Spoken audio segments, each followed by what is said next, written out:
educating members of the society on how we can keep the people who are in these positions of power accountable and keeping the systems in check and whatnot. So civic education right now, I think, is moving in the direction that it was supposed to be moving in previously. It's better than it was before, I think also because of the incidents that we have had of people getting murdered, people getting maimed, injured, abducted like ourselves. So our society is moving in the right direction, I believe. We are moving in the right direction. Thank you so much, Nadia. At this point, I would like to take a comment, not really a comment, but welcome at _Oduk, who's joining the conversation from X. If we could have him, please.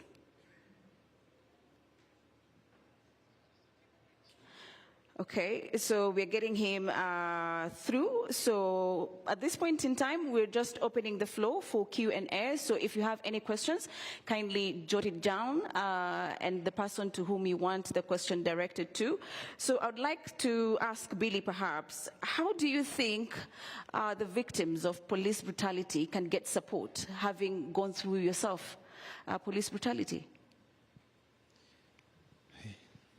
I think most of us need like a psychological evaluation, because the moment I was released, the first thing was to switch off my phone, because I'm still paranoid at how they located me, how they even knew my house, my door. Like up to now, my phone is still off. I'm using a different line. And I haven't been staying at one place. I've been staying at different people's places, because I'm still afraid, because I think that they might come back for me. So if you know anybody that has been through what we have been through, the best you can do is be there for them, support them, talk to them, because I don't think any of them want to be alone at this time. To you, Ernest, roping you back to the conversation from a law perspective, how do you think the demonstrations should be handled from the law perspective with those that are enforcing the law, that is the police, of course? Well, of course, we have to understand that a democratic society is the number one sort of dream that our constitution envisions. And that is why we have very elaborate structures, institutions, and provisions on ensuring that the people can engage in a democratic manner and ascertain a democratic and fair and equal society. Now, we've all had the conversations that have been there about Article 37 and all the relevant constitutional provisions under the Bill of Rights with respect to participation of the people, how the people are supposed to engage. And the reality is the people of Kenya have come to an awakening that, hey, these are our rights. We gave them to ourselves, and it is upon ourselves to enjoy them. And this realization is simply because the people that have been entrusted with ascertaining the protections of these rights have failed. You look at the duty of the police under Article 244, they have to uphold constitutional standards of human rights. But is that what they do? You know, when baddies are walking with water bottles and their iPhones and simply trying to talk about what their rights are, and you tear gas them, it's very unfortunate, you know. Advocates trying to uphold the right to fair trial, going to police stations to represent people who, mind you, have been unlawfully arrested. Then you tear gas these lawyers, not caring for their health, not caring for their duty to the people. Then what kind of setup are you trying to put in place? We find ourselves in a situation where we stand at the risk of those in positions of power choosing when to suspend the Constitution and choosing when to adhere to it when it suits them. And therefore, it is a moment of awakening where we as the people of Kenya need to come together. We need to stand up to all the ills that have characterized our country historically and since the promulgation of the new constitution, and we need to appreciate that we have a wonderful constitution, and it is upon us to make it work for ourselves, because our political leaders have not just failed, they have refused to implement it. Thank you so much, Ernest. Nadia, just walk us through how this entire ordeal and experience has really changed in terms of how now you view life and everything else. My life has changed so drastically in the span of 1 month, I cannot even tell you. As Billy said, we need a lot of psychosocial support. The anxiety, constantly having to look over your shoulder, constantly being scared that people are out to get you. I also haven't stayed in my house for more than 2 days at a go since this thing started. Just jumping from relative to relative, friend to friend. I stayed with my partner also for some time. So it's crazy. As I was telling my story right now, I could feel like a panic attack was coming on, because as I recount those events in my head, I feel like I'm back there. I feel like I'm going through that again. So, Billy, on your end, how is it for you? It's not simple, because you walk around, everybody knows you. From the news that you are missing, everybody wants to hear your side of the story. But at the same time, you are scared because, first of all, I didn't see those guys. I didn't see any of their faces. So in a way, I can't trust anyone. I'm a bit skeptic. And now my life isn't normal because my phone has to be constantly on flight mode, because I'm getting a lot of calls, relatives, they want to know how I am. So I always reach out to my mom so that she can at least tell them that I'm okay. But at the moment, I'm moving around constantly from house to house, because I don't want to be found in my house again alone. Thank you so much. Ernest, from your end, from the Law Society of Kenya, perhaps are you looking at ways in which you can be able to get justice for people like Nadia and Billy? Well, I'd have to say that I wouldn't want to claim to speak for the Law Society of Kenya, but I would have to admit that it is important that those who are capable and are in positions to intervene, do intervene. And of course, I appreciate my relationship with the Law Society, and being a victim myself, I think it is in order that the Law Society takes an active position in representing these people and, you know, finding redress. Because as they've shared, the experiences were not easy. Evidently, there are violations of constitutional rights, and there must be reparations. That is what we must agree as a people, we must agree as a society. There must be reparations, there must be consequences. So I would have to say that all the things that we have experienced should not go in vain. For instance, the day I was taken is the day I knew hot water tastes good. I ordinarily do not take hot water, but it was the only thing on offer, yeah? That was the day I was reminded of how it feels kupigwa kofi ya kisogo. I have not been hit on the backside of my head since I was 9 years old, and that's quite some time back. But those reminders came in, and it was a harrowing experience. But we have capacity.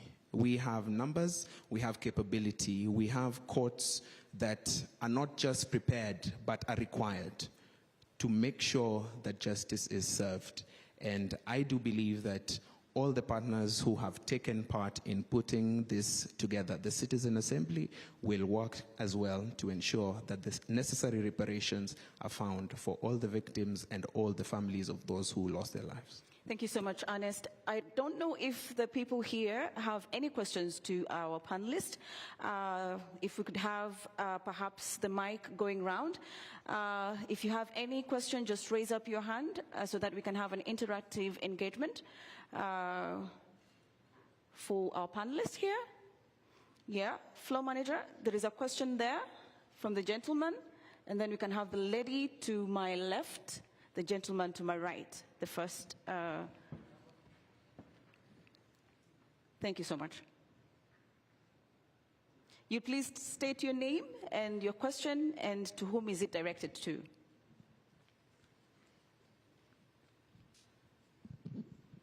Comrades, power. I don't have a question. I just would like to do something. Can I ask the three of you to stand up and turn around and face that side? I am used to giving instructions. I was in a school in a minute. Please stand up. Come as close to the edge without falling. Okay. Just look there. Don't look back. Just be present. The rest of you stand up.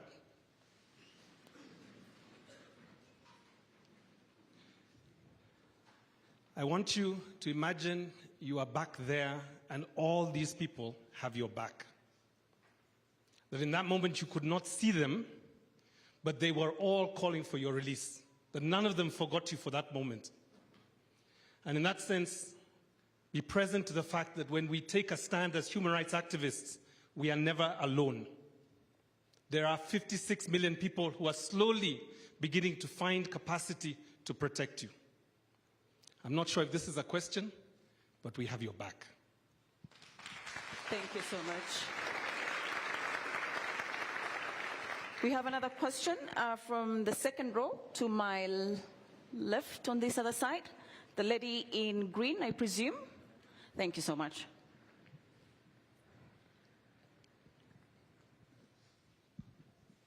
Thank you very much. My name is Diana Gishengo, and just like Irongo, I have no question. And mine is to say thank you. Thank you very much for your sacrifice, for what you have done for this country. We really thank you. Nadia, erase from your mind, you did nothing wrong. You did nothing wrong in all the posts you did and what you did on the street. We celebrate you, we honor you. I think in addition to having their back, can we all pledge that the torture they went through, in addition to the people who have lost their lives, the firing of cabinet is not enough, is it?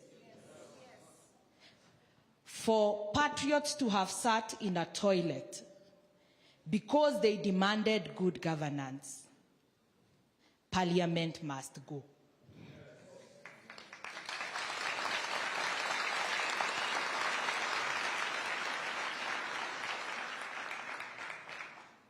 For all the wrong investments in military guns to silence us, we need a new budget.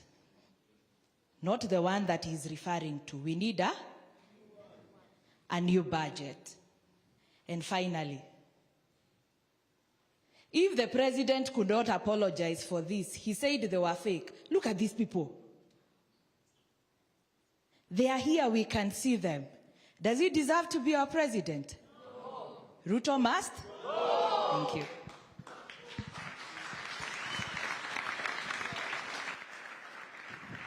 Thank you for those opinions. Any other round of questions? Okay. People power. People power. People power. Thank you very much. My name is Brian Okeja. Actually, we really don't even need to ask questions. We need to speak our hearts here. What we are dealing with in this country is a kleptomaniac bunch of bones and muscles. That is what we are dealing with in this country. We are dealing with a government that has a massive disdain for rule of law. I can tell you there are just a few of us, but so many people suffered. Myself, I was hit by a canister. I lost balance. I almost broke my knee. I was clobbered on the back by a rungu. I was washed with that pink water. Iliniwasha di makende. What they have done, that they have arrested our people, they have tortured us, they have killed us. But what they don't know is this, that when we made the decision to come out of our houses, we knew that the fight for democracy is very expensive. And we are ready to pay the ultimate price. We knew that we would either come back home safe or not come back at all. But that will not deter us from anything. We will continue. They can kill us, but they cannot kill this movement. They can torture us, but they cannot kill this liberation. They can kill us. The worst thing that they can ever do to us is to kill this bunch of bones and muscles. This is a body, but they can never touch our soul. We will die and we will reincarnate. We will come back and be born in this same country. We are not going to accept any nonsense. And what we are saying is this, that as the youth of this nation, as the Gen Zs, our allegiance, our obeisance, our loyalty and fidelity is to the flag of this nation, is to the flag of Kenya, and to no one else and to nothing else. People power. Say with me, I am a revolutionary. I am a revolutionary. I am a revolutionary. Thank you. Thank you so much for your comments. Before we continue, I'd like to invite Rocha Madza, who is the student president, to just give his comments. The mic is there, please, if you could.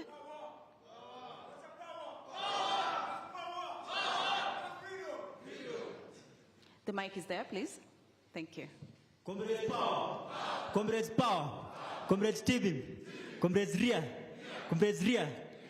I'd first like to take this chance to thank the organizers for this event, and I'm very honored.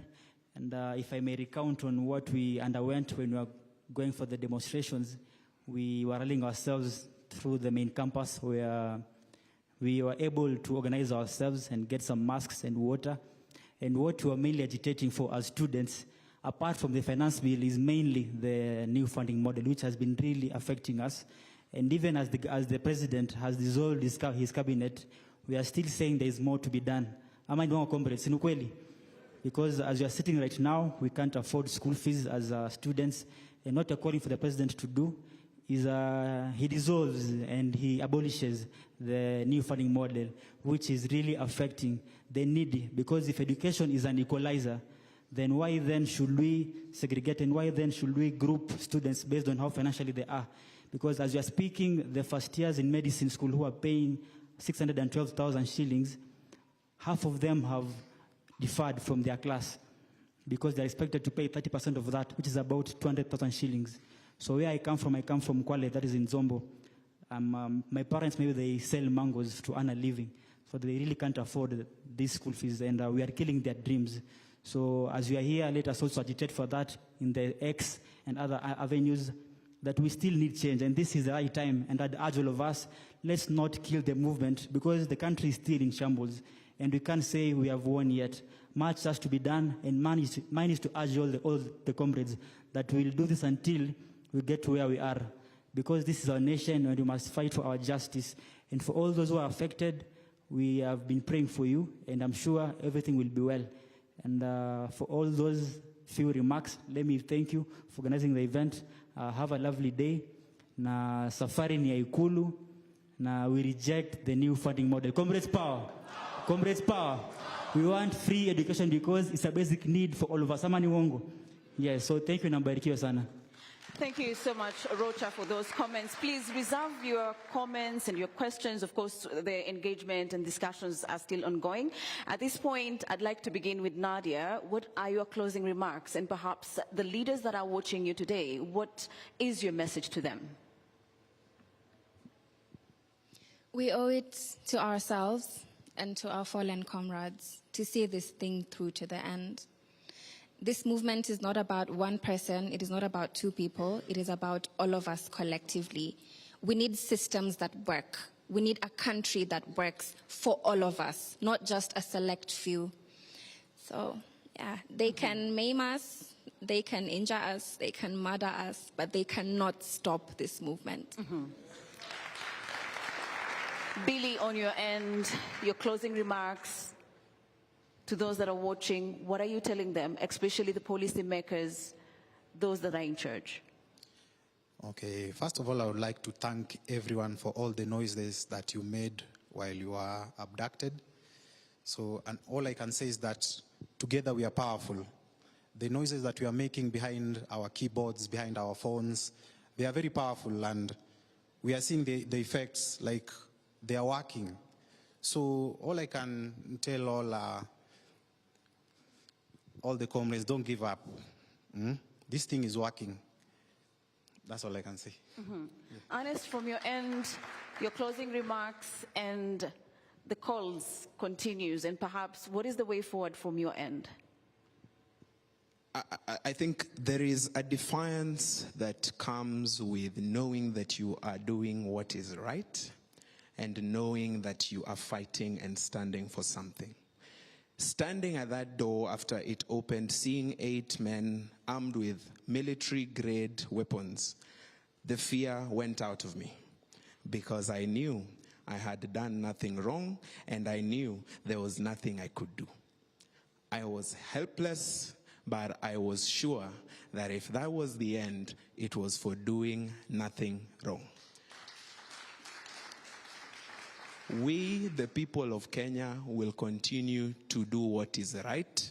We will continue to fight for what we deserve, and we will continue to use our brains because our ingenuity is what sets us apart from those who have fought before us. We will not just come at you in the streets. We will use our brains. We will fight you in courts. We will use technology. We will stop you from making this country move in the right direction by whatever means available to us. We are the smartest, we are the strongest, we are the best this country has to offer. Na tutashuka na watu. Thank you so much, Ernest, for those remarks. Please, let's give them a round of applause. It's not easy, and we wish you well, even as you get the psychological help that you need to get yourself through the next phases of your life. At this point, I'd like to call Giuliani as we take a very short breather, and then we will continue with our conversation. So keep your questions there. We will get to them. So at this point, we are going to just take a breather and then invite Giuliani on the stage. Thank you so much.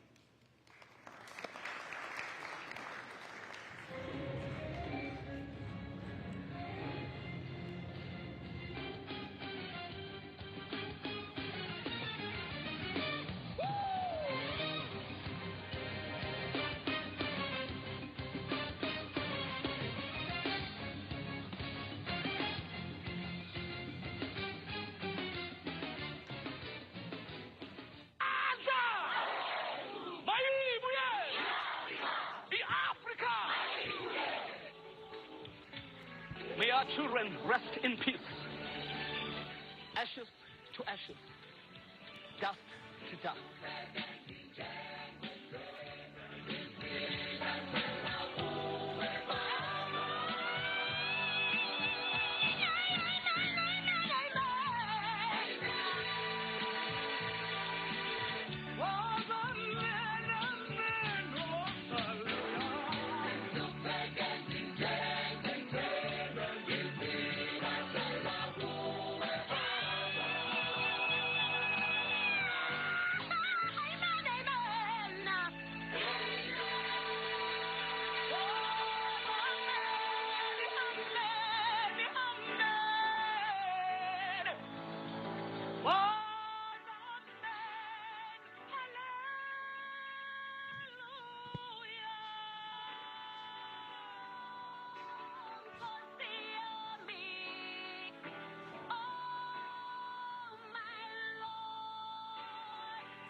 waiting for Mandela.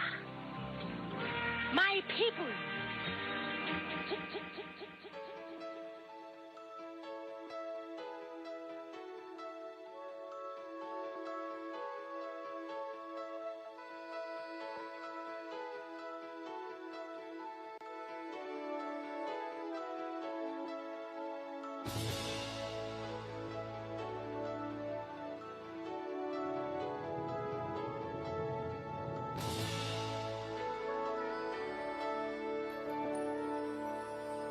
Umoja ni fahari yetu, undugu ndio nguvu, chuki na ukabila hatutaki hata kamwe, lazima tuungane. To have Juliani on stage. Karibu sana Juliani. Let's be upstanding, please.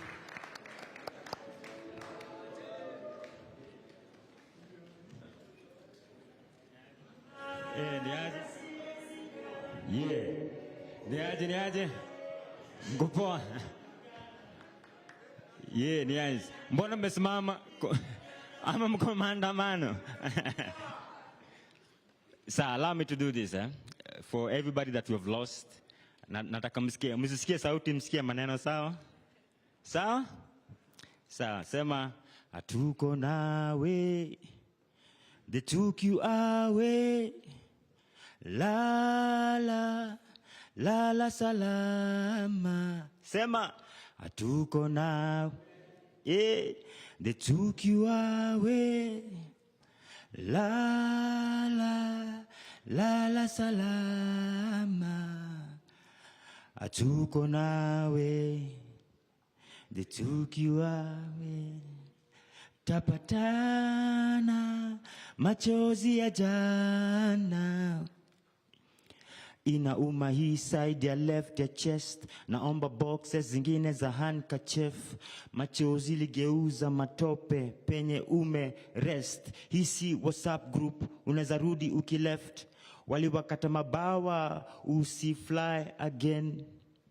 Clouds ni grey, nguo ni white, nguo ni black, macho ni red, colors za pain. It takes a long day kujua life ni short. Life haina remote, unaweza fast forward ama rewind to a happier episode. Machozi ya jana haigandi, tunapanguza na furaha ya justice. Hatuko nawe. They took you away.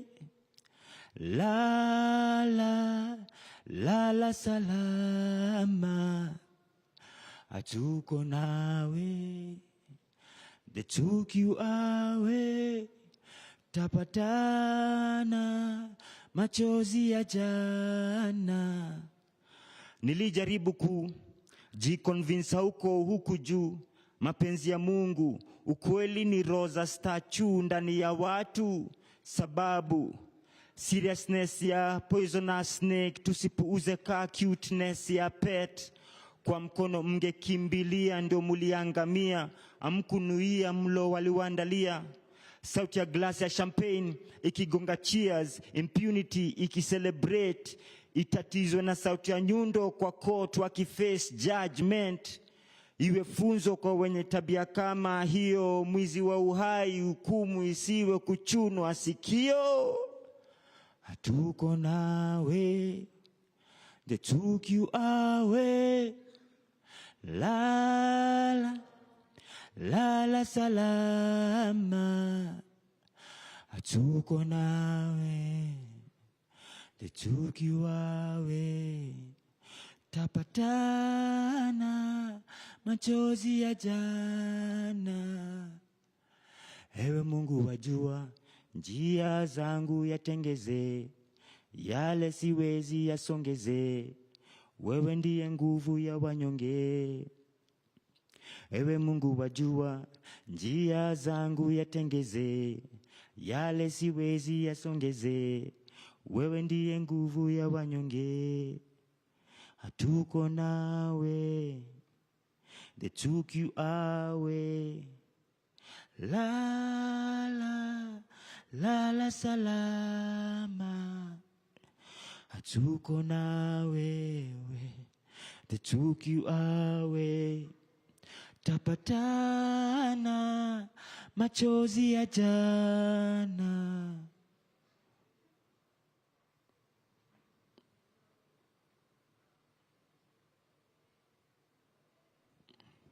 Mungu abariki, asante man.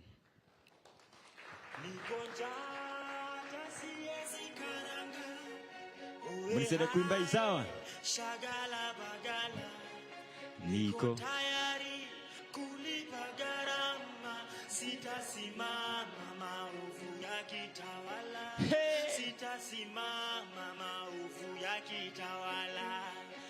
Ufisadi, ubinafsi, ukabila, kuuza sura, wataki kuuza sera.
ukabila, kuuza su, hataki kuuza sera. Undugu ni kufana, sitasimama maovu yakitawala. Sitasimama maovu kita. Mungu awabariki, au sio? Nataka tu since niko na mic, acha tu nijeke mbele hapa, si ndio? Nataka tu mseme kama sisi, sawa? Si ndio? Kutabadilishana nani kama? Kutabadilishana nani kama? Kutabadilishana nani kama? Kutabadilishana nani kama? Kutabadilishana nani kama? Mungu awabariki, au sio? Alafu, it's my pleasure to introduce the one and only, the President LSK, the amazing Faith Odhiambo wewe. Hey, swag nini? Igwe.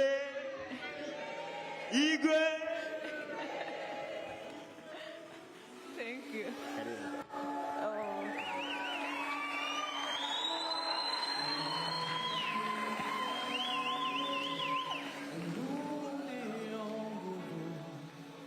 Chuki na ukabila hatutaki hata kamwe, lazima tuungane, tuijenge nchi yetu, pasiwe hata mmoja anayetenganisha.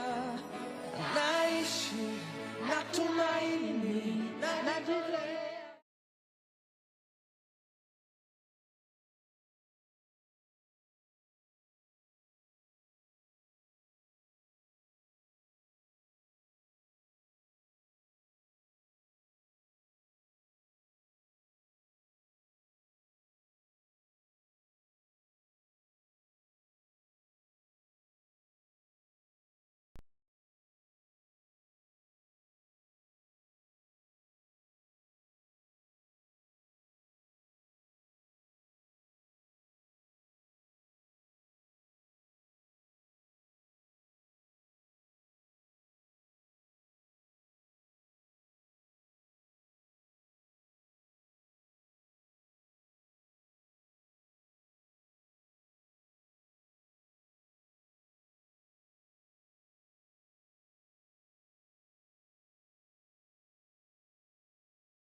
Our various partners, make your way here. Then, before I speak, I'll invite the Law Society of Kenya, Nairobi chairperson, Eric Kivuva, to also say a word.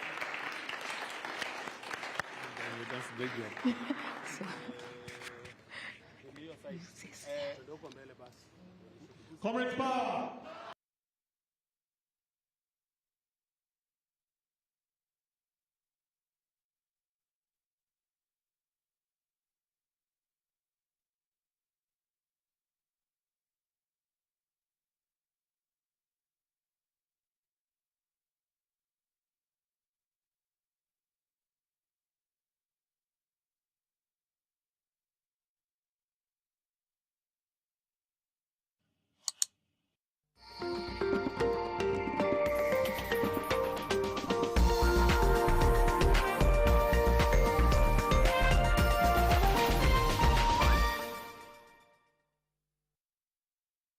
Kikohozi cha muda wowote, kutokwa na jasho kwa wingi usiku, uchungu kwenye kifua, afya kudhoofika, tafuta matibabu.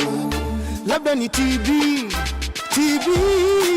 ni ugonjwa wa kweli, ukipimwa matibabu yapo utapona. TB waishi poa. TB waishi poa. Self-reflection, continuous learning, and always putting yourself out of your comfort zone. These are some of the key elements needed in personal growth. Kutoka masuala ya maadili, uhusiano wa kihisia, hadi masuala ya fedha, mzazi wa kiume ni muhimu sana kwa familia yake.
since independence. We will, for once, describe the country we want for us. We will, for once, describe the kind of leadership we want for this country. We will, for once, reset and even describe who a patriot is, because what has been happening is elections in this country has sanitized the worst of criminals, and we call them waheshimiwa. I am so delighted today. 13 years ago, this gentleman, Mr. Julius Owino, aka Giuliani, sang a song called Bahasha ya Ocampo. I don't know kama we remember that song. Niliponea bahasha ya Ocampo, oh, lakini kile naogopa hata zaidi, finger of God, ikini point, yule, yule, yule, yule, yule, yule, yule, yule. And I think 13 years later, his prophecy is coming to pass. Walioponea bahasha ya Ocampo, the finger of God has caught up with them. It is now pointing them out and calling them out. But more importantly, we the people should not be an empty rhetoric. It should be that which we live as Kenyans. And in the first verse of that song, Giuliani makes the statement, ndio ujue vitu ziko wrong, pedestrians wanapisha gari kwa zebra crossing kupita. That is the country we've had for the last 13 years, for the last 60 years. But we, the people, must describe the kind of country we want and tell ourselves we will live in a country where the rule of law is supreme and we are all faithful to the rule of law. And fellow patriots, it starts with all of us being considerate to obey the list of things, including giving regard to a zebra crossing, including giving regard to traffic lights. If that is the country we want, we must be part of that change. Ladies and gentlemen, I am truly delighted and even more privileged because I know Madam President will be giving her keynote address, especially on the subject of we, the people. Thank you very much. God bless Kenya. God bless the movement. May we, patriots, keep at it and never relent in seeking for a better country. Thank you.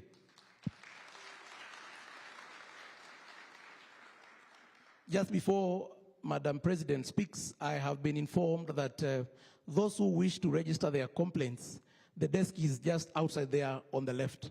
Madam President, Faith Odhiambo, karibu sana.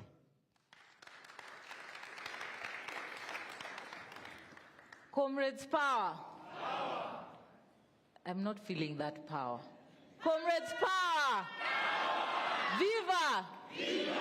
Viva Kenya, viva. Viva. Protect our constitution, viva. Viva. My fellow Kenyans, comrades and colleagues, for decades our country has faced endless spate of unresolved extrajudicial killings associated with political spectrum. I remember Law Society was involved in collecting evidence for the last Mandamano killings. To date, we are still demanding from IPOA, why haven't you tabled that report? Why haven't you held those policemen accountable? Why is the Inspector General of Police still sitting on that chair? We all know about the controversial death of P.O. Gama Pinto in February 24th, 1965. Very few will remember January 29th, 1969, where Agwin Skodek, a pioneering Mau Mau lawyer, died in a car crash under mysterious circumstances. The families of Pinto and Agwins have never known justice, and the same fate befell Thomas Joseph Adhiambo Mboya on July 5th, 1969.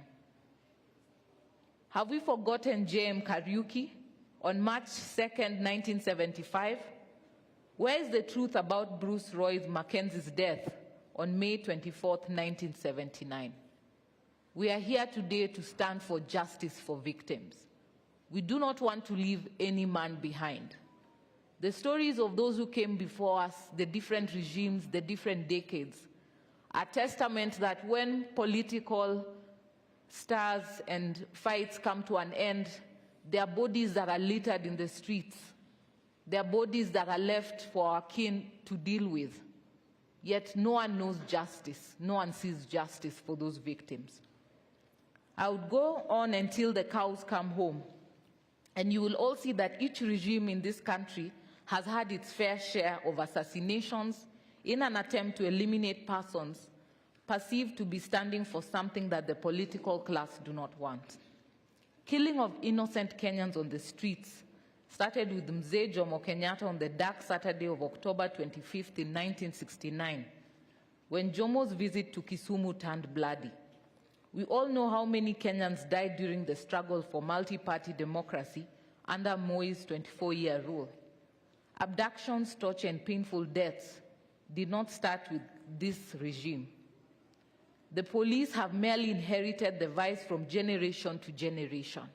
And we are saying, does it stop in this generation? Does it stop in this generation?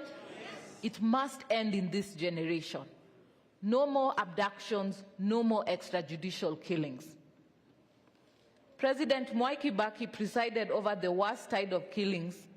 We cannot forget about the 2007-2008 post-election violence.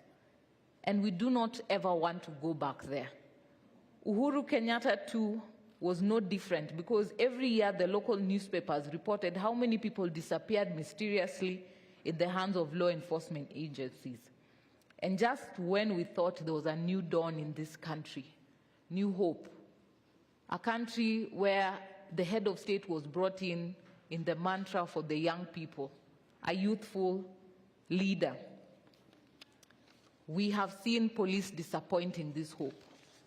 And we are demanding from the head of state that his promise that there will be no extrajudicial killings in his tenure, in his reign, that he may hold truth to that. At least if for nothing else, let people not die for standing for their beliefs. Let people not be abducted for standing for what they believe is right.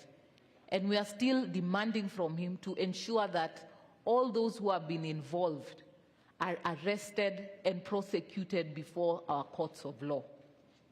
The civil societies are struggling to put together the data of injured people, both from gunshots, crude weapons, and attempts to follow up on missing persons. We know that there are families that are still reeling in pain and anguish, and yet we want to move forward. We want to move forward, but we want to move forward with justice for everyone.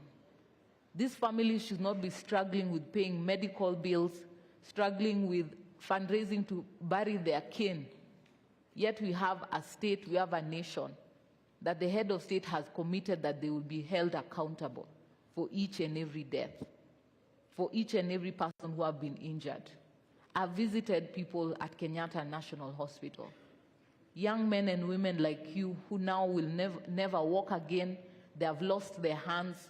Where do they start? We cannot move on and forget them. For a nation to grow, we must move on together. And that is what we, the Law Society of Kenya, and coalition of all our partners here today are standing for. We want justice for each and every one of our members in this great country.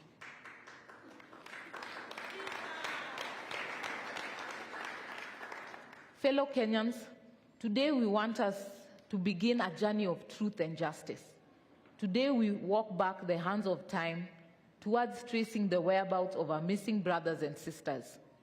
Walk with me as we seek justice for our fallen heroes of the leaderless revolution. We are going to ensure that we give our family the hope to wake up every morning knowing that their son or daughter whose remains are buried in graves spread throughout this country are not in vain. To that mother, to that aunt, to that sister, to that father, to that brother looking for their loved ones, please come to us. We have created a network of social and civil rights defenders working together to unravel these mysteries. Let this be the last time that Kenyans will take to the streets in peace, only for trigger-happy policemen to flood the same streets with their blood and walk scot-free. The plan is to set camp at almost every county that experienced police brutality during our protests. I want to raise my greatest appreciation for my different branch chairs all around the country that mobilized their members upon my request and call to go out to the different police stations all around the country. That is why we've been able to make a mark. Each and every one of my branch chairs, my council members, and every lawyer who heeded my request and call are the heroes that I can sing proudly from the Law Society side, coming to defend the rights of Kenyans and fighting against any trumped-up charges, those who have been kept beyond the required period in prisons, and trying to ensure the safety and freedom of all Kenyans who had been arrested. There are so many people out there living in pain inflicted by the police. It could be mental health or just desolation. Please come out. Let our experienced team of experts offer psychosocial support to help you heal. Today we begin here at the historic Ufungamano House. We are coming to you all around the country. The Law Society of Kenya, together with all our partners here, have membership across the country, and with the support of our various branches and offices, have remained zealous and steadfast at protecting the Constitution. If we work together in this, then our defenseless families will not shed tears in vain. As a mother and a lawyer, I stand here today with a heavy heart of what we have seen the last few weeks. The numerous calls that I've received, those in distress, even at very wee hours of the morning. It shows to you the waning strength of so many members of the public. Though in fear, some struggling, some in despair, but yet our young generation are still coming out strongly and firmly, affirming that we are standing for accountability, transparency, we are fighting corruption. We want to see a positive change in our government. Those who have been coming out are loyal patriots of this country. They are standing to see a change.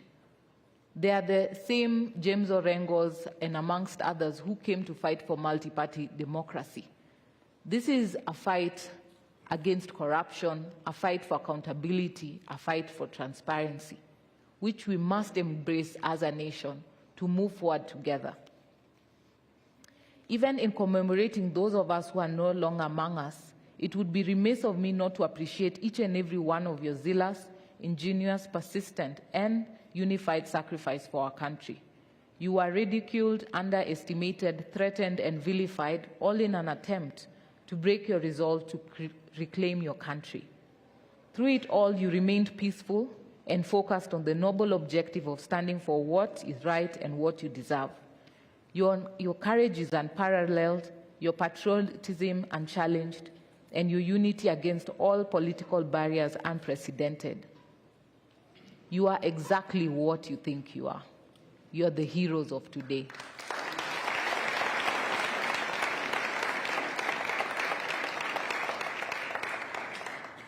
The irrefutable gains of what you people stand for shines a bright ray of hope upon the future of our country. If you do not believe it yet, allow me to confirm to you that you people have achieved what many dreamed of and wished for, but few realized.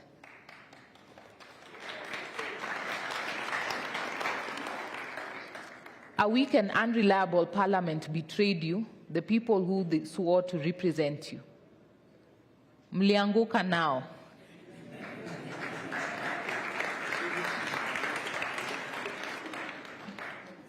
A punitive tax regime was forced down the throats of Kenyans despite public outcry against the repressive finance bill. Mlianguka nayo. The political elite unified to run Kenya down the rabbit hole of treachery and deceit to deviate you from your resolve to bring change to Kenya. Namely, an ineffective, incompetent, and arrogant cabinet represented impunity and refused to work for the people from whom the power they exercised. And once again, today marks a crucial step in our progressive journey towards real sustainable change for our country. This is the onset of a series of deliberations by sovereign citizens of Kenya to reflect on who, where, and what we are as a country. The preamble to our constitution defines who we are. Article 10 prescribes what we ought to be, and the entirety of our constitution in its brilliant magnificence envisions where we ought to be as a nation. However, time without number, those to whom we have bestowed power and trust to deliver to us the dream of Katiba 2010 have failed us. Tumewapatia lakini wamekataa kuperform. Kenya finds itself in a constitutional moment, one where the people have reclaimed their sovereignty and are ready to rid of any individual, institution, or entity that jeopardizes the well-being of the country and defies constitutional principles. What started as demonstrations against the Finance Bill 2024 has spun into a domino effect that gives us an opportunity for change that is ours to lose. Shida zetu zikianguka bado, lazima zimeingia one leg. It is thanks to this realization that the Law Society of Kenya, all our partners and stakeholders have taken the obvious step to join all of you in forging the path on which we want our country set. Thank you for embracing us. Thank you for allowing us to stand with you, and thank you for allowing us to be part of you.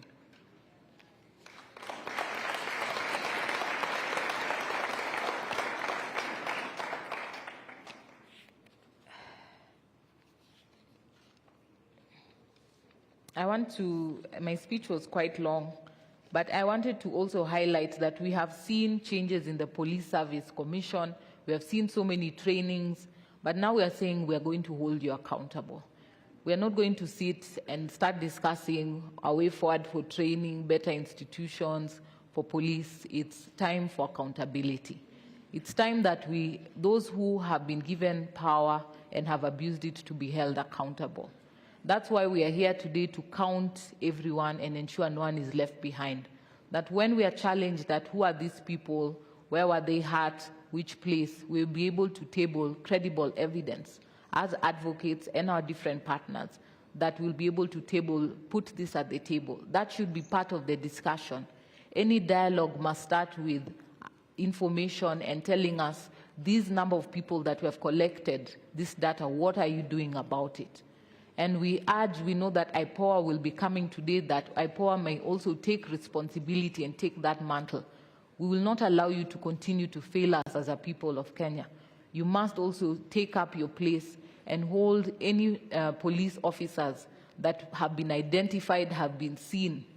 You can't tell us that you cannot find them, yet our Gen Zs, our millennials, our youth, our fellow Kenyans are able to trace them and to find their details and have shared them with you, but you refuse to do your work. To independent institutions, the judiciary, constitutional commissions, independent offices, and statutory bodies, it is high time you stand up to be counted. People have been killed by police, but IPOA is yet to act. People have been outed for corrupt conduct by EACC is yet to institute relevant proceedings. The helplessness feigned by our institution is the greatest enabler for the tribulations we face. The hesitation and refusal by proper mandated authorities to take action in the face of subversion of the rule of law and constitutional principles is the reassurance upon which our aggressors act with impunity. Government frustration and refusal to cooperate are in no way, shape, form, or fashion unacceptable excuse. The people are with you, they will support you, they will help you finish the job, but only if you start doing it and doing it well. Na hata nyinyi mkikataa, Wakenya mtafanya nini? Lastly, to the political leadership and elected representatives, there is no honor higher than being chosen by the people to serve your country. That honor requires delicate, deliberate, impartial, and accountable exercise of that authority that is donated to you. Hubris and bravado are vices that have no place in the Kenya of today. The people of Kenya awake to their full authority as the true sovereign, and their realization of the beauty of their unity draws the curtains on divisive ethnic politics that has historically been endemic in this Kenyan's politics. It's time to become leaders, not rulers. It is time to represent and serve the people, not to be demigods desperate for constant praise and worship. It is time to act, not making unyielding promises. Henceforth, contempt for the people will neither go unnoticed nor remain unresolved. Gen Z wame ini tofauti. Gen Z wamegotha. We will not believe, you will not believe. From the Law Society of Kenya and all our partners, we make our solemn understanding that what we have done over the last few weeks have been fueled by the strength we have drawn from your courage. For as long as you stand for what you believe is just, fair, and right before the law, we will stand for you and will fight for you. Join me in this final prayer, the prayer for our forefathers, the prayer of our nation. We say the first stanza of our national anthem in English. O God of all creation, bless this our land and nation. Justice be our shield and defender. May we dwell in unity, peace, and liberty. Plenty be found within our borders.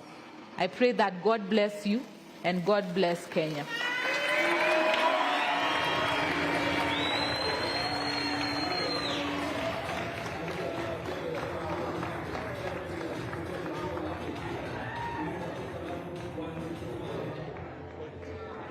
Really? Come, you guys come. Come. Steve. I hope all our heads will fit inside. Let me come on this side. Let me come on the other side of it.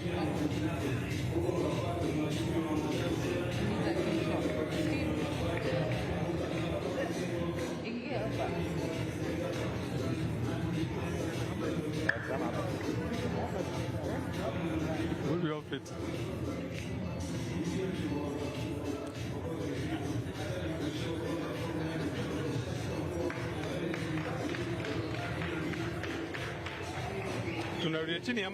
We are here now. Were we going back down? Do we go back on stage? Oh, I think there's our panel. Where's the next panel?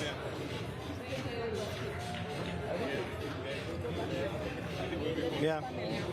Watatuita in case they need us.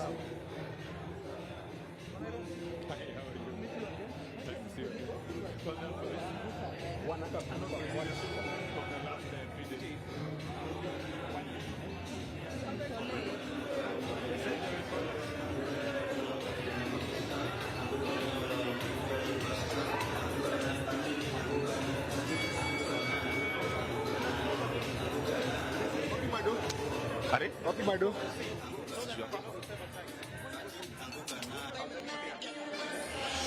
All right, okay. Thank you very much to everyone. Really appreciate just stand by. President, perhaps the best president this country has ever seen. A better round of applause for Madam President, please. And absolutely, really great, the comments and seeing what we have to do today. I'd like to call us back to attention because we have a lot to cover today. My name is James Smart. Allow me to welcome all of you again for the second panel. On this second panel, we have Dr. Willie Mutunga, who's joining us on X-Space, the famous X-Space. All right, let's listen to Dr. Willie Mutunga, former retired Chief Justice. All right, Dr. CJ, please give us your comments.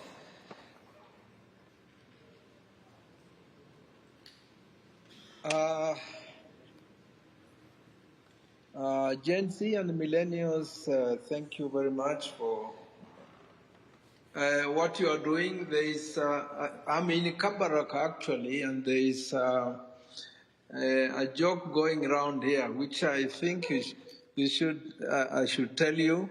Apparently, the president is going around looking for a general called General Z. This reminds me of Idi Amin going to the central bank looking for one of the workers who was called foreign exchange, who was never around in Uganda, and they wanted to kill him. So, my comment, there are two comments that I want to make, and I've made them in other spaces. One is that what happened the other day, and I think this has been discussed, so I'm just reinforcing what we have always said for a long time, that the factions that rule Kenya cannot be described in the way we describe them as that there's one, faction that is the lesser evil, and that we have to choose evil. They have come together, they've shown that they are birds of the same political feather, and they have identified themselves as the enemy of the people. And that's progress, because we have had for the last 60 years or so the politics of division and the politics of monetization, which you must avoid, at all costs. And you have started a revolution. There's no doubt about that. And we wait and, we hope that you continue your political demands to emphasize, the concerns of your material interests and needs, education, health, jobs, struggles against foreign domination, housing, everything that is important for your existence.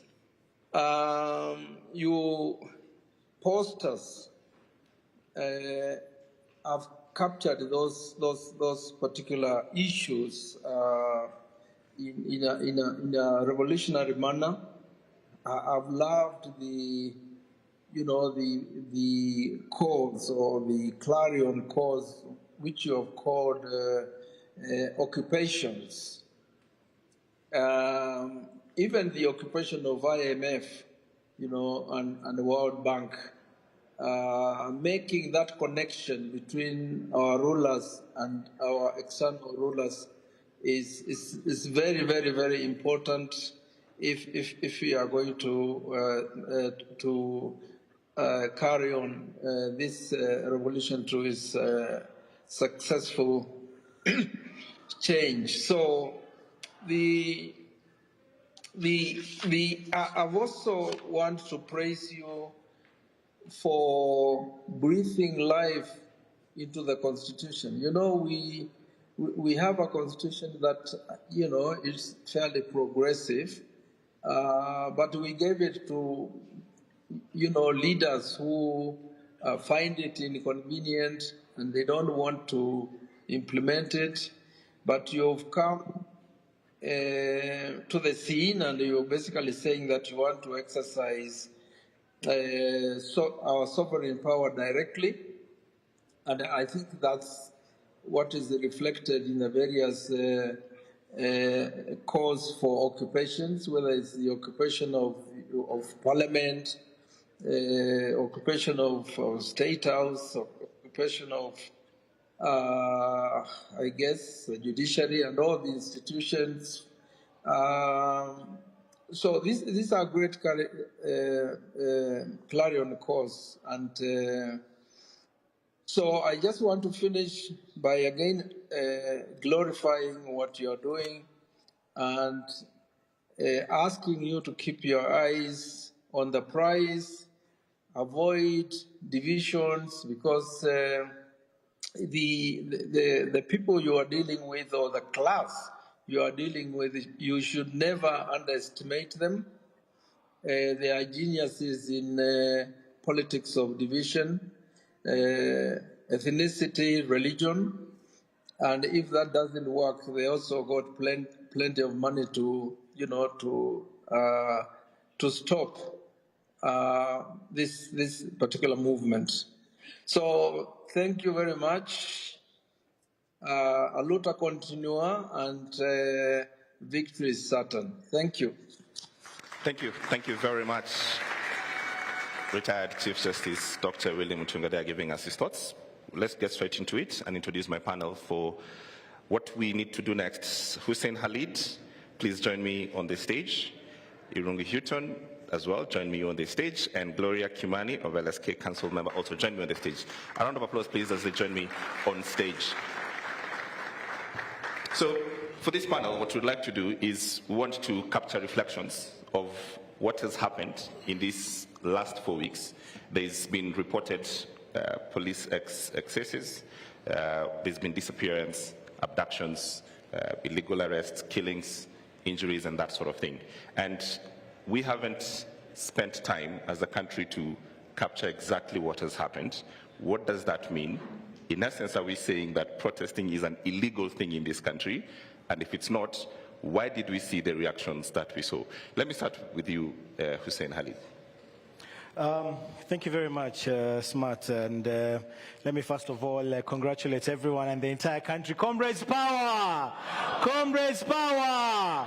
We are doing it, we are changing this country, and moving forward, things will never be the same. So I'll just speak briefly about my experiences on the ground as, a person who has been, visiting families, visiting the sick in hospital.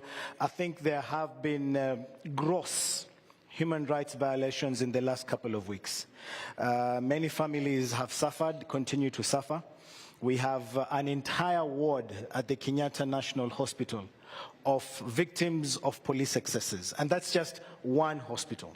We have many other hospitals in different parts, not just of Nairobi, but of the entire country, that have people who are sick. Up to now, we are still trying to understand the magnitude of the violations that have been meted out on Kenyans. I think in the midst of everything, we get, taken up by the success, the dismissal of the cabinet, the withdrawal of the finance bill, and we forget to remember that people have paid with their lives and limbs for us to be where we are today, and they must never be forgotten. In a number of instances, some were even, approached. I remember we were at the burial of David Chege, and the police officers were there. And we had just gone there to drape the coffin with the flag and to give another flag to the family. And the propaganda that was going around was that this is supposed to be for the KDF only, this, the flagging of the coffins and everything. And they were told that if you bury your person with the flag, the government will later come, to exhume and get the flag. So there are things that are being said out there that are completely out of line. And I think it's important for us, and we were discussing, to remind Kenyans that this is an opportunity. We are supposed to be extremely lucky and, honored to be living in these times. Because no other generation, this moment has never been there. So what we need to do is to continue encouraging each other and pushing each other forward. I think it was Kindiki who said that, the financiers, fellow criminals, power! Fellow criminals, power! And I remember they were threatening us, I don't know who the financiers, the organizers, the planners, you will face the consequences. Well, guess what? Hatutishiki, sindio? Nani ameanguka, sini wao ameanguka. So we are saying, this is a moment, and each and every one of us can play a role. The question that we need to ask, what are you doing to bring forward this change? Okay, Hussein, I'd like to come back to you shortly, but I want to get to Gloria first on the question of the flags and the killings and those who lost the limbs. But Gloria, on the question of people getting arrested for protesting, I remember seeing the first day or the Tuesday, droves and droves of people getting picked up and being put, in police vehicles, carted away to police stations. I want to talk to me about this moment, about what does that moment mean legally, and what was the violation with that moment, and why do we keep seeing it? Thank you so much, Alan, for that. And I would like to say that the Law Society of Kenya has, that day, it was a sad day for us, because that Tuesday, what happened was we had gone for a memorial for Honorable Monica, who was killed in the hands of the police.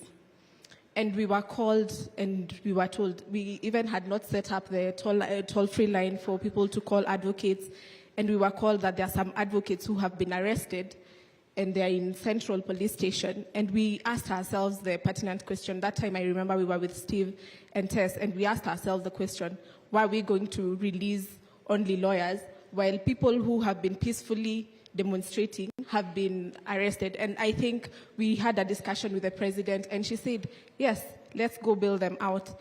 And I remember when going there, we didn't expect what we saw on that day. So we went to the police station, and we actually asked to be given the list of the people who have been arrested and their charges. And I remember it was a back and forth, and now lawyers from certain groups were called, come, let's release these people. And actually, when they saw lawyers there, they saw us as a threat, because we are going to release the people who have been causing trouble, quote-unquote trouble to them. So when we went there, we tried talking, they tried calling the president and saying, just tell your people to go till 6 p.m. And we asked them, why till 6 p.m. Has the law been suspended till 6 p.m. that we can only release people after 6 p.m.? And when we demanded to stay with the people who have been arrested in the police station, they threw tear gas at us. I remember even one of our council members, Otto, they threw a canister, the tear gas canister, at her. So the lawyers have been really harassed in this whole process. We saw even the other day in Nanyuki, where they had gone to actually take, because this guy, I think Lewis, they were looking for Lewis, and they were harassing him, going to his home, banging his door, and they decided, okay, let's take him to the police station. And when they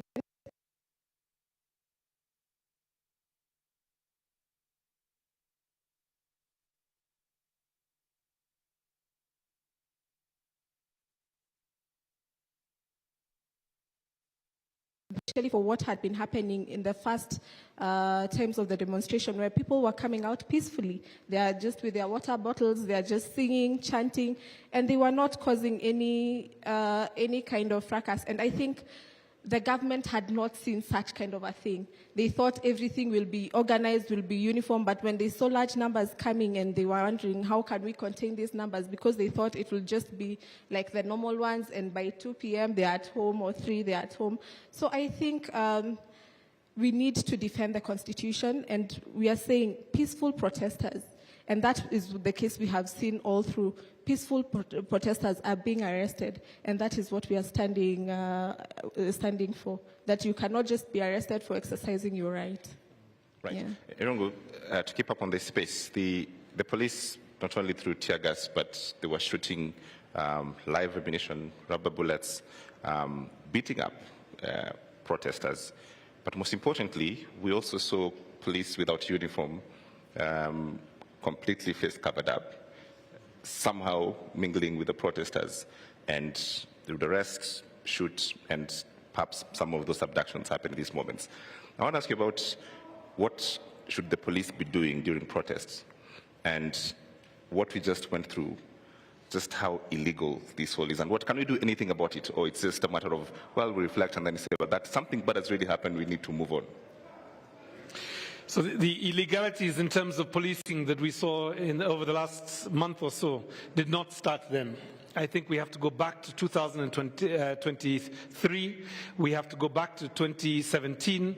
And we have to ask, why is it in a point where the state is being challenged on the basis of corruption, on the basis of inequality, on the basis of impunity?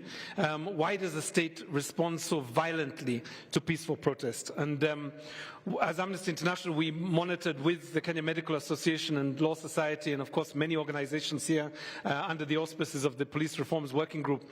And we saw the pattern of policing essentially was to destroy the possibility of a peaceful protest. How that starts is commanding officers failing to accept letters of notification. The second thing that happens is you arrest anybody you suspect to be an organizer. Now, what is a protest organizer? A protest organizer is also a marshal. It is the person who makes sure that when we write a letter to the OCS and we say, we are going to move from this point to this point, we are going to approach this government office, and we are going to hand over a petition here. That is the person that controls the crowds. So once you take those two quick actions, you immediately send a protest into confusion. And we have said this so many times to commanding officers, to the more senior police officers, that as soon as you disrupt that process, you have thrown a peaceful protest into something that is not provided for within Article 37. The second stage is to have police officers coming like criminals, either in balaclavas or without identification, or with vehicles that have 4 or 5 license plates, and they embed themselves. They pretend to be protesters in order to arrest protesters, or they pretend to be journalists in order to arrest journalists, or they tear gas medical officers. This is what we saw this time, where we set up pop-up emergency clinics, essentially for medics, volunteers, not even paid by government, to basically provide treatment, not just to protesters, but to bystanders and also police officers, let's not forget. And what happens is you tear gas them, you arrest people like Brandon, you then seize their medical records so that they can't even follow up with patients.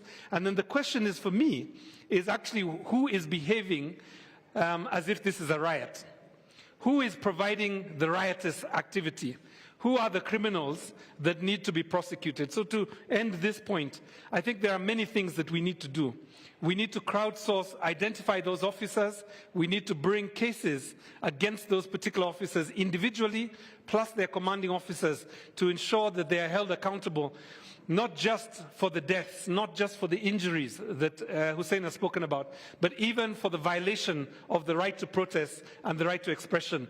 The previous panel spoke about the horror of having people coming to collect them in the middle of the night. That also needs to be prosecuted, because the freedom of expression is what makes us human beings.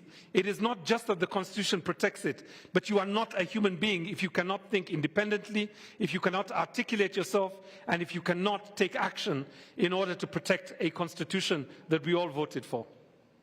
Okay, right. So I want to go back to the point about, and we sort of systematically talk about not just the people, but the role of the flag, as you had brought it up. And my question is this: who owns the Kenyan flag? Hiyo ni swali rahisi sana. Kenyan flag belongs to the people of Kenya. It's not a government item. It's not. It's ours. When you talk of black, it's us. It's the color of our skin. When you talk of red, it's the blood shed, and we continue to shed to this moment, to this very day. And green is our land, you know. So I mean, I find it absurd for anyone to even imagine or to tell us that you can't do this. This is a preserve of a few individuals, only the leaders. These are today's Mau-Maus. When you are Mekufa, we are seated here today having this conversation here at Fungamano in their honor, because they died so that we can be here today. And one thing I want to communicate is that even with the families that we have been going to, you know, you can see that, you know, that resolve and that pride that they have. When you go there with the flag and you're draping the flag over the coffin, and they say, wow, our son did not die for nothing. He didn't just die like that. He died truly fighting for this country. And when you go to the family, when you're handing over the flag, you can actually feel, everyone there holding the mother, the father, the family in pride. So let it, wasitutishe. Iyo tunawaambia, anyone we need to hang. In other countries, people hang these flowers in their backyards. They are there on their doors. And here we are being told that if you display the flag or if you put it, it's an offense. My foot. I mean, we can't have that. Wasitutishie, this is our country. And that is why we need to reclaim. For me, I'm a grassroots person. I'm not much of a talker. But everyone, this is the time. Hakuna kitu yenye hatuwezi fanya. Hata kama kila mtu anataka ice cream, sasa tunaenda tunaambia serikali hiyo tax, nunulia kila mtu ice cream. I mean, you can't tell us anything. So not just the flag, everything, even the emblem. Ukitaka kuvaa kofia uweke nini, it is yours. So, hiyo mambo ya kutishana, that fear is gone. When we lose our fear, thank you very much. Gloria, same question. What is this problem with flag, and why do we have this sense of belief, and especially the security forces and the guys who run government, that they own this item, exclusively theirs? Sorry? They think they own this item. It's a government product. One, we need to remember it's a symbol of this country. And if it was illegal, I think I'll be the first one in this place, Kushikwa. I have used it, yes, I have used it as a lesson, but not necessarily, but showing my patriotism to this country. We walk around with the bracelets, the Kenyan bracelets, but it has never been a problem. Everyone in the UK, you can identify a Kenyan from one when you just see that bracelet. But right now, when we are using it at this time, it becomes a problem. Then I think we are not the problem. They are the problem. And I think they should deal with it. And this is just speaking because we see people putting the flags on their cars. Right now, they're even ashamed of putting those flags in their cars because we will flag them that tutaanguka now. So I think it is not a problem right now. And carrying your flag is patriotism. They did it very proudly, and now we are the ones saying we the people are taking it proudly, and we are carrying our flags, and let them know that we have the power in our hands. And I think one of them, the symbol, is our flag. Irungu, same question, and I will come to the audience to get some reactions to it, and also we are doing this on Space and live on NTV as well. So we'll go to that to get your comments, and this is our conversation. Irungu, the same question really about this piece of item, the flag. Let me step back and then come back to the flag. So in a crisis, all nations have three choices. The first is to twist towards constitutionalism. The second is to twist towards authoritarianism. And then the third choice is anarchy. Now, what this movement has done has twisted towards constitutionalism. In constitutionalism, there are things that are non-negotiable. One of the non-negotiables is the Constitution, that all our actions, all our thoughts are captured in that place that we call a Bill of Rights. And it is clear to me when I saw those crowds marching with constitutions and police officers without a single constitution among them, but with batons, I began to see the righteousness of what was happening on our streets. Consider that in a context where the state wants to disenfranchise you, the first thing it will do is it will tell you there are certain symbols of patriotism, of nationhood that do not belong to you. The flag does not belong to you. It is okay if you don't take a voter's card, or you lose your ID and don't bother to get another one, or you don't volunteer in a school clinic, in a school nearby you, or you do not volunteer in a clinic to oversee a public resource that keeps our people safe and dignified, or you don't volunteer at all. That is what a state tries to do, to remove that section in the Constitution that has expressed itself so loud in the last 3 weeks, and that is Article 1. If you do not seize this moment, not just as I think it was the president who spoke about this. If we do not seek this moment, if we do not grab this moment as a moment for the third liberation, then we are going to squander this moment more generally. So I would say to those cabinet secretaries that are waiting, that are lobbying, and perhaps if they follow the same route that they took in 2027 and 22, that are beginning to put money together to buy a cabinet secretary seat, if they do not come with new ways of working, then consider they have come to reap where they did not sow. And they are coming essentially not to build on this constitutional movement, but to take us back to a place that we did not want to do. So wear your flag. If necessary, have a flag, have an outfit made from the flag, and let's walk around with underwear, trousers, t-shirts, and jackets. Okay, great. Let's get a reaction from space. I think Masika is online. Masika, could you tell us what your reflections of this protest were? And then I will come to the audience here to get their reflections as well. Thank you very much. I really appreciate. I hope I'm audible enough. You're great. Yeah, so I really appreciate that we are having the Citizen Assembly, and one of the key things that we note clearly is that things have changed, times have changed. We are no longer in the olden days. I was listening that bit on the police and the police upholding the law.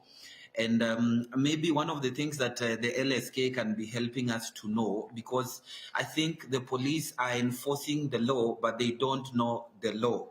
Because when you ask a police officer why they are arresting you, some of them clearly do not know even the procedure of arresting, whether you're a criminal or a suspect or something like that. Do they have it in their curriculum? Because these guys go in the training camps to do martial arts, to do work on how to use batons, to beat up people. But when you ask a police officer to uphold the law when they are arresting you, do they have the knowledge of applying that law? So for me, that has been a question, because the problem with the police begins at the time of recruitment, because you look at even the people that the recruiters are looking for, then you clearly know that is where the rain starts beating us. Me personally, I did very well in O-level, and I wanted to join the police, but I was removed from the line because I was told that I needed to go to university and study.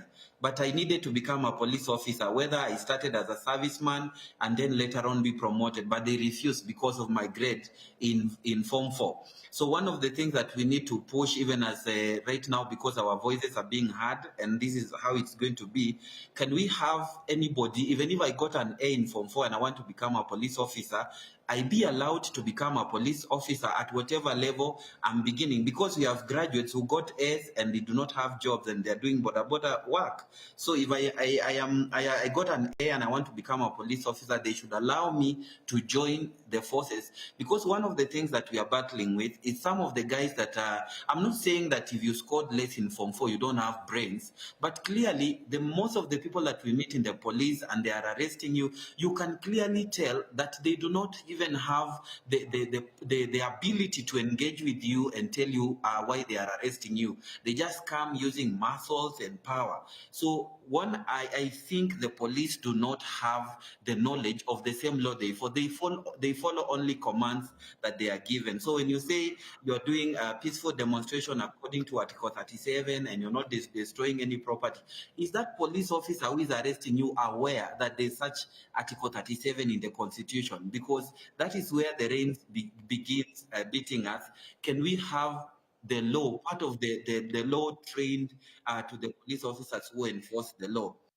And then arrest, I want to think, arrest should be done in the open, and somebody should be notified, because we are having abductions and the police are picking people from the street and their homes. Can we have, if you arrest me, please allow me to notify my family members that you have arrested me and where are you taking me? So as I finish on that police thing, I think the failure of the police starts at the place where you're recruiting them, and it also continues because of the curriculum they use to train the police officers. And then when I come on the flag thing, the flag is a national symbol. The same way we sing national anthems, I have a national anthem on my phone as the ringtone. Why am I not being questioned? The Constitution, I think, is Article 9 just says national symbols. It says the coat of arms, the national anthem, the flag. It is patriotism for me to put on, like somebody is saying, I can even do an underwear showing the national flag.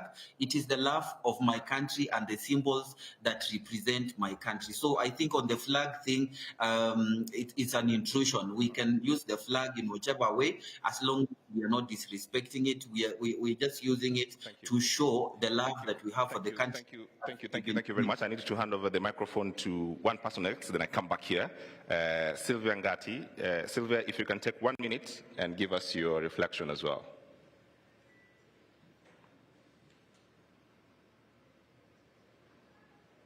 Do I still have Sylvia? All right. Meanwhile, let me just give the gentleman here the microphone. Please say your name. Stand up.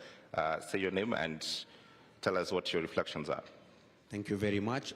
Comrades power. Now I want us to do it a little differently. When I say people power, you say our power. People power. Our power. People power. Our power. Our power. People power. I want to make quick reflections. My name is Musila John Muisio, and I coordinate a social movement. This is the Activista movement. But I'm equally a member of the Kibera Social Justice Center. And there is a panel that came just before your panel, and these guys were speaking there, Billy, Nadia, and the other. And all they did before was to be on social media. They just used to tweet on things that pleases them. And for the first time being on social media, attracted problems to them, that they were abducted and all that. And I wanted to ask them a question, and I think I still need to ask a question to the room. Would they have seen themselves in a state that they've seen themselves, found themselves now? And the obvious answer could have been no. If it were me or IPOA and a few others, being arrested today will not be a scare to us because we've been on the streets a number of times. Some of us have been arrested and all that. What has really happened with this movement, it has redefined what human rights defense is. This is not a career. Human rights defense is everyone's call to be an active citizen and demand service, demand accountability from its government. And so when I see young people today, every day spending every second on social media to just speak on issues of accountability from their government, I am so elated because it is no longer about a few who held the title Human Rights Defense. But before I sit down, I want to make another just quick reflection. You've seen just the other day that the opposition joined the president to try and protect their interest. In 1975, before J.M. Kariuki was killed, he made a very simple statement that Kenya had become a country of 10 millionaires and 10 million beggars. Now today, the beggars have united against the millionaires of this country. And all they are saying, enough of you taking advantage of us. And it started very simply by rejecting the finance bill. So my last statement, smart as I sit down. The framers of the Constitution 2010, and I will read because I have posted it on my Twitter, said but a few things. That the greatest threat to liberty in Kenya is an all-powerful central government where only a few dictate the many. We've seen what the president has done in even curtailing the powers of our National Assembly, our legislature, which is a separate wing of government that should be holding this same executive to account. And this is because he is taking us back to an all-powerful central government, which the Constitution actually is against. But they were equally very cautious to realize that the rule of the mob, which is unguided at times, will lead to anarchy and, in the end, despotism. I know as a country that respects its constitution, we will want to get there. So as we've been pushing, we are equally very cautious not to allow anyone an excuse to say, I turned this country into a military state because the mob did not want to be guided. I turned this country into a dictatorship because the mob insisted into it. So we are pushing, demanding for good governance, demanding for accountability. We are not relenting because, as always, people power is greater than the people in power. Thank you very much. Thank you, thank you. Just give the microphone to the gentleman in a suit at the back. Thank you. Viva, comrades, viva. Viva. Amandla. Thank you so much. Comrade, I just have an observation in form of a question. That, of course, we are doing well with the national government. But there's a group of people who are really devolved and in touch with our people, or the proletariats in the villages, back in the counties. I was saying that, comrades, let's not forget the counties. That is the people who are also interacting with our people back there in the villages. So after this struggle comes from the national, we go back to the county government so that we fight this nepotism and fight for transparency and accountability. I want specifically to appreciate Aki Africa. I was there, smart, I'm traumatized up to date. This guy is so quiet, I don't know what he's using, I'm shocked. They took me to a mortuary, I ran away with this gentleman during Rex and Evans postmortem. I don't know you are made of what. All those parents were crying on their chests. I was shocked to see them still walking. I was shocked on the hardest day of the strike. You know, on Thursday, few people came. Among the few who came, and Shakira and the rest, now to notify us and to get us very, very easy on Thursday. I remember those guys were going to an extent of tear gassing where people were being treated. You are just wondering, what kind of human being is this? This is a place where people are now being treated, please. And they're even going ahead to tear gas a petrol station. We are at the corner of the total there. It was quite unfortunate. Please, comrades, the question I wanted to ask with care and with utmost humility, how can we organize this struggle in a way that we don't lose the gains made and we don't lose the focus? Because if we end up in the morning, someone is saying we fight for this, fight for that, fight for this, fight for positions, then we are going to lose this focus, and these guys are going to run away with all the gains that we have done what? We have made. So I was just pleading with those in the panel, if you can guide the conversation to a clear focus. Because now there are also political rivals who are taking advantage of this thing. Like someone is planning to vie for 2027. What is the next thing? 20 to Salami and Ani. You are getting? Not for the struggle, but for the narrow, self-seeking interests. That was my plea. Otherwise, Aki Africa, may God bless you. And I'm pleading, colleagues who are seated there, how can you debrief? I'm a teacher by profession. Some people who came for the struggle didn't even know the road. I was shocked, someone asking me, amefika Ngara and wapi barabara ya kwenda Kabete. You can tell you. When we are taking that roundabout to Nyayo, wale waliangusha fence, those who are falling down, wale waliona, they are still, I still feel the smell of blood mpaka saizi.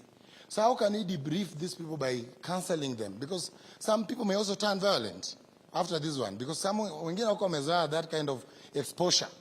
I remember one girl alitoka tu nyuma tu akaanza kupiga kelele na nduru watu wakimfuata. Watu wakimfuata tu nyuma tu. Ni kama ako possessed. So how can you also organize that? We have centers, we communicate where these people can come and we get guidance and counseling. May God bless the struggle. Thank you. Can you take your brief as well and keep it a minute or less? Comrades power. Comrades power. Now, I want us to trace the bullet that was in David Chege's head.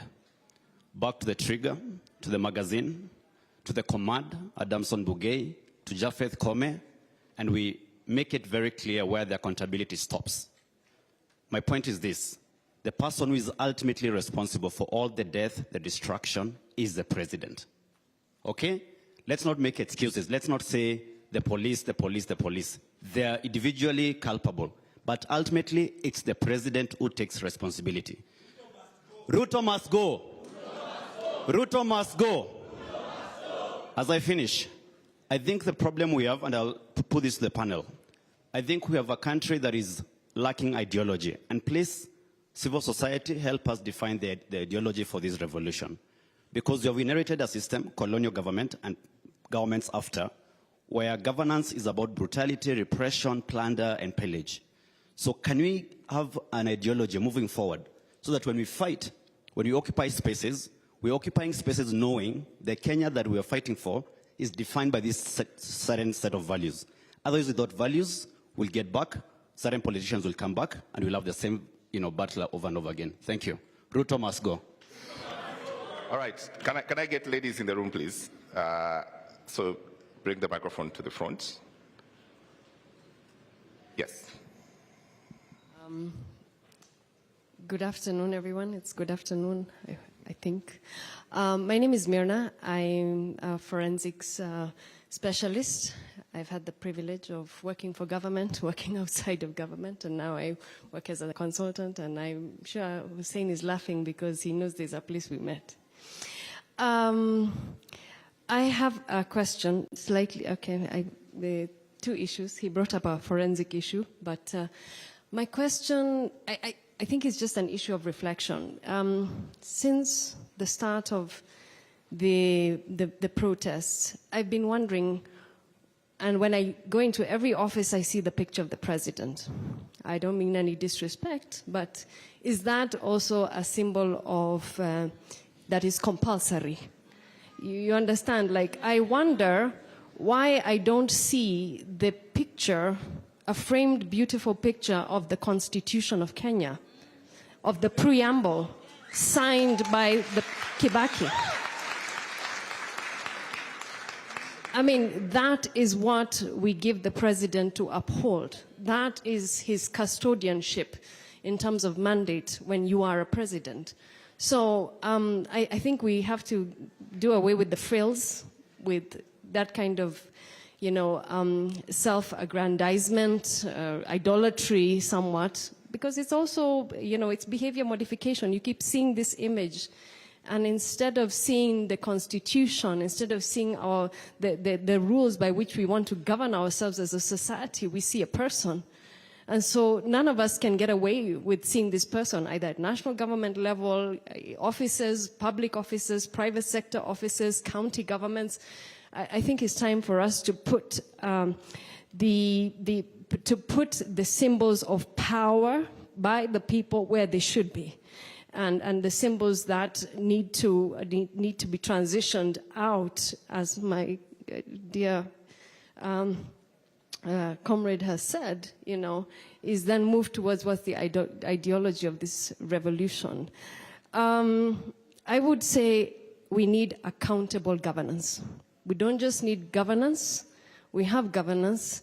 We try to use elections to eliminate people. I would say this, eliminate them out of the competition. Elections have been used to vote people out, but we don't vote in the person we want because we don't see the person we want. We are just left with two choices and we choose the lesser, I don't want to say it. Someone said the other day that mababas wa Eve, So, we can't do that anymore. And when I think about all these things, I'm just like, this country is a beautiful country. We have, with everything that has happened, we are here. We are a regional power. We are respected. And we need to move forward from that. But we are now stuck because there is no accountable governance mechanisms in every agency of government, parastatals, sagas, and our priorities are just simply upside down, and our foreign policy is dictated not by us, but by others. And I'm like, we cannot continue like that. We don't want to be the princes that are being ruled by fools.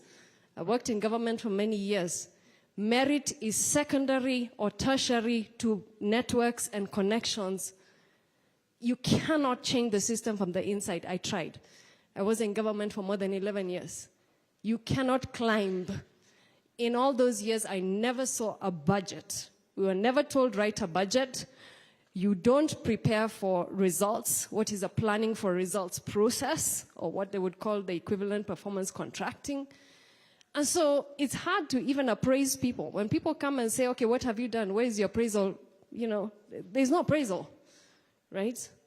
So I think the ideology should be accountable governance, and if we want justice and we want independent investigations, when I say forensic, say evidence management. Forensic.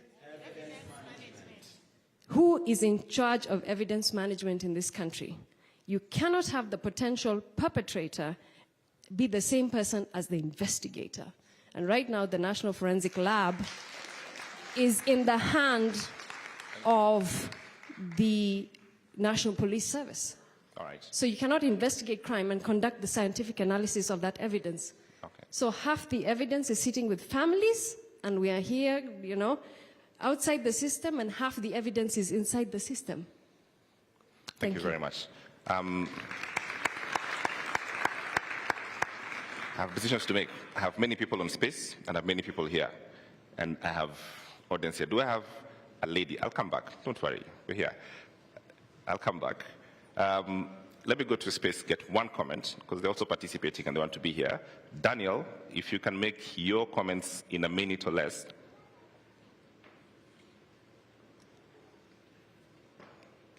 Do we have Daniel? Okay, so we'll come back. But let me just get quick reactions to this so to move the conversation forward.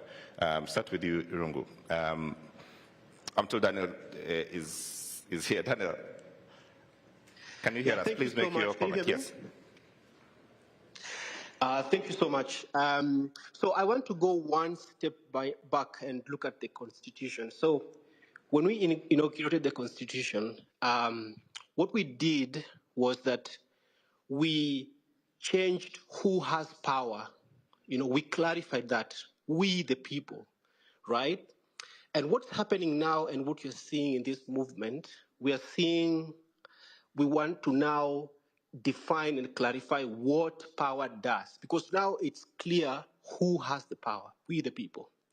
And going forward, this movement continues to clarify, you know, what power does. Now, what we need to do going forward, I think, this is my opinion, is that we need to make being in public or being in public office so undesirable for somebody who doesn't like to be made accountable. So undesirable such that the only people who get attracted to those offices are people who are open and are willing to account. And that's the biggest problem that we have with corruption. And that's the biggest problem that we have with the police and so on and so forth. Now, one question before I go, and this is a question to the panel. I'd like to understand, you know, we are the children of Kibaki. We came, this generation millennials and Generation Z. We came with a free education, and I said this in my TED talk a few years back that we have had a 360-degree Kenyan experience. Unlike our parents, we have the full consciousness of feeling Kenyan. Many of us don't even speak our mother tongue, or our primary languages are national languages. We have lived everywhere in the country, and we have a full 360-degree Kenyan experience. With also digital media, it has culminated with this consciousness, with political consciousness. Now the question is, how can we, going forward, manage this movement? We know that part of the reason why we are seeing many changes is also because we have a debt issue. And the cancelling of the financial bill, and also we've seen that Moody's has also downgraded our credit rating, and we will have a problem with money. And usually when there's austerity and a problem with money, the regime might use that as an excuse to bring some sort of social injustice by denying services to the people who are most needy with the excuse that we don't have money, right? And some reforms can be difficult to push through because the president will say we don't have money. So how are we going to continue making the government accountable, but also waking up the debt issue and managing our country through this very difficult situation? Thank you. Okay, thank you very much. I want to start with you, but let me start with Hussein because it's just about to drop off. Hussein, could you just give a quick reaction of what you had? Thanks, Matt. And I apologize because I have to dash out to go to the mosque. But I want to agree with Musila John.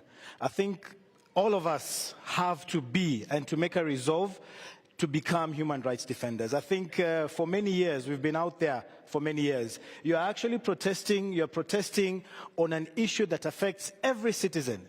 And you actually see people in the pavement just watching what you're doing. That has been the culture, that has been the tradition in Kenya for years.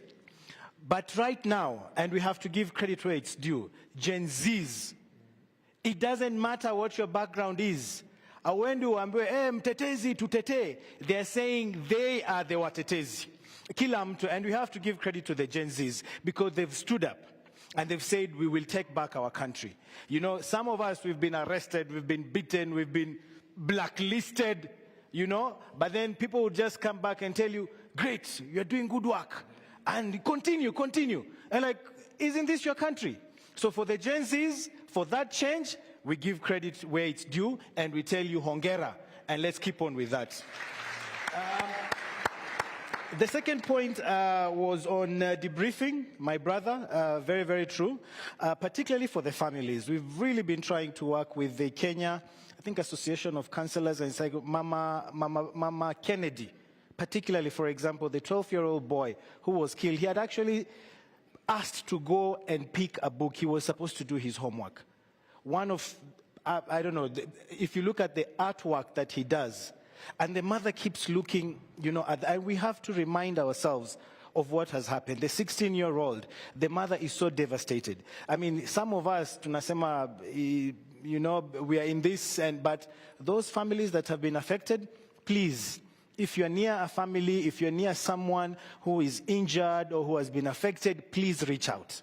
This is the time for us to stand firmly together. You ask yourself, what can I do? There is so much you can do. Just going to visit someone and telling them, umeumia kwa niaba yetu, asante sana, that can make a whole world of difference. So let's be there for each other. Let's be our brothers and sisters keepers. And last but not least, I think we were in one of the funerals, Boniface Mwangi said, let's replace the pictures of the president with the flag. But I think this addition is extremely important, the Constitution. So the flag and the Constitution is what each and every person should have hanging somewhere in our house, not the president's photo. I mean, you know, and we have LSK here.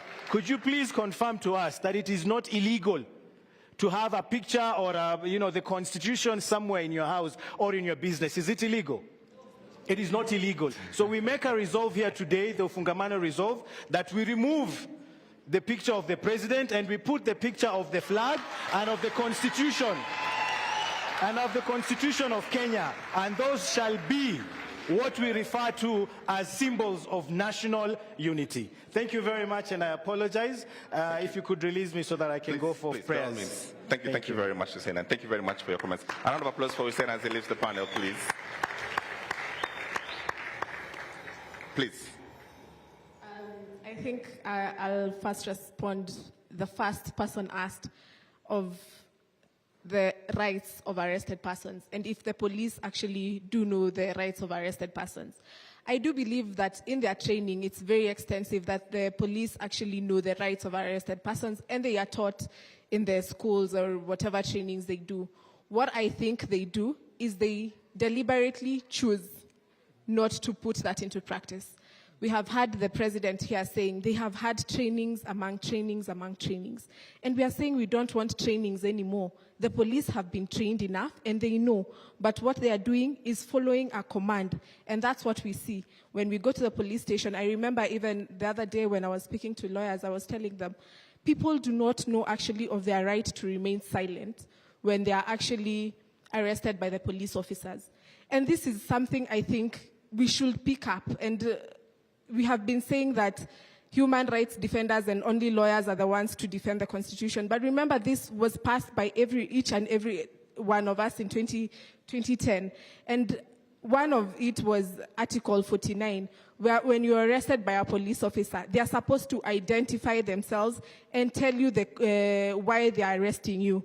I saw Bonnie laughing here because it is not known in Kenya. So I think it's about time that we take a stand, that we say when you arrest us, you tell us. We have seen now when we said reject finance bill, imeangushwa. Or we have said we need to see a change in leadership, imeangushwa. So I think it's about time that we also bring awareness and let the police know that we are watching. When you arrest us, you're not telling us why you're arresting us. And let us gather, and all of us, let's go and defend this person and say they were not given their right to be told of the offense they were charged, they have been arrested with, and they are not being given. We have had here Crazy Nairobian saying he refused to give his passwords. Naka walimsalimia vizuri sana. And we are saying it was his right to remain silent. So it's also, I think, it calls upon also the law society and the civil societies also to teach people of their rights when they are arrested. When the police officer asks you a question, you do not have to respond. When they tell you to do statements, you do not have to, because it is your constitutional right. And right now, we even fear of telling people it is your constitutional right to remain silent, because when they remain silent, we don't know if they are going to die, them exercising their rights, or what. But we need to remember, they cannot kill all of us. They cannot kill all of us.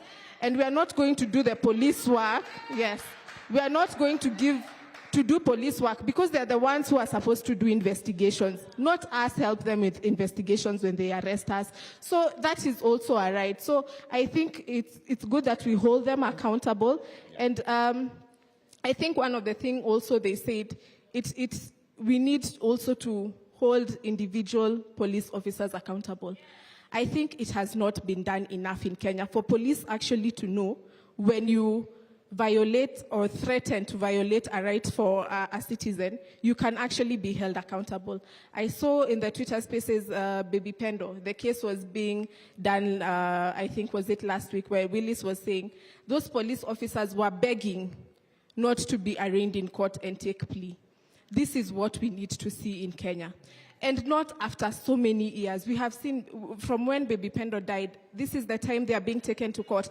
I think those are the issues we need to hold accountable. The ones who will be held accountable for all this protest and whatever is happening, what we need to ask is quick investigation and them being arraigned in court. Because when we go to the streets, tukishikwa, tunapelekwa immediately, where the investigation, the 1-year inquiry and things like that. I think that is what we need to stand on, and I think we need to stand on business on that and keeping the government accountable. All right, thank you. Erungu, would you wind this down for us? So when Denzel Washington saw Will Smith slap the other comedian, he made this comment where he said, "Be careful. At your point of triumph, it is when the devil comes for you." I think for this movement, those words are important. There could be a temptation at this moment to rest, to even become egotistical and to gloat.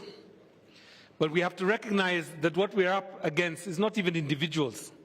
It is a system that is built around the idea that only a few can take decisions on behalf of the many. That idea is unlawful in our Constitution, because Chapter 1 tells us that it is the people that have the power. The problem is that we have a country that is not designed around our Constitution. And we have a Constitution that continues to look for a country that actually reflects the constitutional values in that Constitution. So my word to this movement is to remain inside of the soul that you generated for this country. And that soul was courage, lawfulness, patriotism, and a sense of purpose. So we have to think very carefully about how do we dismantle a system so that other people do not come and confuse us, at the same time keeping the same system that we were worried about. So we have to think about a number of things. As we challenge or as we rebelled against a taxation bill, That taxation bill has to be generated again. We hope it will be a new one. But the question is, are we there at the table to demand what will be in that taxation bill? Do we understand the cycle of budgeting? Because whether it be at the county level or whether it be at the national level, that budgeting process will happen. And the people that you have now challenged, they are waiting for you to go back to sleep. They are waiting for you to think you have won so that they can produce another budget that pays tenderpreneurs and creditors, foreign creditors, before it thinks about Kenyans. They are waiting for you to sleep so that they can change the police personnel, transfer a few people, and have the same violence come back a year or a few months from now. So I think what we have to do is be diligent and think about what are the propositions, what are the ideas that we are organizing around, and make those ideas so strong and so powerful that it's not just one generation who will fight for them, but our father's generation, our mother's generation will also fight for them. And just for that message, just for that point, a few days ago I got a text from a former freedom fighter, and he reminded me that that was the reason that they went to the forests, to have a generation rise up and take back their country when they felt that they had lost their country. More power. More power. More power. The Gen Zs are not orphans. They have parents who protect them, who gave them money, who are so proud of them today. But let me just say that there are grandparents also that have seen what is capable of this generation and are now looking forward to that alpha generation to see what will come next. Thank you very much. Thank you very much. A better applause for the panel, Gloria and Irungu Houghton. Thank you very much. You've all done very well. Really appreciate your time and your thoughts. Allow me now to welcome for the transitional period before we get to the next panel, the President of the Commonwealth Lawyers Association, Dr. Peter Maynard, to take a minute or less to give us some reflections. A round of applause, please, for Dr. Maynard.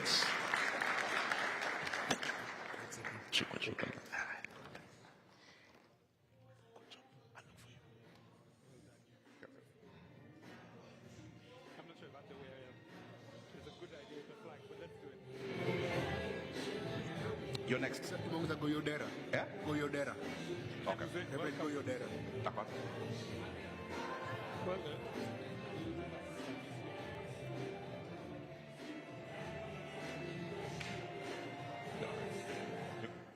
I can use this. Hey, how are you? Sure. They can use the project. He wanted to make some remarks. Okay. Okay.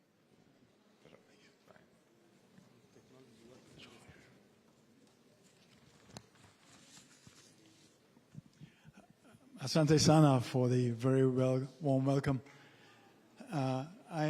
I'm Peter Maynard. I'm president of the Commonwealth Lawyers Association, which is a group of 56 jurisdictions around the world, including Kenya. And I had intended to visit Kenya some time ago, and so I thought it would be appropriate to come now, also before the meeting of the Law Society of Kenya elections. No to police brutality. No to extrajudicial killings and abductions. Those are some of the fundamental principles of the Commonwealth Lawyers Association. Our objectives are simply to uphold human rights, the rule of law, access to justice, and the independence of judges and lawyers. And so I make just 2 points, that we have observed the situation with great concern, and in solidarity with the Law Society of Kenya, we have also issued a statement, a statement condemning the arrest, abduction, and killing of civilians. And I wish to say that we are supportive of the Constitution and the rule of law. I encourage you all to continue to recognize the importance. You see, Kenya, from an outsider's perspective, Kenya has one of the most progressive constitutions in the world. But constitutions are just words. It's important for individuals, institutions, both government as well as protesters, to continue to recognize and implement the Constitution. My perspective is a little different in Kenya. I am inspired by my late grandmother, who was born on a slave plantation. She was raised by her grandmother because her father had been killed by the colonial authorities, and also her mother had gone away to look for work. And so I have been...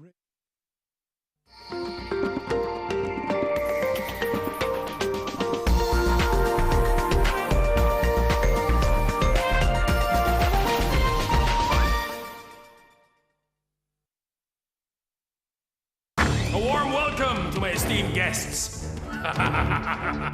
You're a monster, Ulysses. You don't fight fair! Boss, the cops are here! We need to go now! Mom and Gwen should stay at the safe house. We can't be too careful. Dad! Hi, Princess. A notification from their tracker on Adolfo's car. Take them all inside. Dad, please!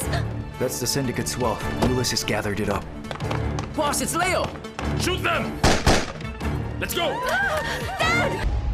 Fists of fate. And people come in and they're like, oh, it works. I can have ice cream and I'm not in any discomfort. I recommend Sensodyne because it works. It's brilliant. My name is Bob Karina, chairman of FIDA Investment Bank, and I am also the chairman of Rwanda Stock Exchange. We are looking forward to seeing you on 3rd of August at Tilisi in Gecha, Limuru, to come and hear about the Season 4 presentations that will cover the balancing act between personal growth and family responsibilities. It will be an exciting event and will cover many things. There will be things about parenting, there is about challenges in bringing up families, and we'll cover things like what are your responsibilities as a father in the family. So we are looking forward to seeing you and hope you will come and listen to the advice that we shall give.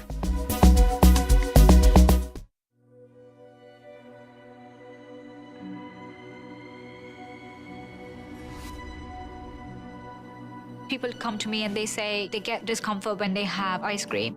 Can you imagine that? Avoiding having cold ice cream. Sensodyne gives you long-lasting protections against sensitivity. And people come in and they're like, oh, it works. I can have ice cream and I'm not in any discomfort. I recommend Sensodyne because it works.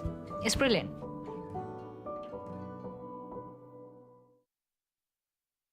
أعوذ بالله من الشيطان الرجيم يا أيها الذين آمنوا إذا نودي للصلاة من يوم الجمعة فسعوا إلى ذكر الله وذروا البيع ذلكم خير لكم إن كنتم تعلمون. To get Friday Muslim prayer as your skiza tune, dial *811*937#. Skiza na Nation.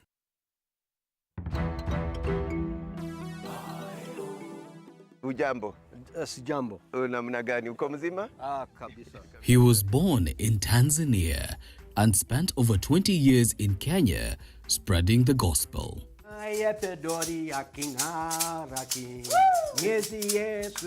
Yes, this week on Daring Abroad, we feature Pastor Dale and Suzanne Beverley and their life of service in Kenya's marginalized areas. We had 8 churches that we were responsible for, and that's when we fell in love with the Turkana people. Plus, their transition from missionary work in Africa to starting afresh in Portwin, Kansas. The motivation for me was to work myself out of a job. This Saturday, at 7:30 p.m. on NTV.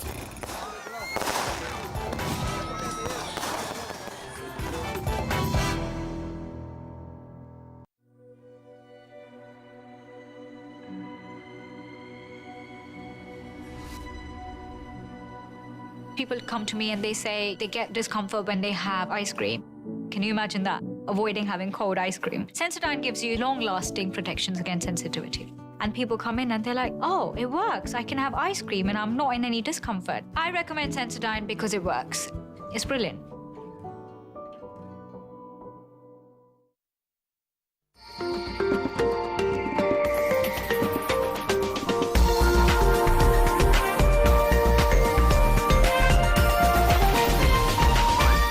This is NTV.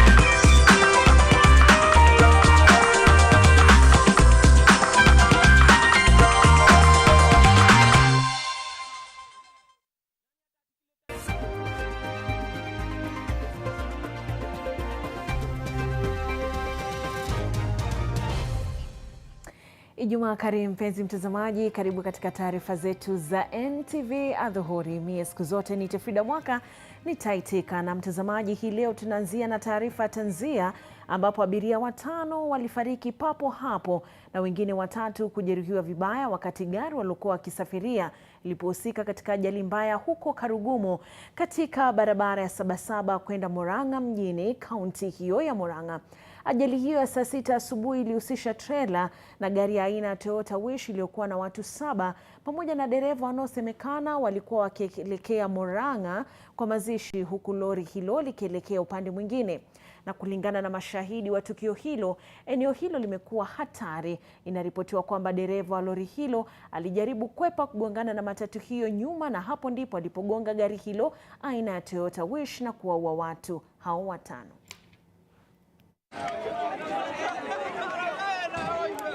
Venye dereva amesimama, hii nayo lori ilikuwa inatoka hiyo Nissan nyuma.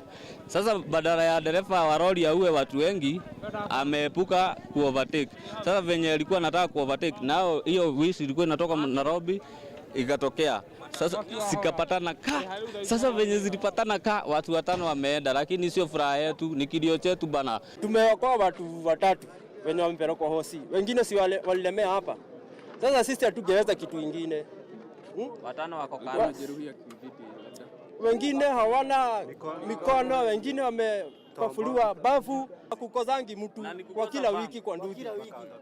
Mpaka watoto wa shule tunataka hii barabara iwekwe bampu kutoka huko juu. Bampu kama 5, tunataka bampu 5. Na mtazamaji, tunasema makiwa na wote waliopata majeraha tunawatakia afueni ya haraka.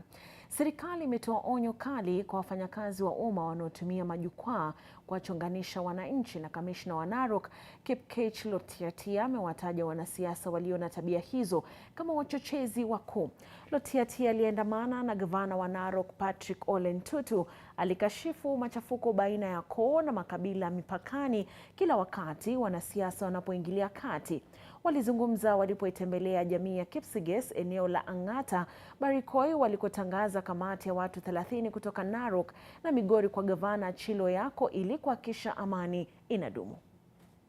Na timu yake labda mara ya pili, Mungu akusaidie. Ile shida hata ile sitachoka kusema tutadili na mhalifu. Mimi nikisema hivyo, mimi sitataja jina mtu ama kabila yote. Tunasema uhalifu iwe pande gani ama iwe pande gani. Kwa hivyo mambo ya walivu, wazee na wamama na viongozi wote, tukanye vijana wetu waepuke na mambo ambayo yanaleta mambo ya mzozo na mambo ya vita na mambo ya umwagaji wa damu. Lengo na madhumuni yangu kama gavana wenyu ni kumaliza hiyo shida ya mpaka. Hiyo shida ya mpaka tunataka tumalize hiyo. Na nafikiri nyinyi mtatushika mkono ili tumalize hiyo. Na hayo yakijiri, mashirika mbalimbali ya kutetea haki za kibinadamu yakiwemo KNCHR, muungano wa mawakili, Defenders Coalition, Amnesty International, Social Justice Center na ICJ wameandaa kikao maalum na vijana ili kusemezana kuhusu masuala yanayolikumba taifa.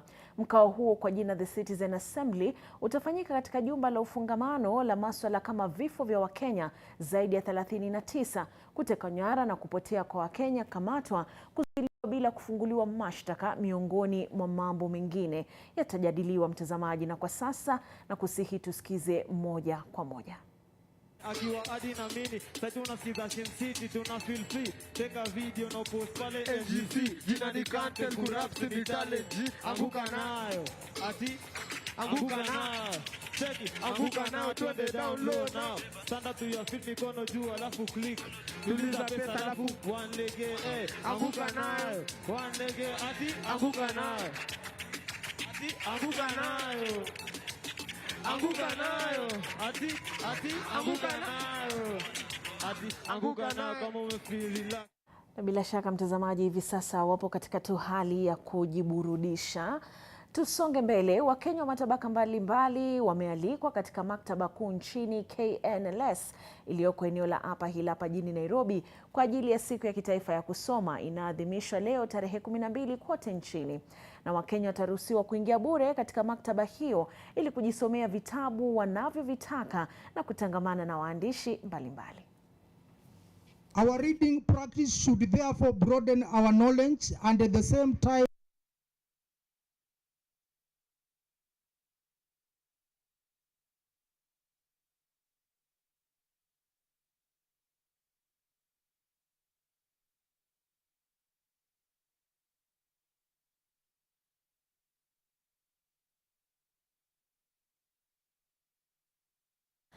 Na bila shaka mtazamaji, ni taarifa ambayo tutakuwa tunaiangazia baadaye. Kunradhi hapo kwa hitilafu ya mitambo, lakini kama nilivyogusia ni kwamba kila tarehe 12 mwezi Julai Wakenya huwa wanaungana tu ili kuadhimisha siku hiyo ya kusoma. Na ningependa pia uweze kuzungumza nami katika mitandao yetu ya kijamii, unijuze ni kitabu kipi ambacho unakisoma hivi sasa, ikizingatiwa kwamba imekuwa ni wiki ya kushabikia siku ya Kiswahili duniani na hata ulimwenguni kote. Itakuwa ni fahari yangu sana kujua ni kitabu kipi unachokisoma. Mimi nitakujuza kitabu ninachokisoma baada ya taarifa hizi. Kwa sasa tuendelee na taarifa zetu, ambapo katika hotuba ya Rais William Ruto hapo jana alikubali matakwa ya Wakenya ya kuwapiga kalamu mawaziri wake, swala ambalo limeendelea kuibua hisia miongoni mwa Wakenya, baadhi wakionekana kuridhishwa na hatua ya rais, ila kunao bado ambao wamesalia kumtaka rais aondoke madarakani. Sasa mtazamaji, tusikize kauli za Wakenya hao kuhusu hatua za rais kulirejesha taifa barabarani.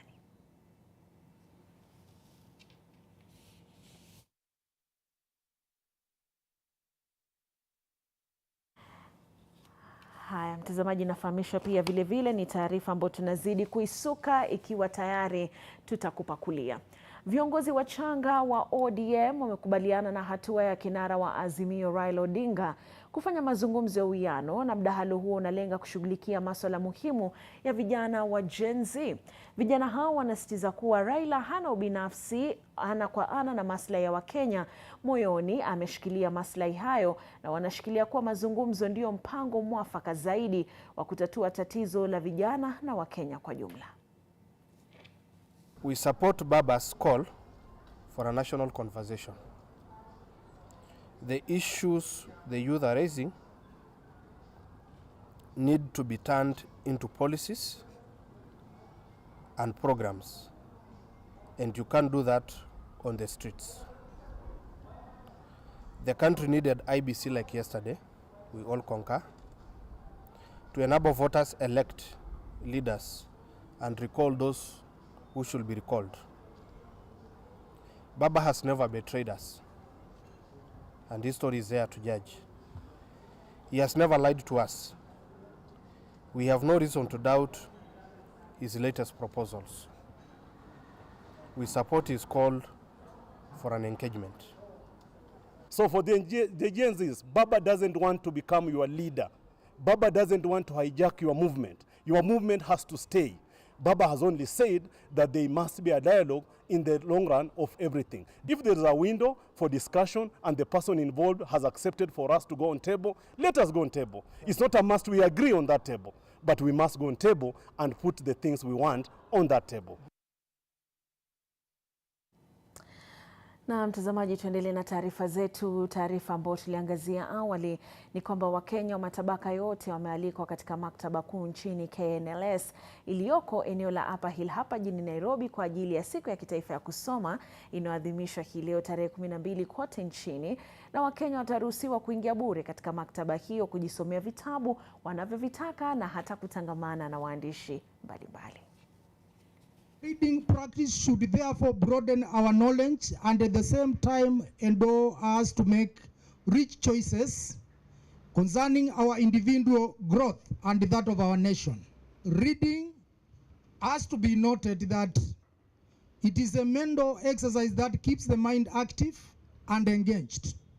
This is important for maintaining brain health, potentially delaying recognition. Cognitive decline as one age. This is an event that all of us, we are celebrating various activities that have been prepared for us, that are quite exciting. That the main thing, and the main theme being transforming Kenya through reading. And this will be celebrated eventually for those who will meet the target 20th October. This is what we refer to as Masuja wa kusoma. Na katika hotuba ya Rais William Ruto hapo jana, alikubali matakwa ya Kenya na kuwapiga kalamu mawaziri wake, swala ambalo mtazamaji limeendelea kuibua hisia miongoni mwa Wakenya, baadhi wakionekana kuridhishwa na hatua ya rais, ila kunao bado ambao wamesalia kumtaka rais aondoke madarakani. Sasa tusikize kauli za Wakenya hao kuhusu hatua za rais kulirejesha taifa barabarani. Kuru kwa kile kazi president amefanya na amesukumwa na agencies ndivyo amefanya. Na sasa tunataka vile ametoa CSS hapo na kuja hata kwa parastatals. Aingie huko na ifanywe vile imefanywa ya CSS. Na bado kuna ofisi moja ambaye ni unconstitutional ya CS Prime. Sasa hatujui ni kwa nini hiyo CS Prime bado imebaki. All Gen Zs and millennials need to come into these public offices. We tell these characters that these offices belong to the members of the public and they cannot eat our funds. The reasons for this is that we don't have roads, we don't have ECD centers, patients they go to hospitals, there are no drugs, people are driving big cars, people are competing in building their own homes. That one should not happen. All we want is everybody to be brought on board. The mamambogas, the bodabodas, the matatu crews, every one of us, and even some of the religious leaders should be brought on board so that it becomes an all-inclusive and participatory system of governance. Mimi nilionelea rais angefuta mawaziri, angeangalia wale mawaziri wakora ndio wala angefuta kazi. Sasa unaona, unaweza chukua mawaziri wengine lakini wawe tu na hiyo tabia ya wale wengine. Sasa kuchukua hao wengine si suluhisho, lakini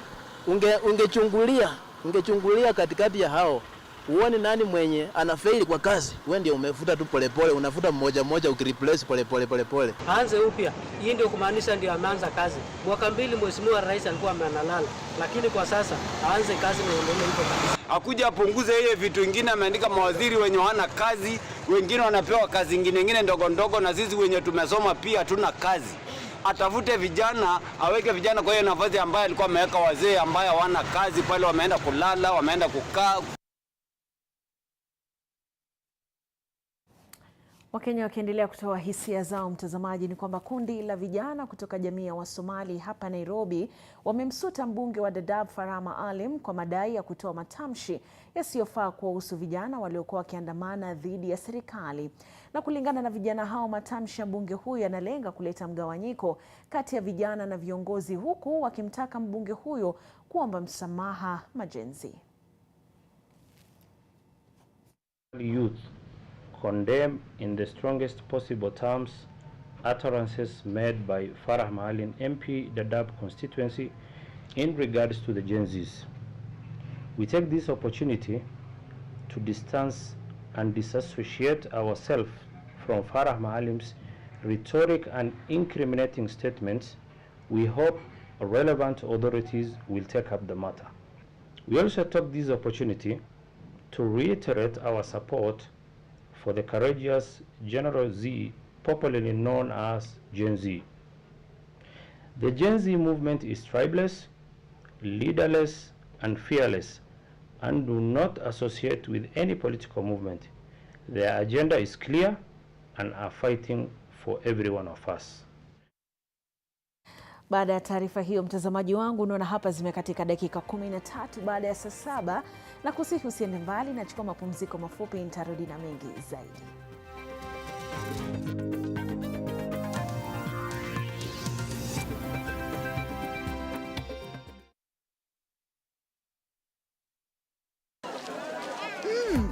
Colgate Herbal is formulated from a unique blend of natural herbs and is scientifically proven to strengthen teeth and keep gums healthy.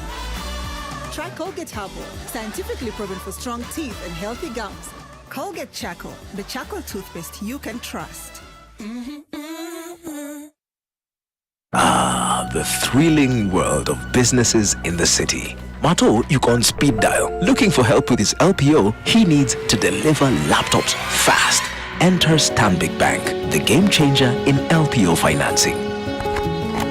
And I get to expand his horizons. Huyu hapo ni Max, aki-import bills, lakini yuko in a tight fix, like his favorite pair of tight sweatpants. Working capital solution from Stanbic Bank in a come through. Sasa and expand his fashion empire to the max, literally. When our dada, a mobile money super agent, gets frantic calls to hawana float, through our digital solution, MJK Dada Boss can send float to a sea of agents to keep them all afloat. Grow your biashara and unlock your horizons with our payments and collections, vehicle and asset financing, unsecured bid bonds, LPO financing, insurance, cross-border solutions, and so much more. Stanbic Bank is regulated by the Central Bank of Kenya. Kitengela, mtumishi wa Mungu Apostle Dr. James Maina Ng'ang'a anakualika katika mkutano wa Injili kuanzia tarehe 13 hadi tarehe 14 Julai uwanjani kwa DO Kitengela kuanzia saa 8 mchana.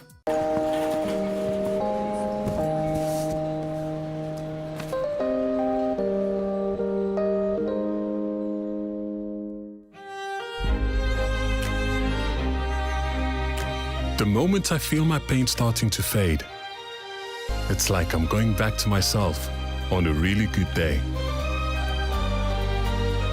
Panadol Extra releases you from strong pain. Panadol, release starts here. Acne-prone skin, marks? Stop. Try new Garnier Charcoal Serum with 4% AHA, BHA and charcoal. The first black serum with no residue. Clinically proven to reduce pimples and acne marks. New Garnier AHA, BHA Charcoal Serum. Approved by dermatologists by Garnier Naturally. Okay, great. So we are back. Finally, we're back. A lot has happened. COVID happened. A Droughtica happened. Elections happened, Gen Z happened, and we've happened. Nikita aliletwe na Millie Chebet. It's very energetic, ako pale. The next thing, naambiwa anataka kuimba peke yake. And I think I hosted one show with Nikita Kering, and you could see the passion that the girl had. So tumerudi, tumeanza. Friday 19th, tunaanza Crawl the First Show at Carnival Simba Saloon. Before tufikirie kwenda na huko na huko na huko, mmekuwa mkitu invite.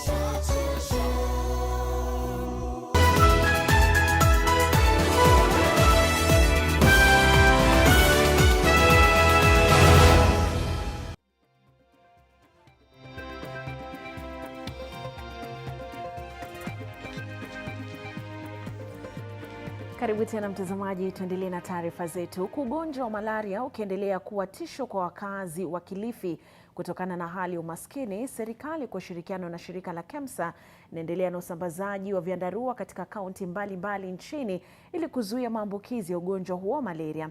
Ripoti ya uchunguzi wa viashirio vya malaria nchini Kenya inaonyesha kuwa takriban Wakenya milioni 4 wanaugua ugonjwa huo, huku zaidi ya watu 10,000 wakifa kutokana na ugonjwa wa malaria kila mwaka. Mwanahabari wetu kanda wa Pwani Fatma Bugu anaarifu.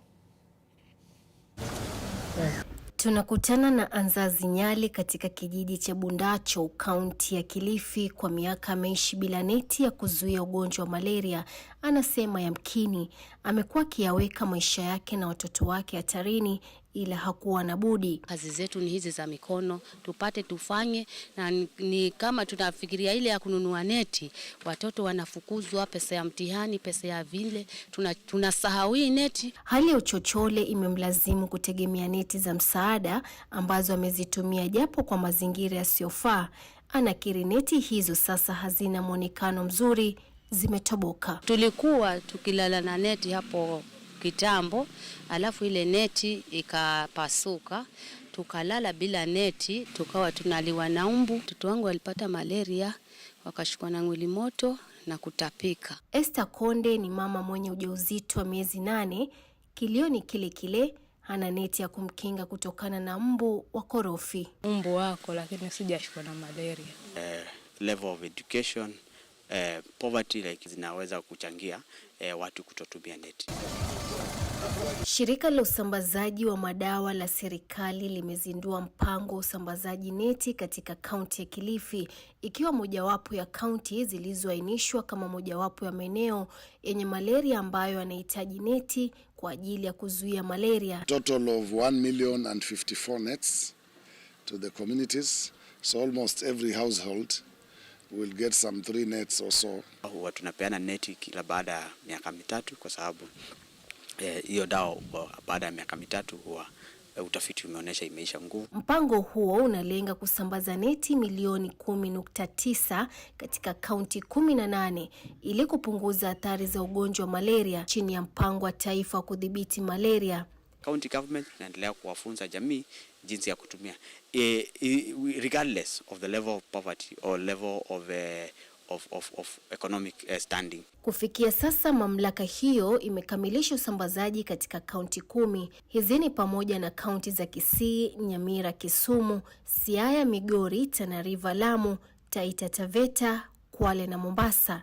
Kaunti zilizosalia ni Turkana, Trans Nzoia, Baringo, Kirinyaga miongoni mwa nyingine. Fatma Bugu, NTV, kutoka kaunti ya Kilifi. Na mtazamaji, kila mtoto ana haki ya kusoma katika ubora na kwa viwango hitajika, na bila elimu bora katika ngazi za chini basi uchumi wetu hauendi popote. Ni maneno yake mkurugenzi mkuu wa shirika la Isuzu East Africa Rita Kavashe kwa mabanati wa shule ya upili ya Mtakatifu Kizito na Vaholo, kaunti ya Kakamega. Ni maneno yaliyotamkwa wakati wa kuipa shule hii sura mpya kimiundo msingi na teknolojia, na shule hii ya Kizito ni miongoni mwa shule kadhaa Kakamega kupata ufadhili wa maeneo ya kusomea, vitabu na tarakilishi kwa kima cha shilingi milioni 10 kutoka kwa hisani ya kampuni ya kutengeneza magari ya Isuzu East Africa. Hatua hii inaaminika kuwa mchango mkubwa kwa masomo yanayopewa uzito na serikali chini ya mtaala wa CBC, yani sayansi, teknolojia, uhandisi na hisabati kwa jumla. Wanafunzi wamekumbushwa kuwa wakishikwa washikamane na wawe mstari wa mbele kujinasua kutoka kwa lindi la umaskini kupitia masomo badala ya kusubiri kusukumwa. Shule nyingine iliyofaidi kwa mpango sawia ni ile ya msingi ya Malava. Outreach here is informed by the need to make sure that our communities, especially in the rural areas, have access to computing and to STEM, encouraging girls to take up STEM-related subjects because the world as it is emerging, we need both boys and girls in our schools to take up STEM-related subjects so that we prepare them for the future of work. The world is moving electronic-wise, and my people are remaining behind. Your input has made it possible for our girls to now know how a computer looks like, what a computer does.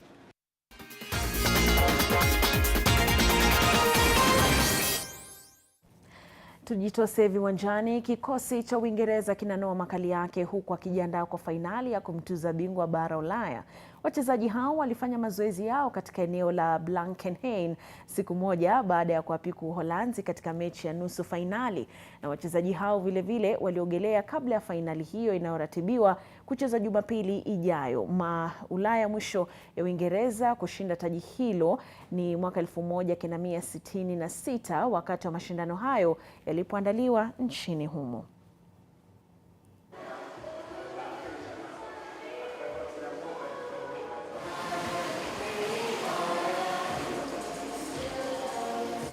Na haya yakijiri, kikosi cha Argentina kilifanya mazoezi yake mjini Miami nchini Marekani kabla fainali ya mechi yao dhidi ya Colombia. Lionel Messi alikuwa mazoezeni baada ya kurejea baada ya kuguza jeraha. Messi alicheza katika mechi yao ya robo fainali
for these people. And that is another conversation that has been held for so long, ever since artists before me found a problem there.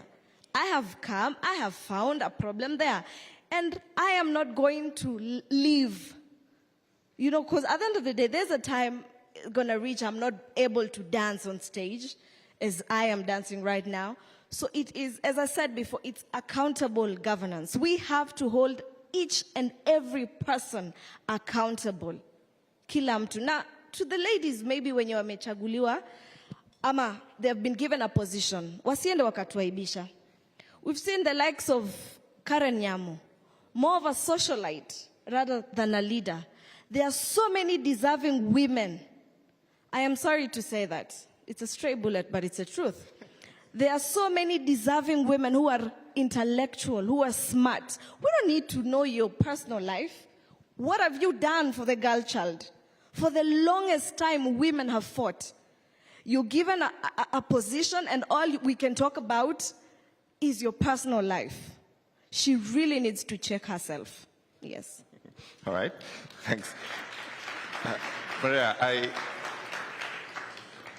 if anyone engages with politics, and we look at this in this sense, that it would be foolhardy for anyone to think that the political class is going to walk away from this and surrender and say, okay, you guys have won, fantastic, we're out. Okay? That is not going to happen. They're going to rely on what they do best, which is politics. And I suspect this is what's going to happen in the next 2-3 years. From where you sit, with all these issues that we need to solve, and there are many, right? And they're serious, you know, parliament and constitutional, you know, two-third gender rule not anywhere being affected. There are many things on the priority of this list we just don't know and don't have. Give us some advice. How should we look at these questions that we exercise our minds and say we should have priorities, bare minimums, and go forward? Because the political class will have that. And this is a long battle, as Reverend Goya has told us. Yeah, so I think the first thing, we need to appreciate that the country has changed. It's not business as usual. So there's been a shift in the minds of Kenyans. Whether they're saying it or not, whether they're organizing or not, it's present. And we have to seize the moment. So where do our leaders come from? They come from within us. Today we'll sit here and say, hey, James unatosha mboga. Where tutakuchagua? But what happens? What follows after, hey, Mhesh? What do we say? Toboka. Kakitu kalanch. Mhesh. That's the problem. Our politics, our governance is transactional. And the minute I give you a 50 bob, a 100 bob, a 200 bob, I'm done with you until next time. So this shift has to be literal. Like, we can't just talk about it. We have to live it. We have to talk it. We have to walk it. The fact of the matter is, politicians are smart. Even the ones we say are uneducated are street smart. So they will just look at what is trending and jump on it. And if we've decided that going forward, we're serious about our governance, we're serious about who gets into office, how the hell does somebody get elected while they're in jail? How do you get elected after shooting somebody dead? And DCI put out a notice that they're looking for you, and you get elected. So what Nadia, what Mike Mushiri, what other artists and individuals and human rights activists have been doing needs to be amplified. Take civic education very literally, because there are people who think that there's an MP, I think he's called Kamala, in Western. He was telling his people that sasa mjue tunamaliza maneno ya CDF, sasa msikuje kwangu kuniomba. Because that's the way things are done. You come, you ask me for 300 bob, sawa, sawa. And he'll not perform. He will not build that road. I mean, nothing will get done. So we need to amplify the voice of civic education. I think that's very important. People need to understand why electing an MCA is very important because that's a person who's closest to you in terms of resources that have been devolved to the county. Why a political party is not more superior to an individual who's representing you at the ground. It's important for us, and I think you've debunked this, that tribalism is no longer a factor. And as long as it remains a non-factor, we are ahead. So mtu wetu, that politics is gone. So if we keep at it, and if we keep agitating for the very things that we're actually talking about, governance, accountability, transparency, right from the elective positions. And I think this is an opportunity for young people. You can get elected without being on a party. Yeah, but remember, if our institutions, and this is a very critical point for me, James, if our institutions are not safeguarded, today our institutions are failing us because they are at the mercy of the executive. Why? Because the executive pays.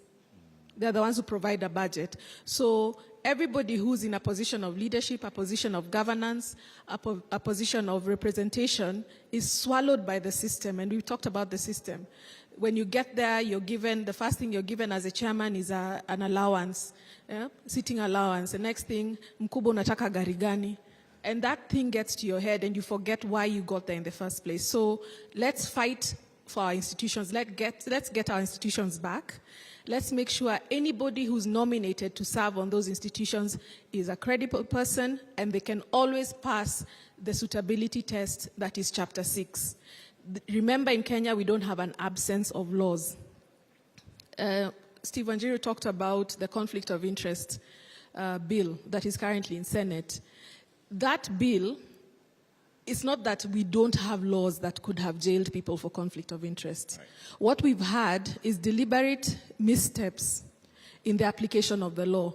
So the unification of these laws is important. And that's why when you said that, what will we do going forward? Because people will get tired and they'll go back to doing what they need to do. Let us just hold people to account. Start by recalling.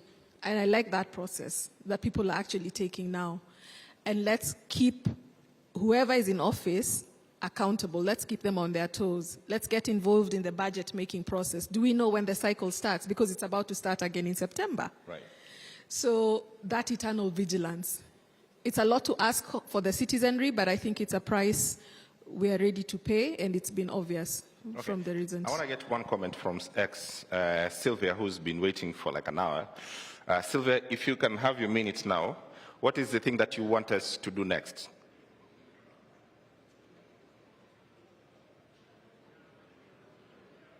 Do we have Sylvia?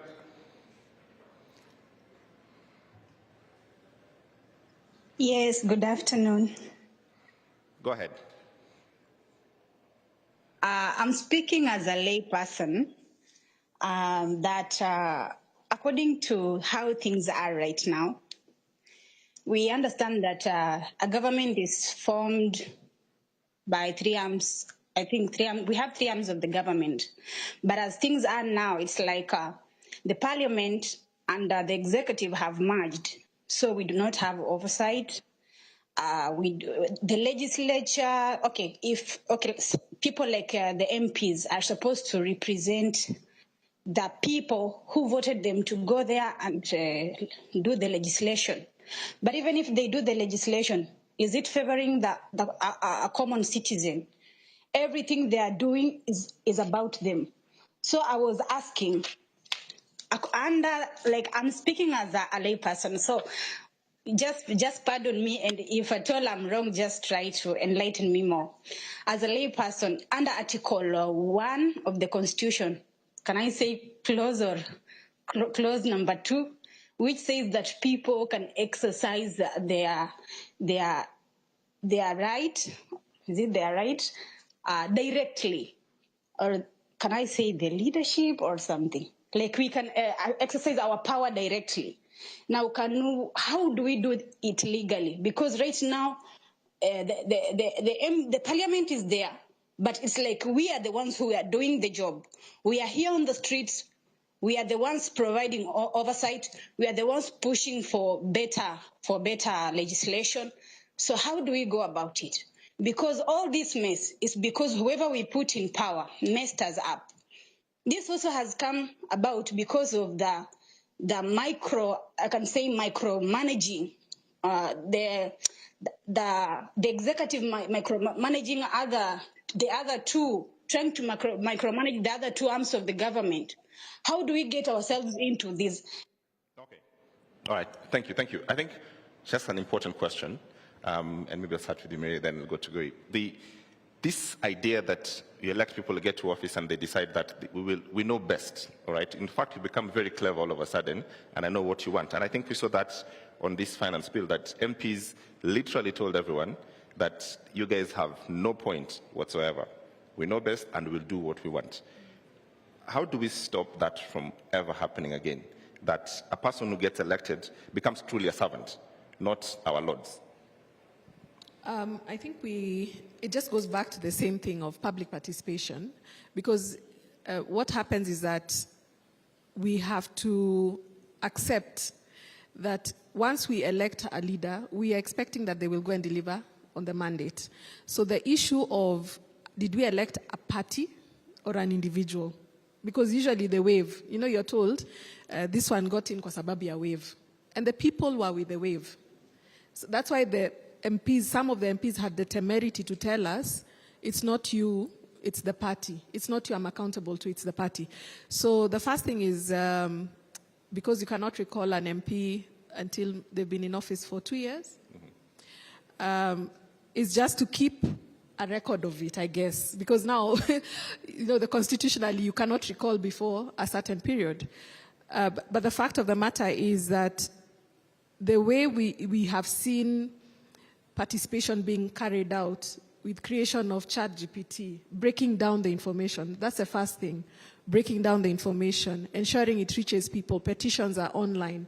It's easier now to find people, to bring people together. Before you had to be, moneyed to do these things. Right. So it's much easier now. Okay. Reverend Koi, how do we make our politicians actually work for us? How do we stop the arrogance, the kiburi that they have, that because I'm in office now, I do whatever I want? The message has already been sent. Yeah. The message has already been sent. And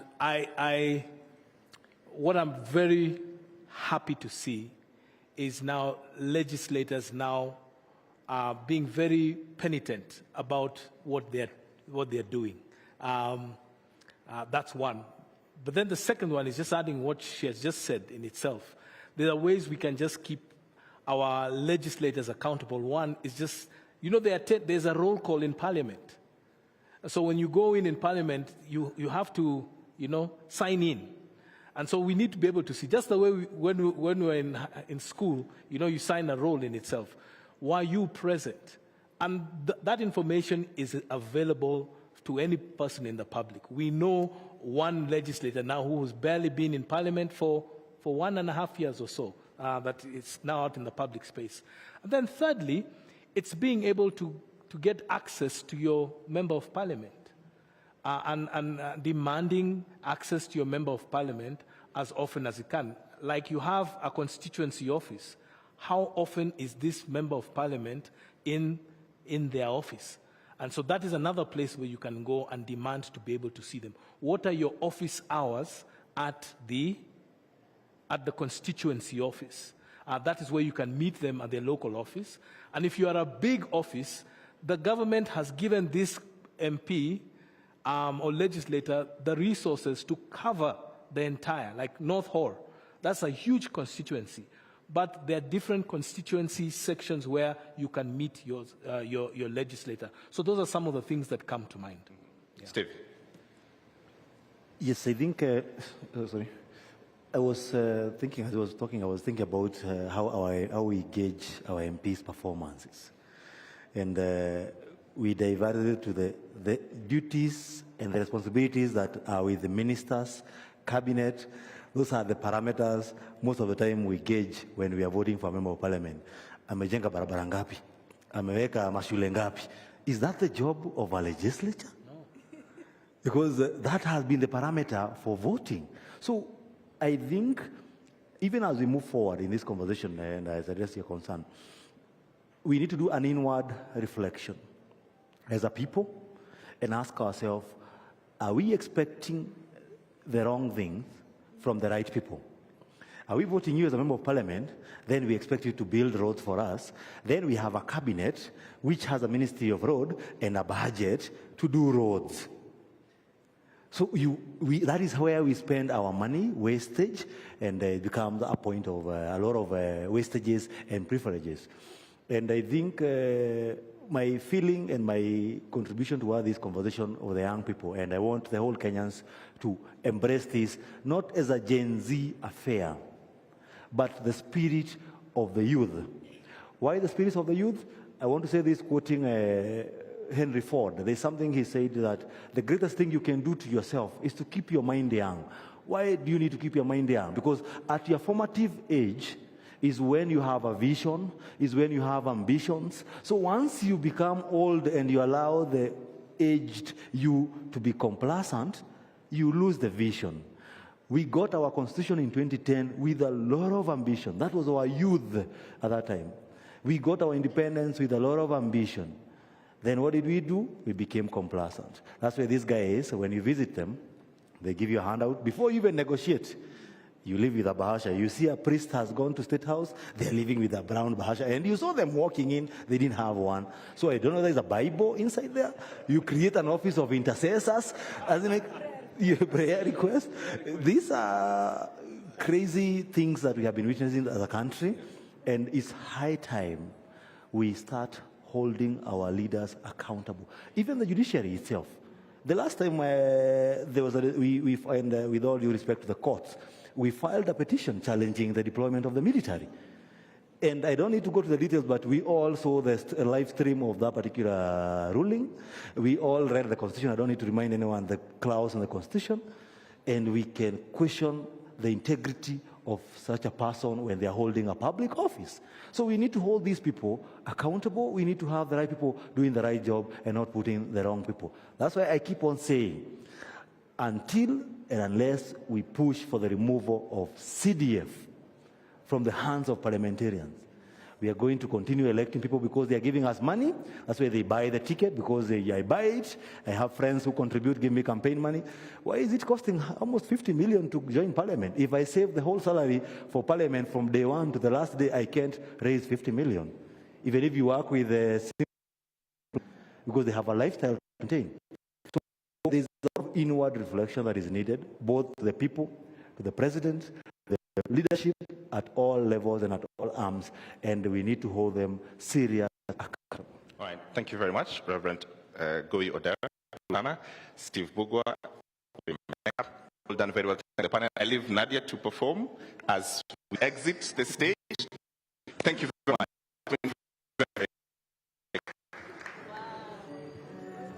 Thank you very much. It was a great pleasure. Ngoja. Thank you very much. Ningewaomba tusimame. Let us stand up, please.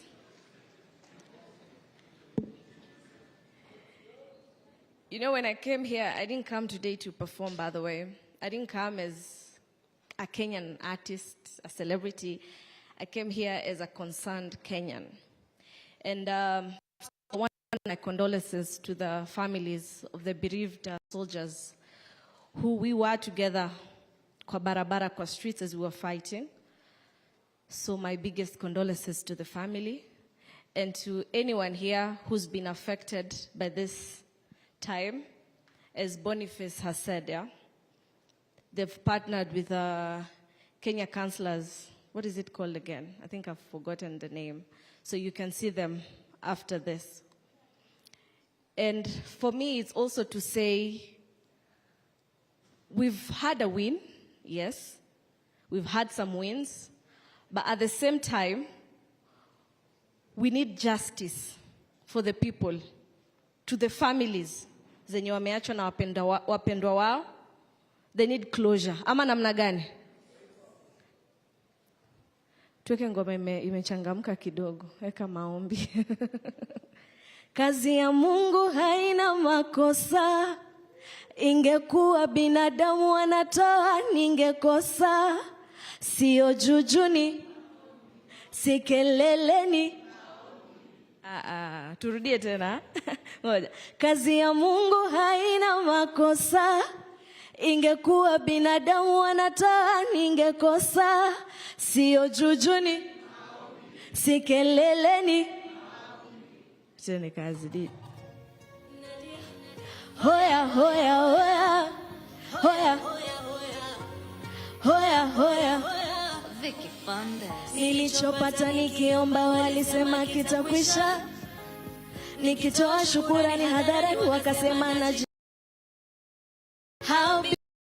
Nilipo wiki sasa imepita miaka bado wanasubiri.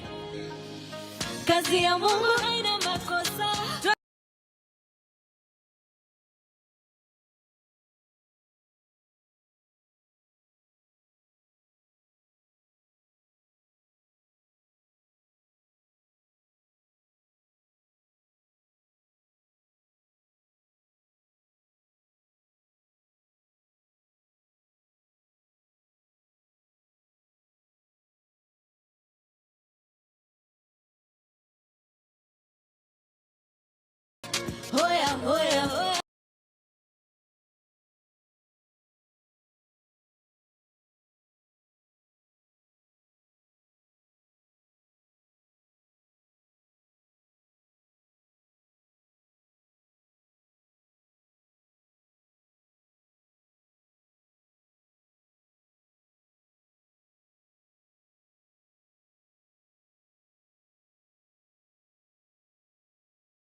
Human Rights Watch. Please, a round of applause for him as he makes his way up.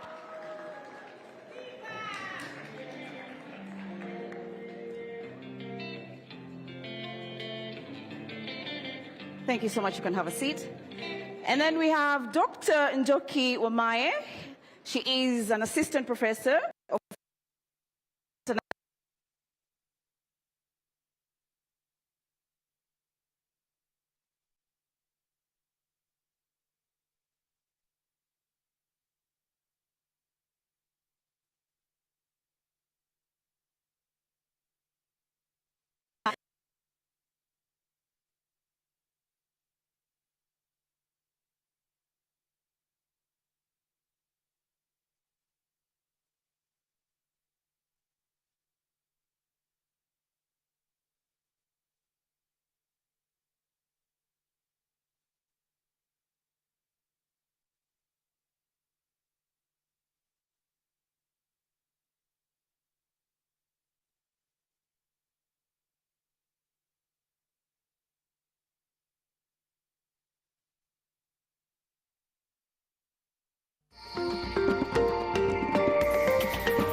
Are you curious about that dazzling look? How do you define beauty? And how to dress elegant, glitz, and glamorous?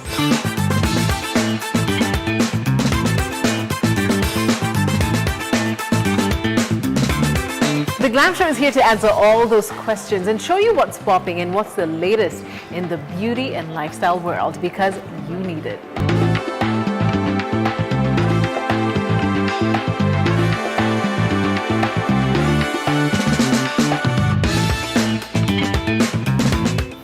Look your best and fall in love with Into the Glam.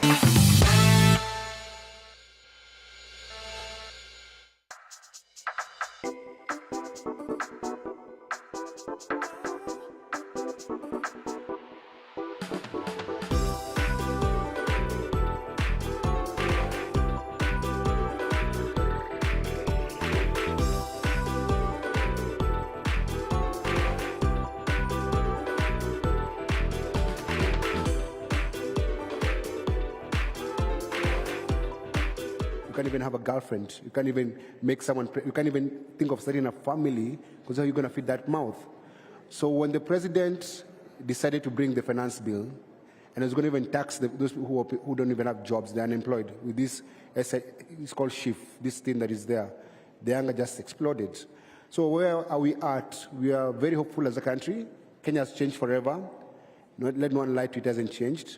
That's where we are at. Kenya landscape has changed, and people have reclaimed back their sovereign power. We're in charge right now. And it's like we're trying to push out a baby. It's a very critical stage, because if you make a mistake, the baby might die and kill the baby, and the mother or one of them survives. So you must midwife this process very, very carefully, that is not carjacked.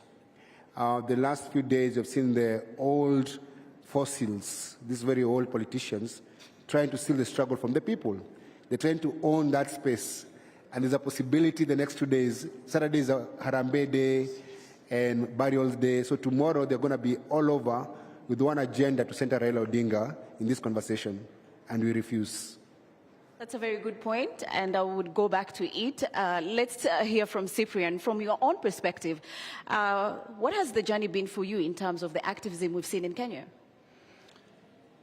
Well, the journey has been real. It has been tough. We've lost people. I thank God that I'm alive. When we went to committee, we saw the cells where a lot of our comrades in the 1980s died in prisons, including Naivasha, Kamiti, Shimo Latewa, and all those jails and prisons. The torture chambers that used to be physical at Nyayo and Nyati House are now happening, and our young people are being thrown into swamps. But I don't want to talk about myself today. I want to answer only one question that you've asked. What is different between the struggles that we have been in and this one? Because I think that's something that has been missed in all the conversations I've listened to. And my answer is this. This is the only generation which has refused to be used. The only generation which has refused to be used. And I want to use that to bring the struggles. The Mau Mau, Modoni Nyanjiro was the mother of the Mau Mau. If you look at it, the Mau Mau were used. They died, they were deprived of land, they were kept in cells and in jails. Dedan Kimathi died, but they were used by the home guards, the Kenyatta, the Jomo Kenyattas and the home guards who took over power. Then the second liberation, which we died for, we went to jail for, to bring back Section 2A. We were again used. The people who took over power were not the people who were in the fight. Then comes the Kenya Constitution 2010, which the likes of Osieno and myself and all of us in Jokia invested our lives in. Who is the beneficiary of the Constitution of Kenya 2010? William Ruto. The one who said no is the one who is the president. Uhuru Kenyatta, who was against the Constitution, and Rigathi Gachagua are the people who are the beneficiaries of the Constitution. Again, we were used. This is the only generation since Kenya was established as a colony. Kenya became independent. We only have one generation which has refused to say, which has said, you are not going to use us. Raila every time uses dead young people in the streets to negotiate handshakes. 2007, the numbers who died 1,000, by the way, the number was more than 7,600, but we used the number that the government gave us. Then we went into handshake. Comes 2017, hundreds are killed. Power is shared. Then we come to 2022. Last year you saw 75 died. They were used to form NADCO. The young people are saying there is not going to be another dialogue where you are going to use our deaths to gain power. So I have to give it to these Gen Zs, I have to give it to them, that they have stopped something tragic, treacherous that has been going on about Kenya, and this generation has said no more using our blood, our sweat, and our tears to negotiate power. Thank you so much, Cyprian. Dr. Njoki, rallying on the conversation here, the journey, what is your perspective? Just something, and thank you, I'm glad we are talking about the journey, because the last 3 weeks, if you even try and get into any of these spaces, it's impossible. You don't have 100,000 followers to speak. So I'm happy we are here acknowledging also the journey. So, and we can look at it in 3 phases. Of course, before independence, Mau Mau and all the rest, like Muthoni Nyanjiro from 1922. Mau Mau is our DNA. Resistance is our DNA, right? Don't ever forget that. For us Kenyans, only 2 countries resisted the British or the French violently before 1970. Later we had the Portuguese resisting. But before 1970, there were only 2 countries, and one was Kenya, and the other one is which one? You know, I'm a teacher. Yes. Algeria. Yes. The liberation front in Algeria. In Africa is only those 2 countries. So, and it's because of the Mau Mau, and you know the guerrilla warfare that they fought. So resistance is our DNA. And with that, of course, even post-independence, people resisted the fascist state that Kenyatta, because many times we are just looking at this Ruto. We are forgetting the mistake started from Jomo Kenyatta. Because he instituted a very fascist state, you know the many deaths that are still unresolved. And this politics of let's forget and move on is what got us where we are. A country where impunity is our DNA now. Right? And so we need to look at that past from Kenyatta, the mistakes he made, and especially in setting up the structures of Kenya. Look at Tanzania with all its problems. Tanzania is doing much, much better in terms of politics. Kenya, we keep bragging about our economy. So what? The economy, if you don't have your rights, those chapter 4, the Bill of Rights, not just the what do you call it, social and political rights, but also the economic rights. But the social and political rights are the foundation that offer you the space to demand for the others. And the social and political rights, which are enshrined in chapter 4, they should be protected. We already have them. And that's why we are saying, for me, I'm saying, let's not get excited with his changing ministers, because they'll still come back. We should be looking at chapter 4 and chapter 6. Chapter 4, our rights. Our people have been killed. Young people have been killed. These universities where I also teach, they are quiet. You know, so till we have justice, till we have the killer cops arrested, till Koome is gone, you know, and those are some of the things we are saying must change. Then we can deal with, as we deal with the rest of everything. But having said that, it's a good moment. I think Gen Z is probably now what we can call the third liberation. This is I think we've now entered the third liberation. And the second liberation, and I'm glad we are here in this hall. Those of us who don't know, this hall is a very important hall, Ufungamano. And Cyprian is here. I've seen many other comrades who are there those days during the IPPG reforms and NCC especially, and the National Convention on National Convention Assembly Executive Exactly. Council. That's where the Constitution of Kenya was changed, and Section 2A was repealed, and that's where we can tell off Zakayo and anybody else about why, because we fought for that constitution. And it's really sad that we have to keep fighting. That's why we need to have the right people in power, so that we are not fighting, so that it's people who also think like us, people who know human rights is part of state making. And I'm very glad, because that second liberation, first liberation was the Mau Mau and what they did, and the people who liberated Kenya. Remember, you need to also know who liberated Kenya, because the challenge is opportunists took over the real liberators like Dedan Kimathi. Second liberation, it is those people who fought for the second liberation of this country and the return of and who helped us get the constitution. And some of them are here. Please wave, because we need to acknowledge you.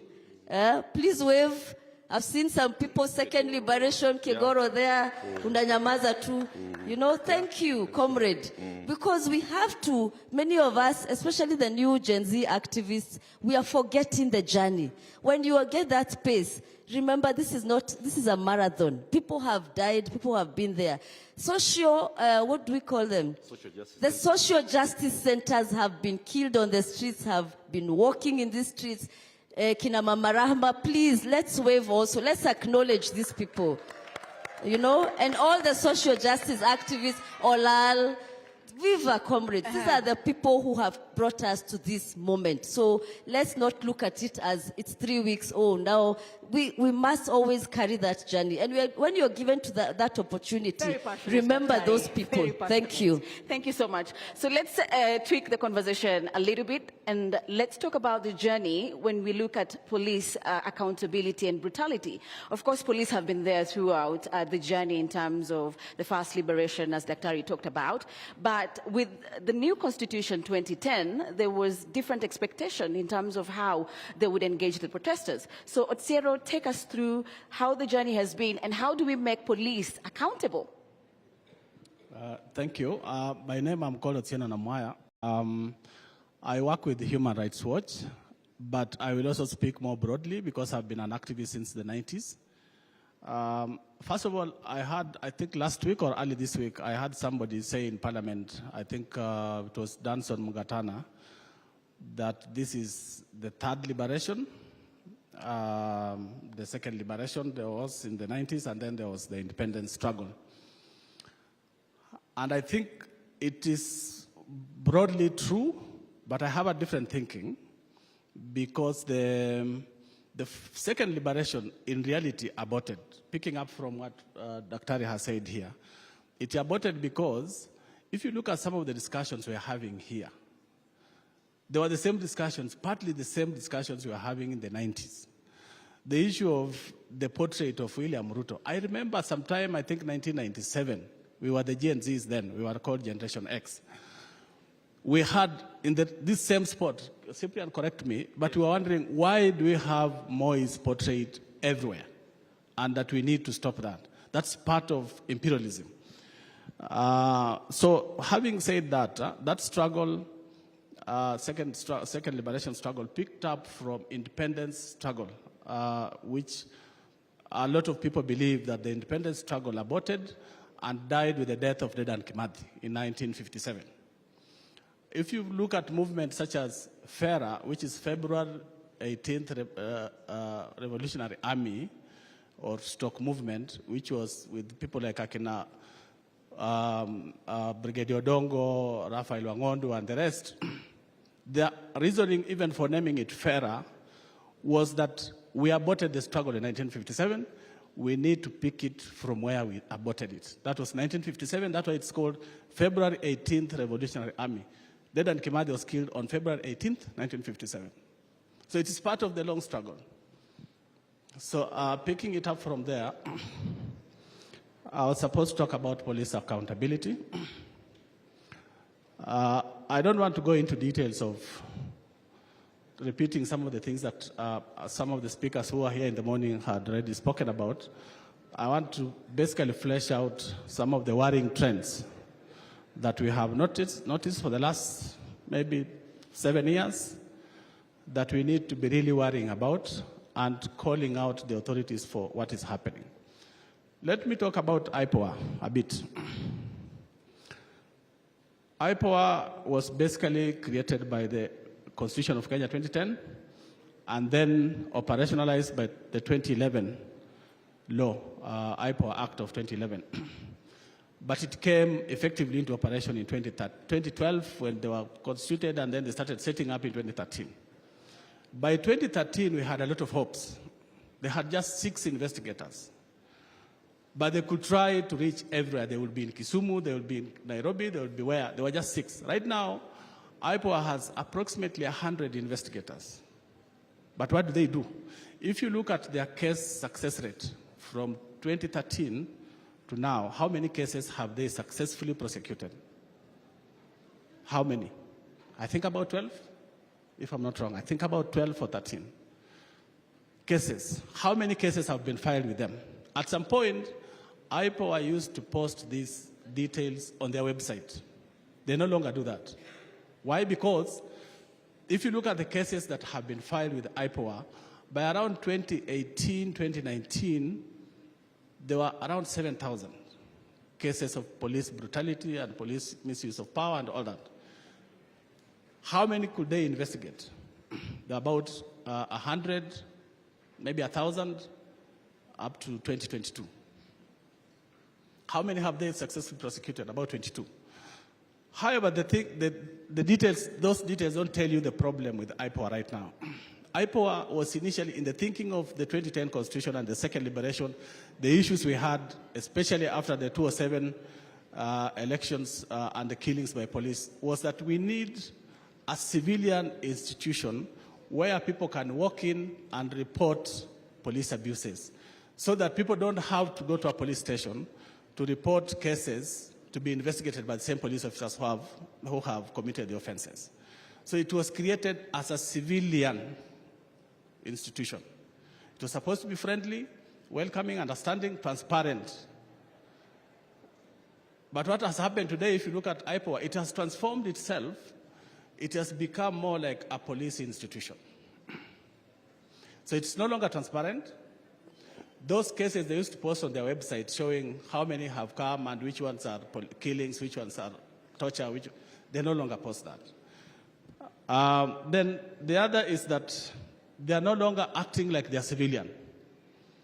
They are more interested in parleying with the police and being called to State House than actually opening their doors for the civilians to report cases.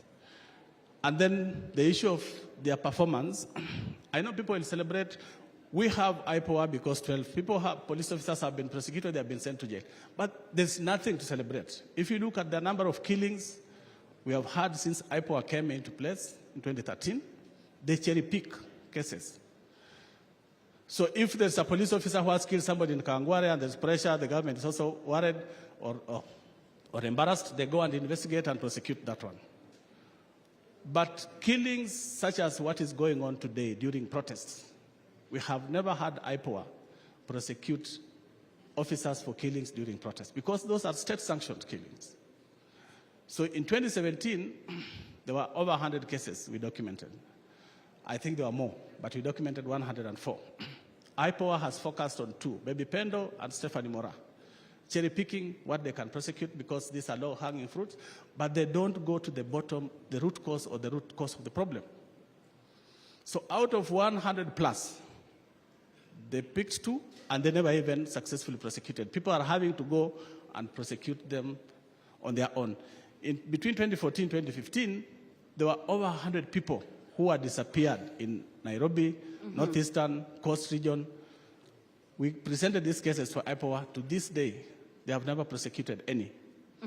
In 2020, during Corona, there were over 20 cases. I don't know how many have been prosecuted. Last year, there were over 70. They promised to take people to court. I think by October, they were saying they are going to court. Nobody has been prosecuted. This one is going to go the same way.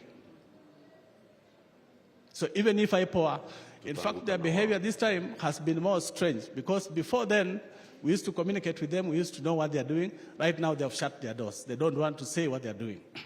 We need to start calling out IPOA. That's one. The second one, I'd asked for more time, if you don't mind. If you could hold on, we could come back in terms of now what needs to be done to ensure the accountability. I'm trying to flesh out. So what needs to be done in the terms of IPOA is to begin to call for more accountability, more transparency for IPOA. Okay. If you allow me to just go through the 3 points. Okay. So the other worrying trend is when it comes to accountability, especially where there are killings like what we have now, police are refusing to do their bit. So the National Police Service Act of 2011 says that police, as 2012 I think, police are supposed to, once there's a killing, police are supposed to do preliminary investigations. The commander is supposed to share details of that investigation with IPOA, with the Inspector General.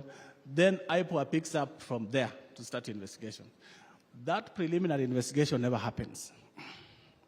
So IPOA has to start struggling to understand which police officer shot, what happened, what were the circumstances of the shooting. That should have been in the preliminary report. And then the second thing is that when killings happen in a setting like what we have today, the demonstrations and the protests, what is supposed to guide IPOA in investigating those cases is what is called the operational order, which is basically says which police were deployed where and which orders were they given. And then the second one is what is called the Register of Movement of Arms and Ammunition, which basically gives you now, narrows down when somebody is killed to understand who had which ammunition, who had which gun, and who was where. So when the investigations come, like in Kisumu, a lot of the killings that happened in 2017, police refused to hand over the Register of Movement of Arms and Ammunition. Police refused to hand over the operational order. So it became impossible to understand who shot where. But they're covering themselves. They're covering themselves up. But they only do that because of lack of political will. What they're doing is political. It's a political order to kill. So what's the problem there? it is lack of police independence. And it takes us back to the struggle of the second struggle, which was to ensure we have an independent police authority. And then the other is the issue of the new trend that we have seen from 2017 is the role of the hospitals and mortuaries. So in the past, you would go to a hospital and a mortuary, and quickly you get the register and get to know who has been brought in, who was shot, who was killed. And then you get to know their names and you get to know their injuries. Today, what they are doing is that they have created 2 registers. And that's why I was cautioning our colleagues in Githurai, don't say you have only 2 or 3 killings, because you don't know the killings. Or we went to Kenyatta Hospital and we found 3 bodies. You need to do more to understand how many people have been killed. Right now I'm hearing people say 50 people have been killed. It's not 50. You don't know. Because what's happening in mortuaries is that they cleared 2 registers. So the front one is the normal one, where they put like 3 or 4 cases. So when you go to look for people who have been killed, they show you that one. But there's another police register, where they have all the other bodies. So after 25th, the invasion of Parliament, at City Mortuary they had 6 bodies. And we're wondering, but how can they be 6 when even at Parliament alone, we know that at least 8 were killed? And they refused. They just said 6. Later on, we came back and talked to the staff, and we realized there were other bodies being hidden elsewhere which were not in the register. And that is happening not just there. We saw it in Kisumu in 2017. They hide those bodies, and they make sure you never get to know what exactly happened. We also know that sometimes they don't take those bodies to the mortuaries. In Kisumu, we discovered bodies, I think bodies were discovered in Lake Victoria, at around 26 bodies, 3 or 4 months later, after we had looked for bodies in JTRH, in Kisumu District Hospital, everywhere. There were no bodies, but they had been thrown elsewhere. Even this one, let us be very careful, because we don't know where those bodies are. Thank you so much for that. Going back to Bonnie, you spoke about the opposition wanting to take this civic engagement that we've seen in Kenya for the last 4 weeks. What is your reaction? Do you feel they're bringing back the political rhetorics and reaping where it's not so? It's a betrayal of the people. So one of the constant factors in the last 20 years has been Raila Odinga. He shook hands with Moi, shook hands with Kibaki, shook hands with Uhuru. Now he's doing that with Ruto. But every time he does that, he betrays everyone who was involved in the movement. I covered post-election violence in 2007, and the victims were never compensated. I heard Cyprian say the number was like 7,000 people died, but the government claims about 1,200 people died. But there was no compensation and there was no justice. And the difference between that time and this movement is that one of the things that people are saying in the streets is that we must have accountability, and we must have justice, and we must have reparations. So we must compensate the people who have been killed by the police, and we must get the killer cops to be arrested. On Tuesday, we're going back to the streets to demand Comey to resign. But if you look at Raila Odinga, he has never demanded for those things. Every time he shakes hands and gets a deal, he doesn't talk about compensation for lives or justice for the victims. He moves on. He's a mercenary, actually, basically. That's what Raila has become over the years. So yesterday I was in a space with his son, and I told him, go and tell your father not to betray his grandkids. Because basically the guys in the streets are actually his grandkids. I can be Raila Odinga's son because I'm the same age with Raila Jr. But the people who are protesting and leading this protest are 18, 19-year-old, 20-year-old kids. And they're saying, we got this. So I'm just telling the politicians, lay off these demonstrations and protests, let these people articulate their own issues. And the thing about dialogue, how do you go dialogue with politicians and it's the kids in the streets? And all they're asking for is the upholding of the Constitution. There's no new ask by these young kids. They're not saying that start new laws. No, they're saying the existing laws work. Implement the Constitution fully. That's where the fight is at. So our ask for everyone who is here and people who can talk to Raila Odinga and online and offline is tell him not to make this movement a barrier issue this weekend. Because what politicians do over the weekend, they go to churches and burials and try to set the agenda of the week. And what they're trying to do, when they do that, they're deflecting young people and make them keep off. Because the reason why they're in the streets, they're saying they're tribeless, they're partyless, and they're leaderless. But the moment someone is trying to insert themselves as their leader, you just spoil everything. So I think it is in bad taste for someone who's not in the streets. In this particular, the last 3 weeks, and people have died to come in and try to speak on their behalf. Those kids know what they want, and they're saying very eloquently and loudly, let them speak for themselves. Cyprian, from your perspective, you've been at it for long. Perhaps how does the protesters keep the momentum as it is and to ensure they're not divided by the politicians? Because that can be a mechanism in which now they separate this. Three things very quickly. The first thing is what Bonnie has spoken to. Be united around the issues, set the agenda, and what the Gen Zs have done is that they have published their agenda. That's the first thing you do if you want to remain united. That's very, very important, that the agenda is clear, you publish it, and you own it. They have even said that the leader is the issues. The issues are their leader. The second thing you do to keep a movement together is that you hold everybody accountable who is involved in the process and in the struggle. And the young people have managed to do things we were unable to do. I don't want to give you details, but let me tell you one story. In the year 2000, we were 1,500 of us here, and we only had 2 mobile phones, James Orengo and Munuve. And a priest, a reverend, I don't want to name him today, asked for Munuve's handset. He didn't know, don't name them. And he went out there to speak, but he did not know how to operate the mobile phone. But it was State House which was speaking to him. So when Munuve was given back his phone, he realized that it is State House which had been speaking to the convener of the meeting. That's why I didn't want to name him. And so you have to ensure that the infiltrators do not divide you. And that's why I'm really saying kudos to Gen Zs, because they have identified the infiltrators and they have ensured that they are flashing them out. That is extremely important. People should know, and what you've done, what they have done is really powerful, because they have even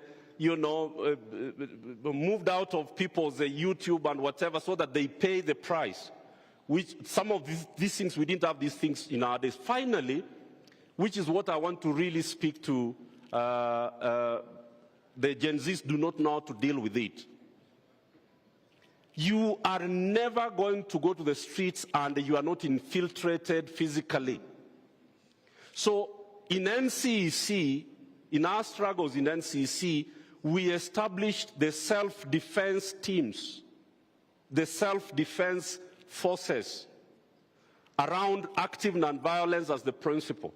So you need to train 500 to 1,000 young people who are responsible for shielding and protecting and identifying and recording, to ensure that you are not infiltrated by people who are agent provocateurs, who break people's shops and burn people's vehicles, and then it is blamed on you. Thank you so much, Cyprian. Before I come to you, Dr. Njoki, I'm told we have Professor Kivutha Kibwana, former governor from... Yes, correct. So if we could have him, please. Professor, the floor is yours.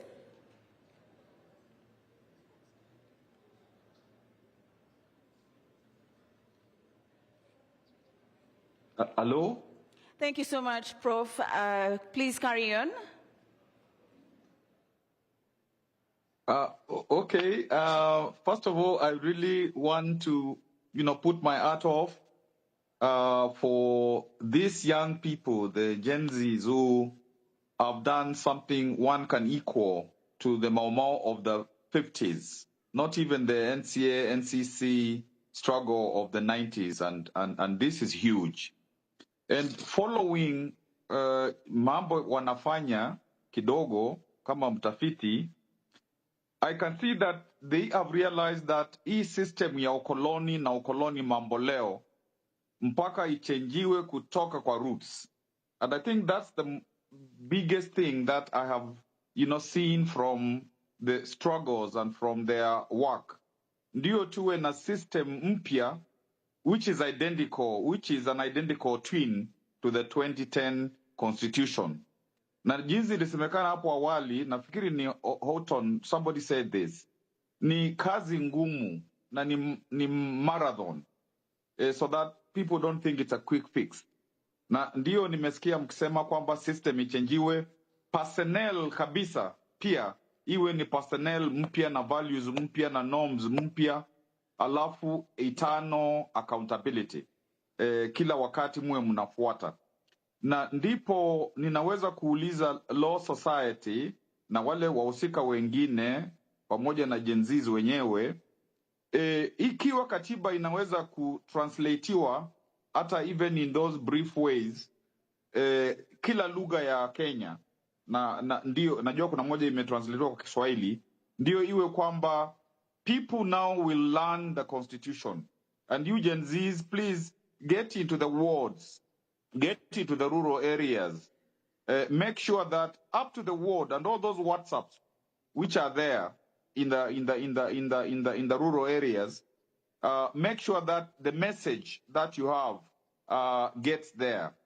And of course, this concretization of your demands, so that nobody, will be able to say, we don't know what they want, because no public decision without Gen Zs. So that those who are calling for dialogue, whatever it is, to be known that there should be no public decision without Gen Zs.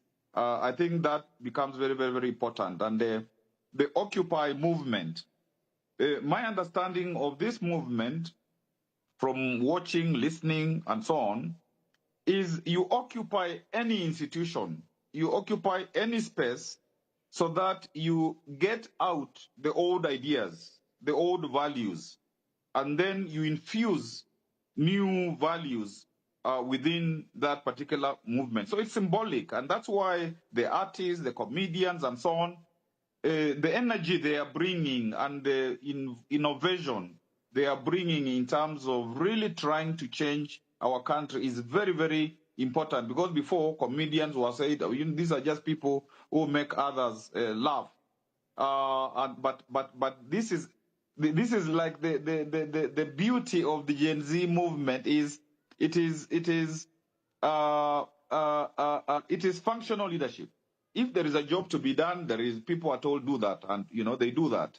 It is not the hierarchical thing that the system wants, so that they can pinpoint who are the leaders that we can buy, or who can we actually replace their leadership with the functional leadership, with our own leadership, people that we ask to be leaders, so that they can derail the movement. And so please continue with that complexity. I don't know, and also like the social justice centers, they should go to the informal settlements and make sure that these people are being confused to be goons, to be told that the fight is bigger than being given 500 bob or 1,000 bob every day to do, things that are not correct. If I was there was 2 minutes, I could read a poem I wrote in 2021 for young people of Africa, but I don't know whether there is that time, because I know that many people want to speak. But Law Society, please continue with this Citizens Assembly, because this is important, and all those ex-space bunges, they are very, very, very important for the future of our country. I don't know that I would have 2 minutes to read a poem which I wrote for young people. If there is, yes. If not, another time. Do we have the 2 minutes, Director? Please carry on, Professor. If you can shorten them. I can do so. Please do so, but if you can put it more tightly because of time.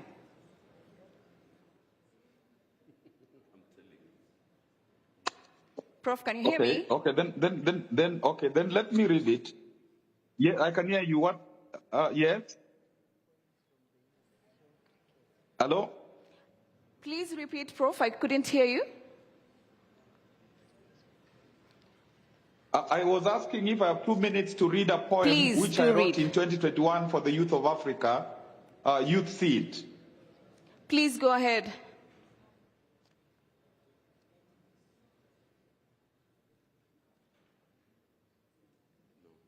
Prof, can you hear me? Can I do so? Maybe somebody else? Yeah, yes, I can hear you now. Yes? Yes, you can do so, please, kindly. Okay. Youth Seed for the youth of Africa. If Africa is eclipsed by a dark continent, the sun to beam humankind's oasis of civilization is our swarming rays of youth. Some say Africa's youth is unschooled, restless, boisterous, uncouth high voltage. However, young people are the eternal reservoir for nourishing Africa's modernity.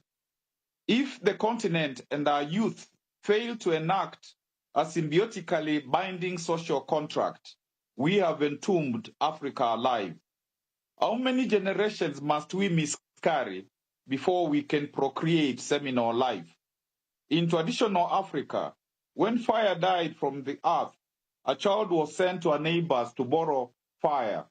Mother Africa, you must dispatch your youth corps to retrieve fire from society's ashes so as to illuminate and warm Azania.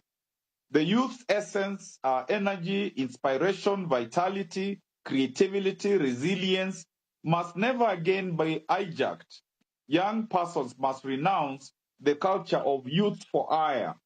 Instead of degrading itself in wild orgies, youth must turn healer.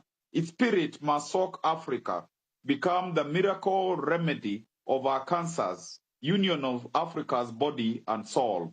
Youth must gather its talents. Youth must conserve its latent force. Youth must own itself. Youth must purify itself. Youth must organize. Youth must mobilize. The world is the youth to subdue. Youth must command the world. The tremor of young people's power, which will smash Africa's barren past, which will reassemble Africa's majesty, is rumbling. Listen, prepare, give way. Victory is as certain as sunshine. Africa must endearingly embrace our youth. Youth must draw Africa to its loving heart.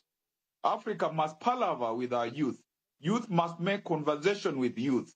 Youth must dialogue with Africa and the world. Africa must befriend our youth. Youth must reinvent love. Youth must proclaim we must live love. Youth must transform itself worthy heir of Africa's struggle tradition during its pilgrimage to Africa's bosom. Africa's youth must open its eyes to survey the panorama of opportunity as it prepares to awaken the snoring, lethargic proverbial giant. Africa's renaissance is youth renaissance. Africa's youth, the future is here, the future is the present, the future is now. Just to finalize, because it's long, youth must birth our Africa. Always remember, sacrifice, pleasure, pain, blood, and joy are companions of every noble birth. Youth of Africa, your Africa is waiting. Don't keep our people slaves any longer. Unchain their mind. Let them be truly free at last. Africa and your youth, where is your redemption anthem? Thank you. Thank you so much, Professor. Let's give him a round of applause. Thank you so much for your perspectives there. Before we round up, I'd like to get closing remarks from Dr. Njoki, and then from Boni, and then Cyprian, and then Namwaya, correct. Do you think what the president has done is good enough in terms of ensuring there is accountability, even as he forms the next cabinet? For me, as somebody who researches politics, and I have researched Kenyan politics for long, I do not think there's so much more that can be done. Remember, these are politicians, people, and now that's what I was telling people on Twitter. It's nice, yes, we all wanted, of course, they get rid of the cabinet, but where are they going? Have you checked how much money they're still going home with? Has anybody even, well, no, if it was serious, they would have been told tomorrow morning report to the commission that researches corrupt, I mean, what do you mean, the corruption? EACC, right? Nobody has been told to go to EACC and be investigated. So police reforms have not been done. For me, the first person to have been sacked should have been IG Kome and Adamson Bungei. Because, and police reforms, if there's a country that is desperate for police reforms, is Kenya. You know, and not just police reforms, the whole security sector reforms. In 2000 and after now, the new constitution, a lot of money was invested. Even the British, I know they were leading in security sector reforms. What did security sector reforms do in Kenya? They were bought new uniform. Those days they never used to have those swanky knee pads and I don't know, all those maroon things they're wearing to protect themselves.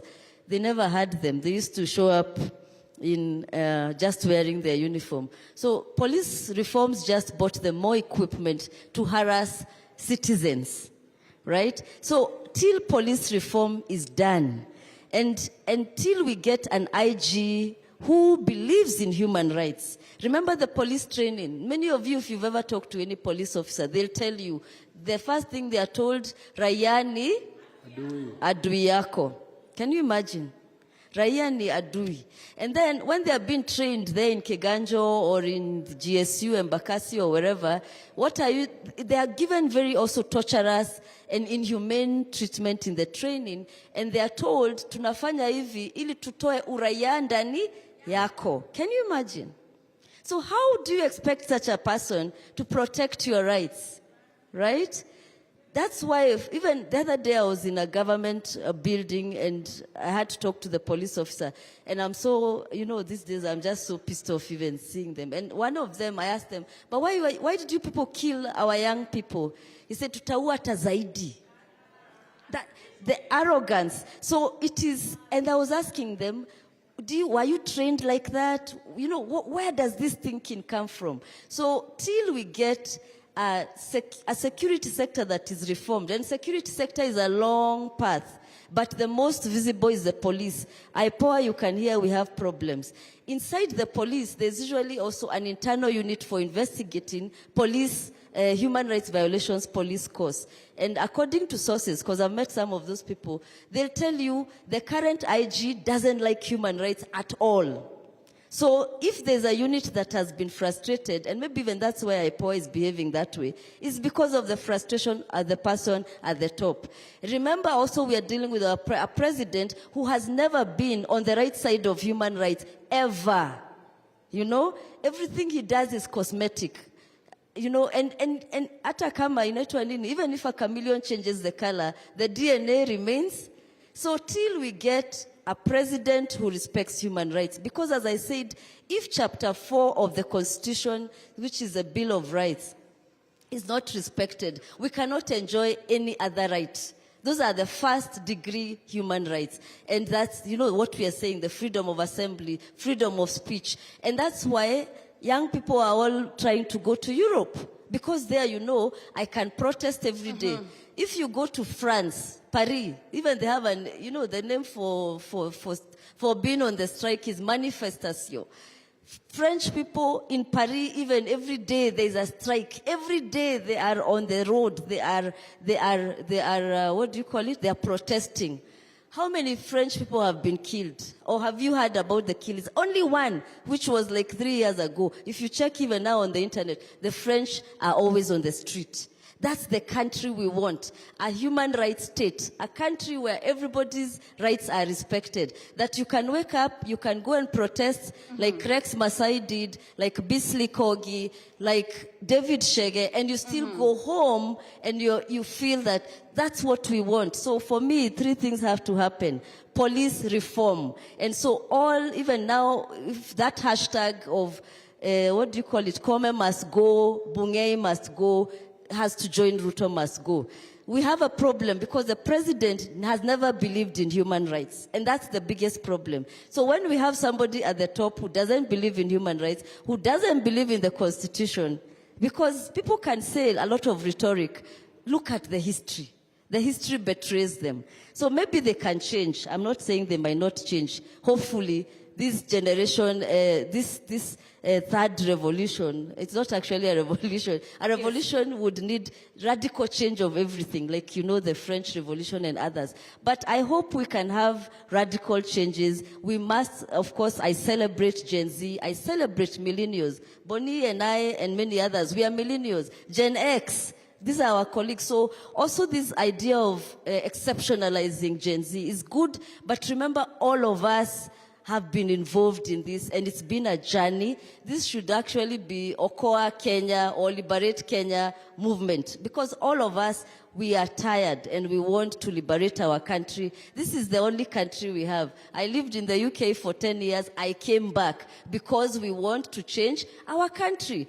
So, and hatuendi pahali pengine, ni hapa tu, we are going to make this country those countries that we want, where human rights are respected. Thank you. Thank you so much, Daktari. Otiemo, coming to you. From your insights, clearly, IPOA has failed. How do we now ensure that even as an oversight body remains accountable to Kenyans in light of police brutality? Very few remarks.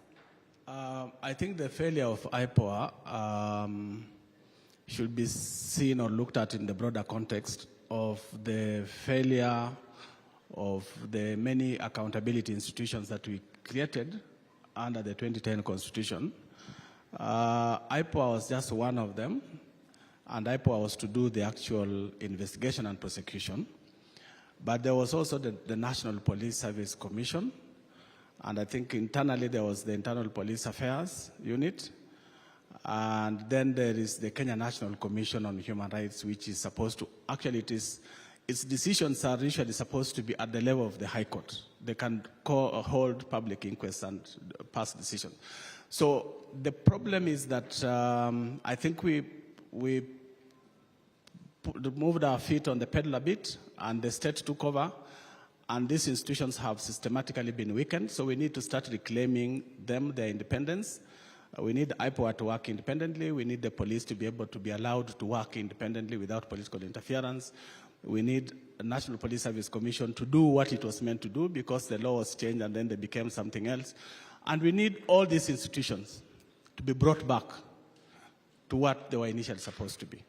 Otherwise, without institutions working, look at Parliament, what's happening. It's just part of a deliberate attempt to weaken the institutions and recreate an imperial state that people fought against in the 90s, in the 80s, in the 70s.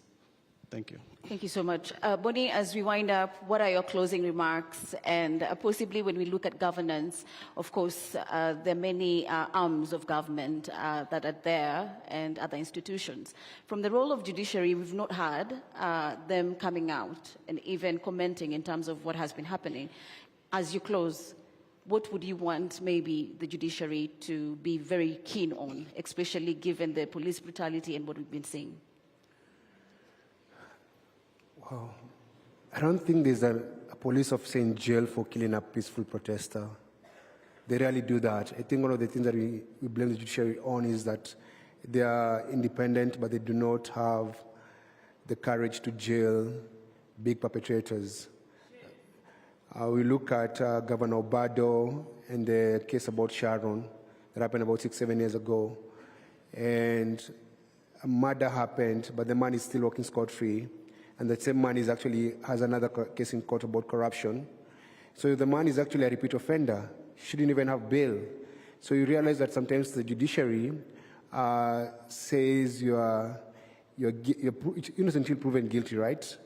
But in this country, you're guilty until proven rich, because rich people do not get the same laws that apply to poor people. My closing remarks is actually that if we could get people to do their work that they're paid to do, Kenya would be very, very far. Whether it's Koome in her role as a Chief Justice, and the magistrates under her, the people in the police service, the people who work for the executive. The problem we have is that this country is run by one person, that's the president, and he calls the shots. So you find that a body like parliament is not independent. It's a rubber stamp for the executive. That's why when they passed the bill, they took it to State House to go, you passed your finance bill, it's here. And we need to teach those people who did that a lesson. The beauty of the past 3 weeks is because now we've taken back the power, we're going to set the rules and the tone on how they behave. So right now we're in control, so you can be able to say, these are expectations. I think the judiciary should be able to come and say, we're going to have, they actually have special courts on economic crimes, but can you have a case listened to and conclude within a year or 6 months? You have to realize the people who steal a lot of money are very powerful. Mm-hmm. And they learned something from Patney. Patney was able to buy the entire judiciary and the entire opposition when he stole Goldenberg. And by doing that, he made it easier for people who steal later on to steal enough to bribe everyone. I was just looking up about Anglo-Listen because of the killings in Mukuru, because Kenya doesn't have a proper forensic lab. But 22 years ago, would have bought one with Anglo-Listen money. Anglo-Listen money was stolen. The thieves were never convicted, but guess who was found guilty for defamation? John Githongo, the whistleblower.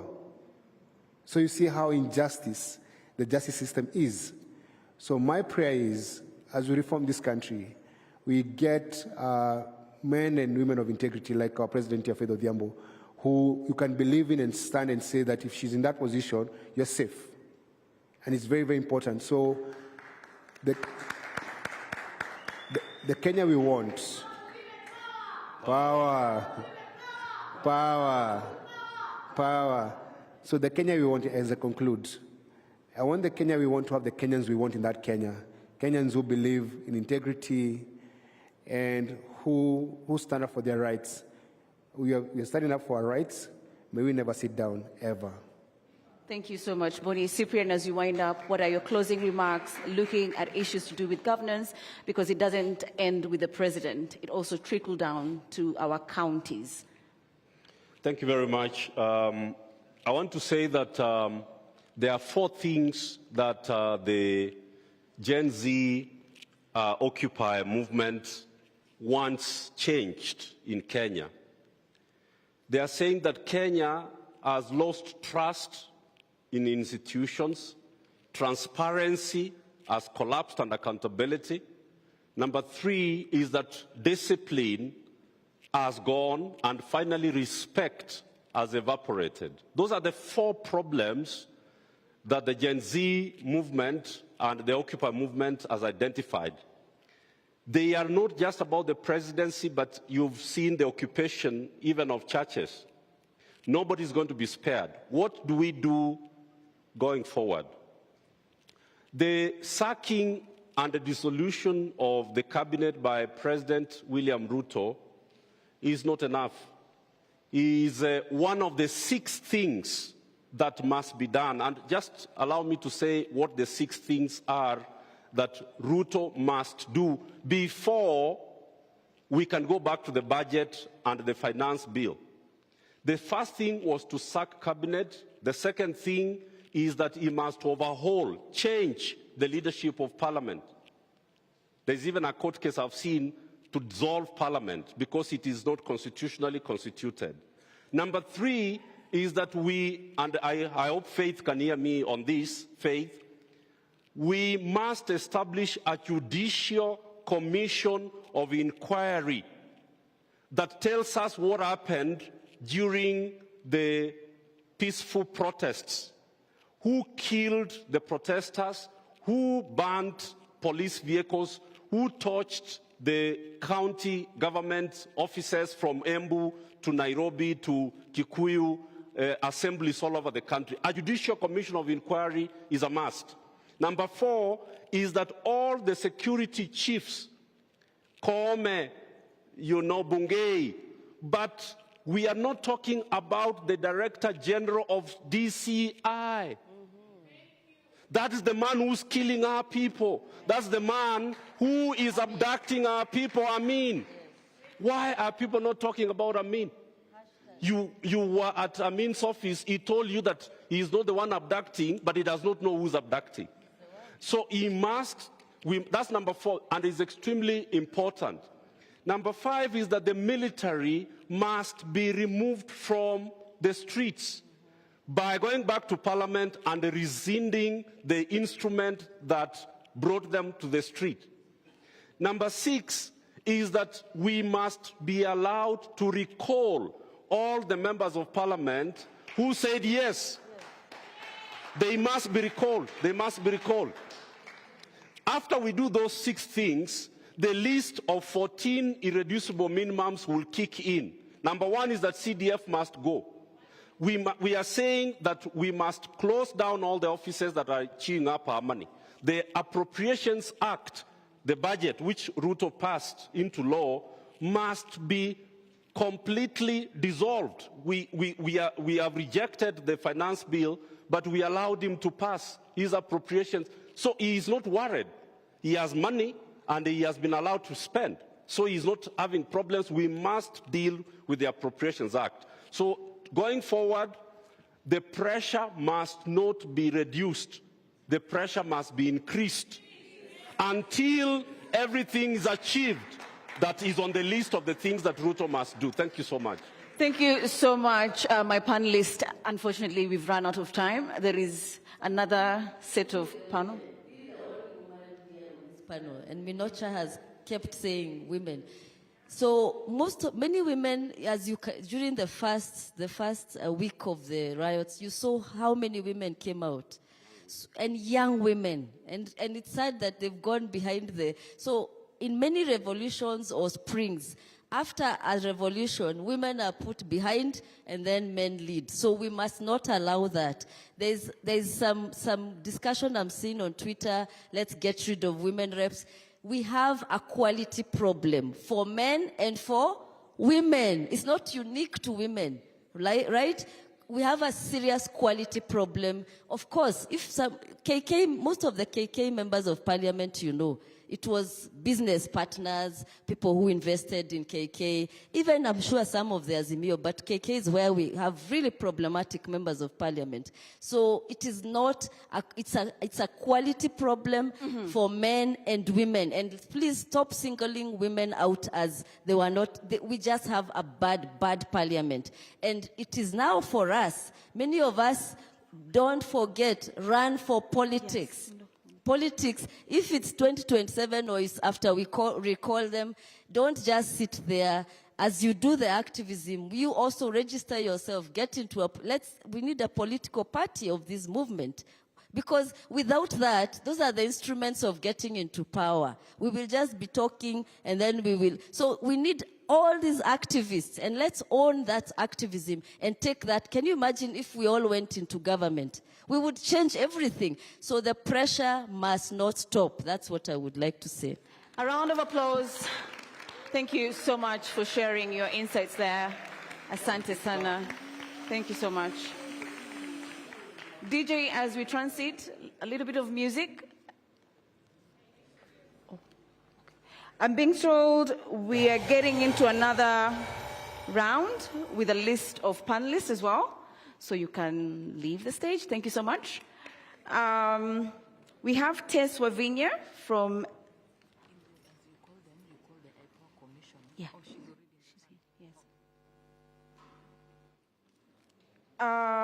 On this round, we have Tess Wavinya from LSK Council. Please take the stage.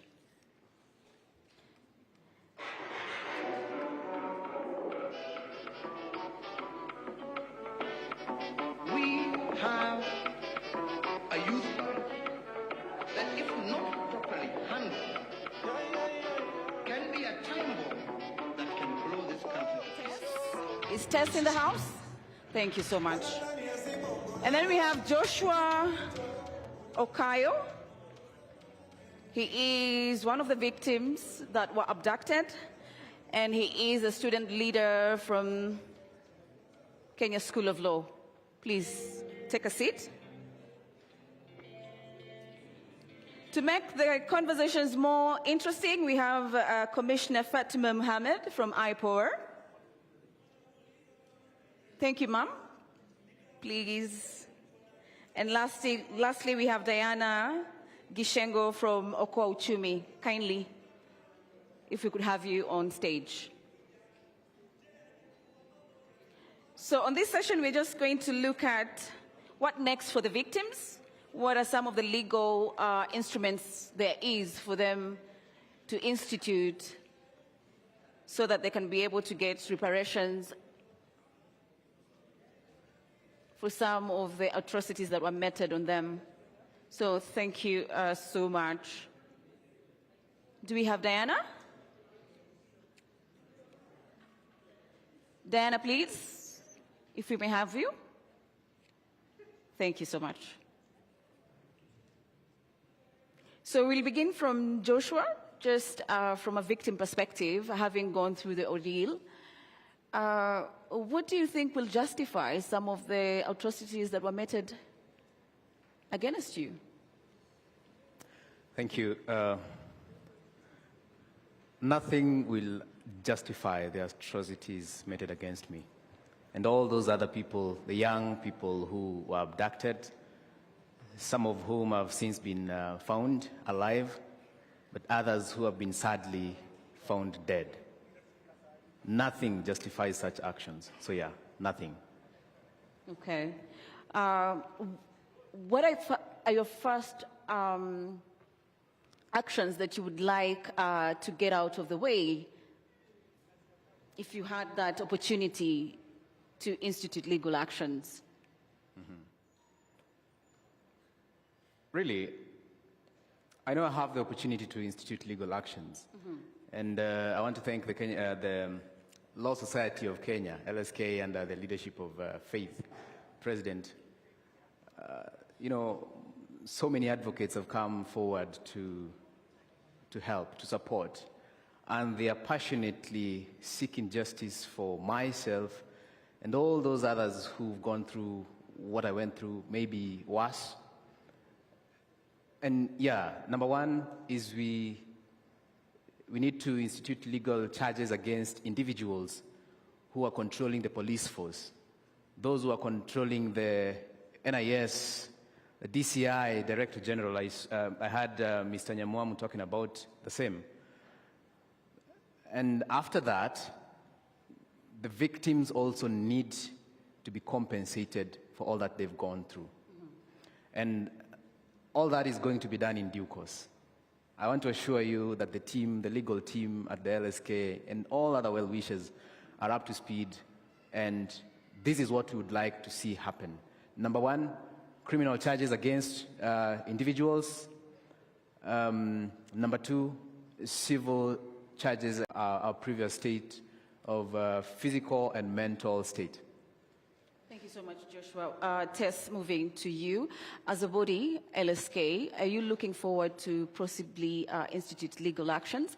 And what are some of the support that you're already giving to these particular victims of police brutality? Because there was issues of psychological trauma, especially for the victims that underwent the brutality. Yeah. Thank you very much. Well, allow me first to state that in our country, we have the Constitution. And in the Constitution, it gives guidelines on how the government is supposed to work from the powers that has been delegated by the people. They do not have the sovereign powers. And it's also from there that such bodies like LSK are formed to keep checks and balance to the government. Now, as you've asked me, what are the measures that have been taken? As LSK, our first mandate is to uphold the rule of law. When you're upholding the rule of law, we're reminding the government, the current regime, which is trying to do and act on its draconian acts, that justice is our shield and defender. And it is not a cloistered virtue. And that's why we called upon our young members to go on the streets, pro bono, to live billable hours, so that we help those whom were peacefully assembling to protest and they were arrested, abducted, and taken to police station or detained in places we don't know. We do not have the much capacity to take them to psychological places, but we've been able to partner with other people, with NGOs, with human rights organizations, with psychiatrical facilities so that we be able to enable them to get such help. Because we are not in normal times anymore. We are in abnormalities. Someone goes to the street to protest. They don't go home. Their families are scared. They don't even know where their child has gone to. When you call the phone, no one answers.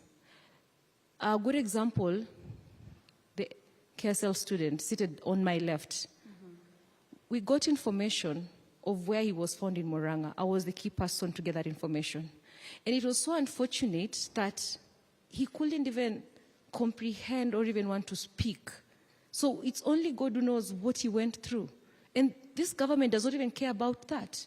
So the measures that you're taking as LSK is you're reminding the government to uphold the rule of law because justice is not negotiable.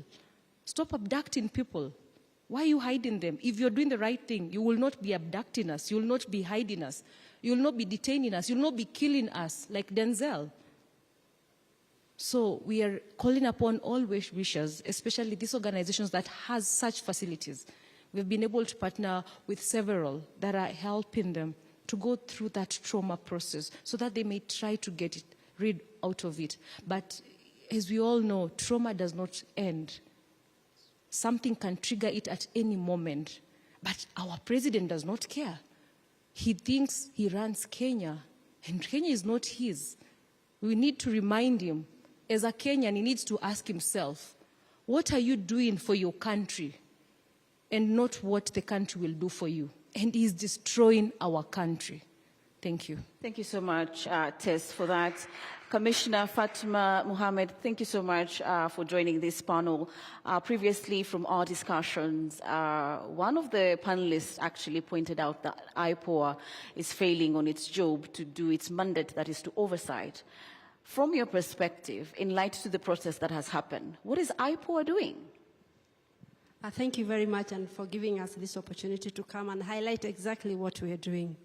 First, we have to understand the mandate of IPOA. The mandate of IPOA is to oversight the police in holding it accountable into doing its work. Two, and to ensure professionalism in police work. And to handle how to handle complaints independently. That's a clear mandate of IPOA. What are our functions? One is to investigate police killings and police causing serious injuries. And that's where we are at this particular time.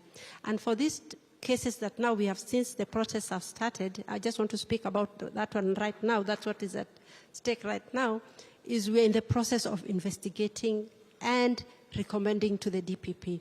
One, it's a legal process. And once it's a legal process, you'll need evidence, you'll need statements, because when you send it to the DPP, what will he ask you for? He'll ask for all the evidence, for him to take it to court for it to be sustained. Already we are asking for people to come forward, give us statements, so that when we go to the DPP, he has something to take to the courts. Otherwise, if we take things that we just pick from the social media here and there, it doesn't help us. We really appreciate you coming to us. If you'd come to us, we record statements. Then, that will give us basis for our prosecution, because we don't have powers for prosecution. We don't have powers to arrest. I know we've been asked, how come you are not arresting the police officers? We don't have the powers to arrest. Ours is to give recommendation and give disciplinary cases to the National Police Service Commission to either discipline that police officer or to do that, or whatever issue that needs to be done. But as it stands right now, we are very advanced in many of our investigations. But what we are lacking is the crucial evidences that we need for prosecution. The DPP, we work together every single day, and is always asking, where is the stage, at what stage have you reached here? Now that is where we are. And we'd be asking kindly if we could have evidence from the public. Come to us. Talk to us, record statements with us. Then we can have a credible case to hand. Otherwise, what we are getting social media from here and there, we go out of our own motion because we have the powers out of our own motion to go out and investigate and call upon you, come, this is what you have said, get it done, let's do this, let's do that. It's not able to happen. So with the basis of that, we are not able to move forward. Yeah. Before I come to you, Diana, sticking to Commissioner Fatima, yes. Do you have mechanisms where you actually ensure that those that come forward are actually protected? Yes. Because with issues to do with abduction, the trust that is there can be actually very little. We really try as much as possible to hide the identity of the staff or whoever witnesses we have. Unfortunately, we have the issue of witness protection. Now we have to liaise with the Witness Protection Agency. That's another agency we have to cooperate with. Because it reaches a stage that one of our many challenges we have is resources. Even for protection of witnesses. Well, we try whichever cases we have. We have prosecuted quite a number of cases from the police and got quite a number of convictions. But as at now, that is what we really need. And coming here, I said now this is the right forum to come and make appeal to the public and tell them that for us to move forward, we need evidence. We need, of course, we know, we have seen what we have seen on the clips, and somebody's asking me, what evidence do you need? You have seen the clips, but is that admissible in court? Diana, picking up from what Commissioner Fatima has just finished off saying, do you think there is enough evidence actually for IPOA to institute investigations against the police brutality? And what do you think? Thank you very much. I know I came as Oko Uchumbi to work on finance, but IPOA, and I've come after member, right? Member. In IPOA, it is members.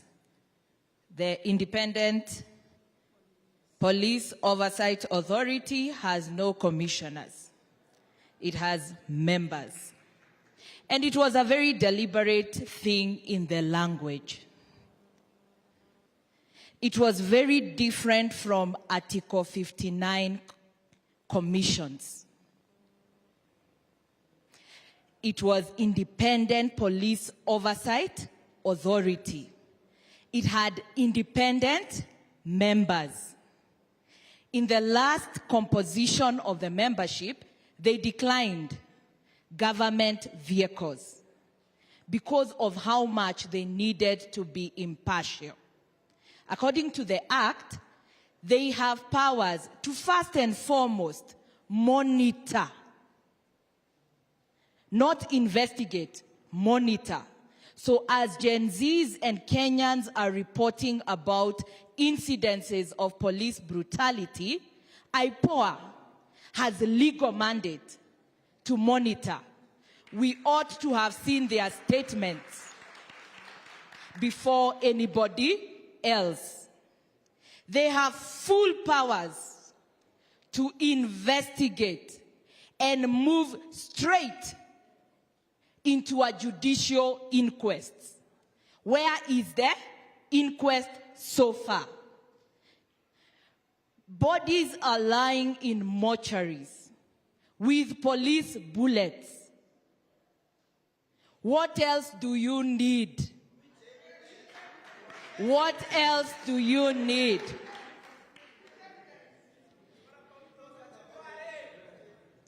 People are shot broadly and recorded on video.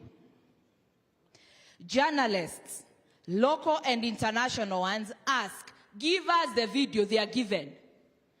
IPOA, what do you want? Aren't you complacent in this particular situation? I think at this particular moment, not just IPOA, all independent bodies must know they act on behalf of the people, not the president. Mm-hmm. The hesitation we are seeing is because of the co-option of IPOA by the executive. Trying to please NPS. You do not refer cases to NPS. You make final recommendations. Come to us to help you. We the people. You have seen we are powerful. To help you enforce your findings.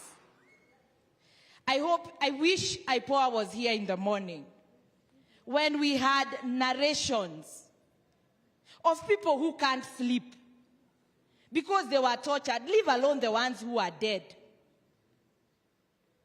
We are here speaking, we don't know whether we'll be tortured again. Even within the police service, they are willing to speak because they are our children. There are very many people who are looking for their children. Bodies have been found in Mukuru. These are trends. By the time the president says there are no extrajudicial execution, we expect IPOA to give us trends. Pole Mami, and we hear you. I hope those tears, IPOA, you use our taxes. It must change. Thank you so much, Diana. Coming on from a law perspective, you want to respond? Yeah, thank you, Diana. I mean, I understand and I feel the pain. True. But what we need is, you have said it here, come to our offices. Let's record these things in our offices. Let's do it in the legal manner. We cannot prosecute in the public prosecution, you know, in the public space. We need it done in the right manner. And that's the only way. Diana, and I feel what you're telling us completely. Come to our offices. Let's work together like that. Let's have even witness protecting in all our ways how we can handle this matter. We feel the pain, and we know no one is immune in this process. Today I'm in IPOA, tomorrow I am not. Our children are all outside there, all of them. So we cannot say this is one issue that we can ignore. We cannot. We need help. We need all kind of evidence that we can have, so we can push this issue forward. We are all together in this. There's no way that I'm saying that it doesn't happen to anybody. It's all of us inside this thing. And nobody is going to say that we are safe from it. So what we really need, let's come together, let's work together, let's push this agenda forward. We have shortage of resources in our IPOA. We are overstretched. We cannot be in every sector, but if we partner with social justice centers, if we justice with everything else, we'll be able to move forward. Yeah. Thank you so much, Commissioner Fatma. Coming back to Tess, if I may have your attention, Diana mentioned an inquest, and there is the issue of reparations. Is it enough for people that were tortured and even experienced the impact and the effects of the protest to get justice? Is it enough? Thank you very much. It is not enough because it is not being done. If I may retaliate, the mission of IPOA to conduct impartial and independent investigations, inspections, audits and monitoring of the National Police Service to prevent impunity and enhance professionalism in the interest of the public. We the people, the sovereign of this country is we the people. When that inquest was supposed to be done, they are not doing it. They are telling us to go to their offices. We are in an era of social media. We are not in 1972, where when someone is brutally killed, abducted by the police, it cannot be seen out there. Bodies are being found everywhere. Today, bodies have been found at Mukurwa. Are they investigating? Are they acting suo motu? Yet it is an independent body that can act suo motu to process those inquests. Are they doing that? She's saying that they don't have the budget. Have they come to the Mwanainchi to tell us that? Are they waiting that when we need them, it's when they come and tell us that failure? Why are they not doing what they're supposed to do? It is not enough until it is done. Thank you so much. Joshua, coming to you, you are a victim. What support do you need, not only you, but also from your family, because they experience the whole ordeal even as you get abducted? What do you think are the initial supports that you need, you and your immediate family members? Thank you. I think before I get to the question as to what support I need, myself as an individual and the family, let me speak to this issue just a little bit. A few days before we got to Thursday, the second biggest protest, so many MPs in Parliament were saying that these are photoshopped, photos have been photoshopped and these are not real figures, these are not real protesters. These are just, young people young children. They were actually calling us kids from middle-class families who, with Uber and iPhones and everything. Until they saw the real deal on Tuesday, the 25th of June. So there's that illusion at IPOA. They're still imagining that these abductions are not real. They're still imagining that, you know, these people go missing and then they are found dead or some found tortured. These are just jokes. All right? Even with the bullets in people's bodies, they still think this is a joke. Or they think there's a special group of people somewhere that are not the police or that are not being, you know, patronized by the government that are doing these killings. So the IPOA live or they are working, I don't know whether they're working really, under an illusion that these are false abductions, these are false killings, and probably I think in their heads they think no one has been killed so far by the police. Because they want the victims, all right, to present evidence. They want the victims to come and report. How can a dead person come and report at IPOA? How can a dead person actually come to you to report?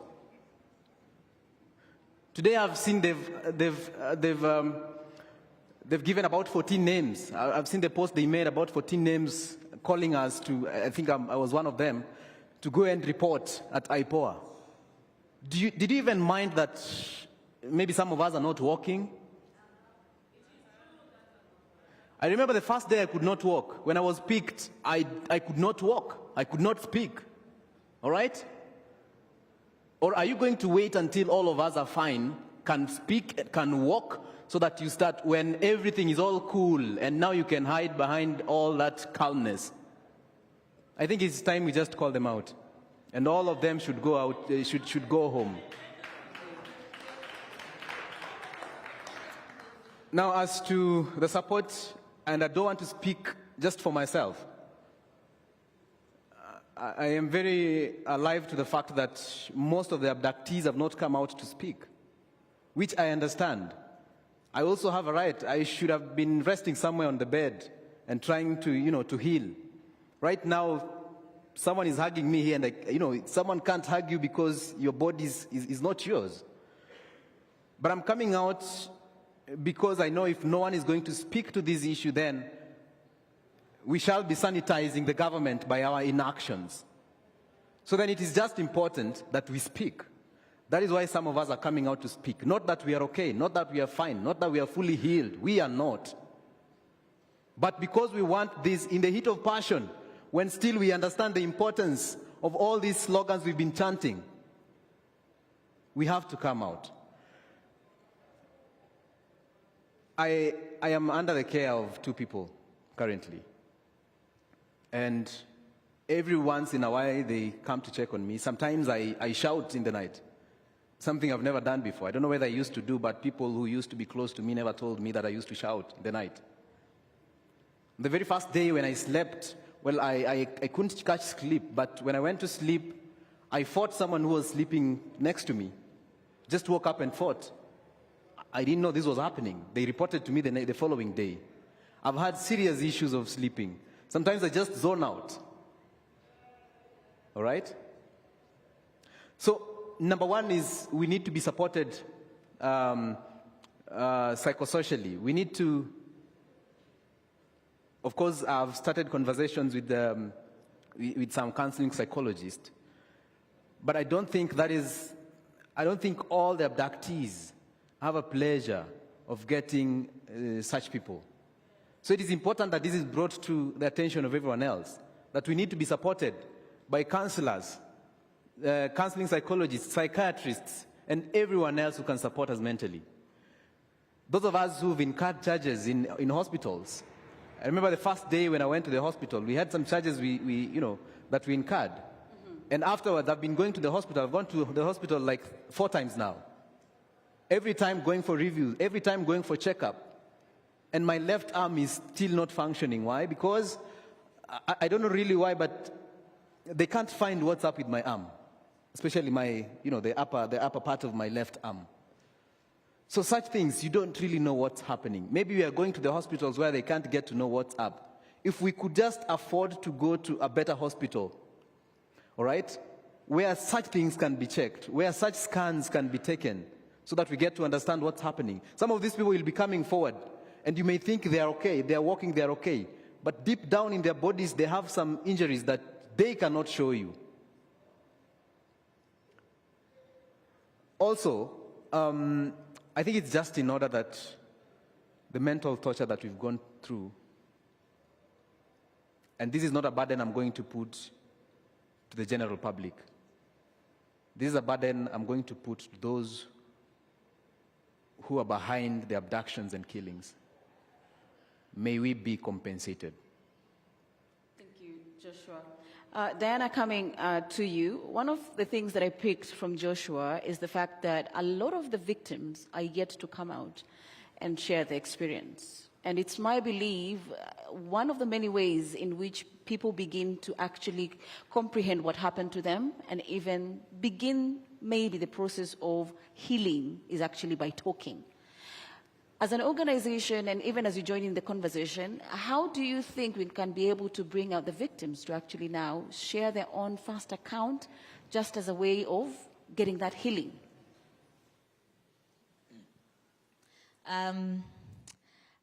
I think this forum, after this forum, we are going to see many more people speak. Because one, my experience with all these processes of extreme violence, torture over the years is people self-alienate immediately. You can't believe what happened to you. And most of the time, remember, most of them were abducted and they were blindfolded. You felt so alone. So you want to stay there.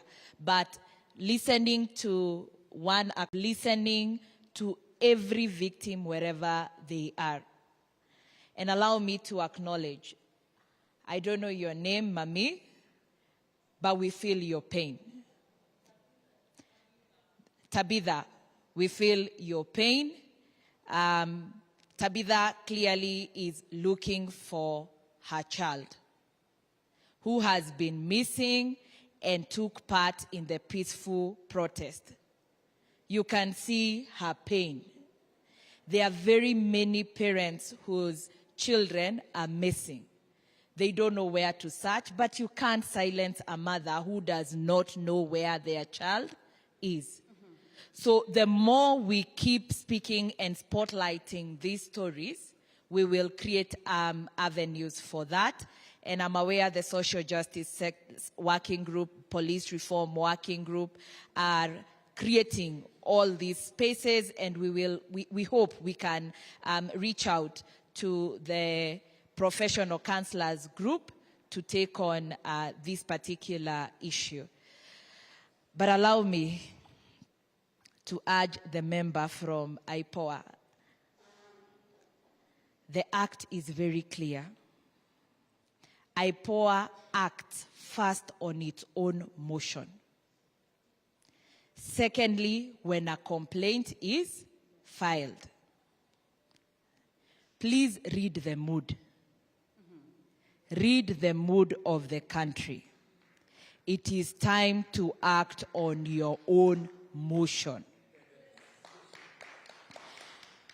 IPOA has expansive powers to take over any investigations around the service. They have powers to summon the IG, summon Bungei.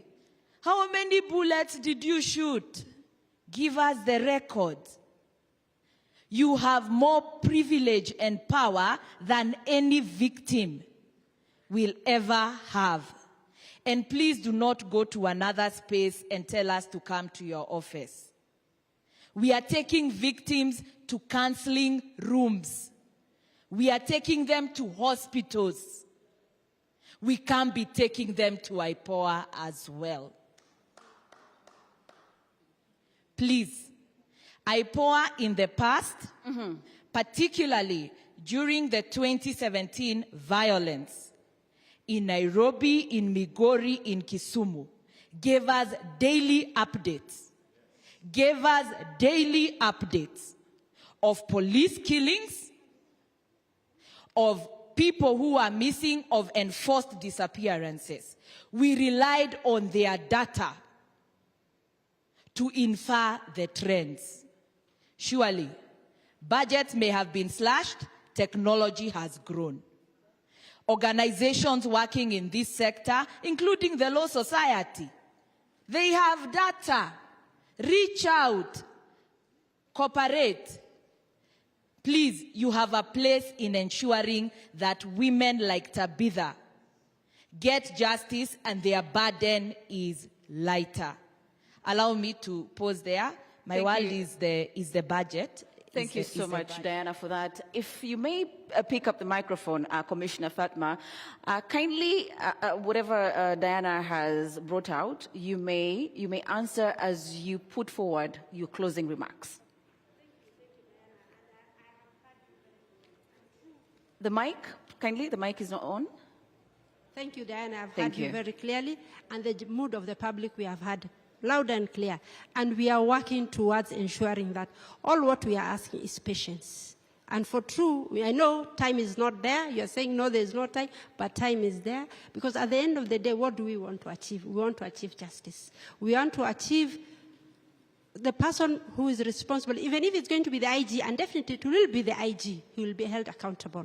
That's a must. It will take place. Maybe it might not take place today, but it will. That is want to assure the public that we conduct very credible investigation, watertight. We want when you take to the DPP, he doesn't return it back to us. He doesn't say, oh, go fill this gap, go fill this gap. We will come to your spaces. Please open up to us. When we come looking for you, don't hide yourself. Don't say, no, I'm not going to take. And we want to assure you very clearly that for sure we will protect your identities in terms of witnesses. I know you're saying victims are dead, they can't speak, but they have relatives. They have, and we don't want to have dead people, to be honest. We are looking for a process that we all inclusive. You all support IPOA. IPOA needs the public support in terms of getting funding, in terms of getting all issues that are needed for us to ensure that justice is served. It will be served. Daily updates, we find like that if you release everyday statements, people will like, this is too much now. But we give you, since these protests have started, we have been releasing quarterly. I mean, every other week we've been saying, these are the number of cases we have. Up to our record, we have up to 39 dead. There could be more. We're asking for more space, for more information. We will come to you. If you feel that you cannot come to our office, Diana, we are ready to come to your to the social justice centers. We have our working MOU with LSK, very clear. We have signed one so that we can cooperate. We are looking for cooperation with members of the public. We are looking with cooperation for any institution, civil society. We have gone to Bunge ourselves, asking for more funds, more powers, because we are very limited. You're saying we have powers, yes, but it's up to a certain limit. We hand over the files to National Police Service Commission for disciplinary. We hand over the files to the Director of Public Prosecution to prosecute. Then he's the one to take it to the judges. But if we can have it ourselves, those prosecutorial powers, you will tell me, okay, what else are you reading for? You go direct to the judges. Judicial inquest of inquiry, we've asked for it from the time of the Riviera bodies that happened. We have not kept quiet, and we are not sleeping on the job. What we need is cooperation from the public. We want patience from the public. I know you'd want answers immediately. You want us to arrest so-and-so. We have no powers to arrest, but we are asking for every information. We write to the IG on a daily basis to ask to give us, like when we are monitoring, when we say we monitor police operations, we monitor and investigate police operations. And when you investigate, you monitor the operations, you ask them to give us the deployment, who was on that street, who was on that, the deployment for the officers that were taking in that process on that day. So those are the things we are looking for. Here we're asking to come to us. We also have a psychosocial support system that can help, because we all need it ourselves. Even hearing from you now, myself, I think I also need counseling, because it's too much to bear. And we're all in this together. I'm sure today when we go home, we'll all feel and say, and you're not alone. You are all in this together. So that's my closing remarks. Thank you so much, Fatma, Commissioner Fatma. As you take up the mic, Tess, kindly give us your closing remarks. And picking off from what Commissioner has said, they're looking for cooperation. They're looking for information. Thank you very much. In the public eye, The last time we had faith in IPOA, as she has mentioned, was 2017 and 2018. If IPOA wants to redeem itself, she is saying that they give us weekly updates. Why don't you give us daily updates? These killings are being done every day. These abductions are happening hour per hour, not weekly. If you want to redeem your image to the public, remember you are acting on behalf of the public from the delegated power we gave you as we the people.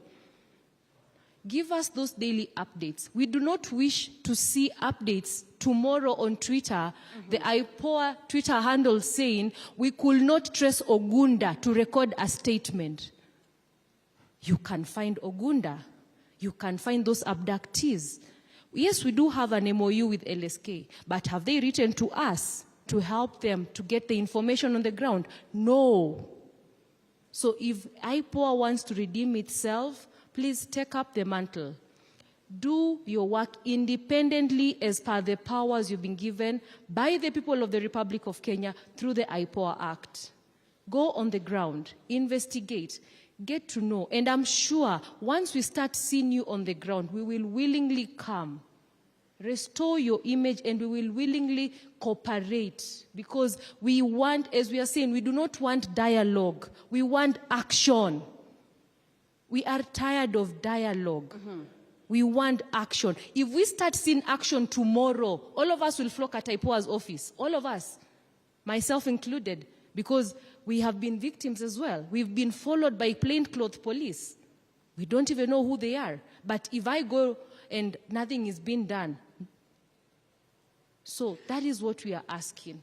Just do the work, and as Kenyans, we will cooperate. My final submissions. I'm speaking as an advocate and also as a member of the Republic of Kenya. And as we want to ask Dr. Ruto, the president, as you go to bed tonight, remember the words of J.F. Kennedy. It is not about what your country will do for you. It is about what you will do for your country.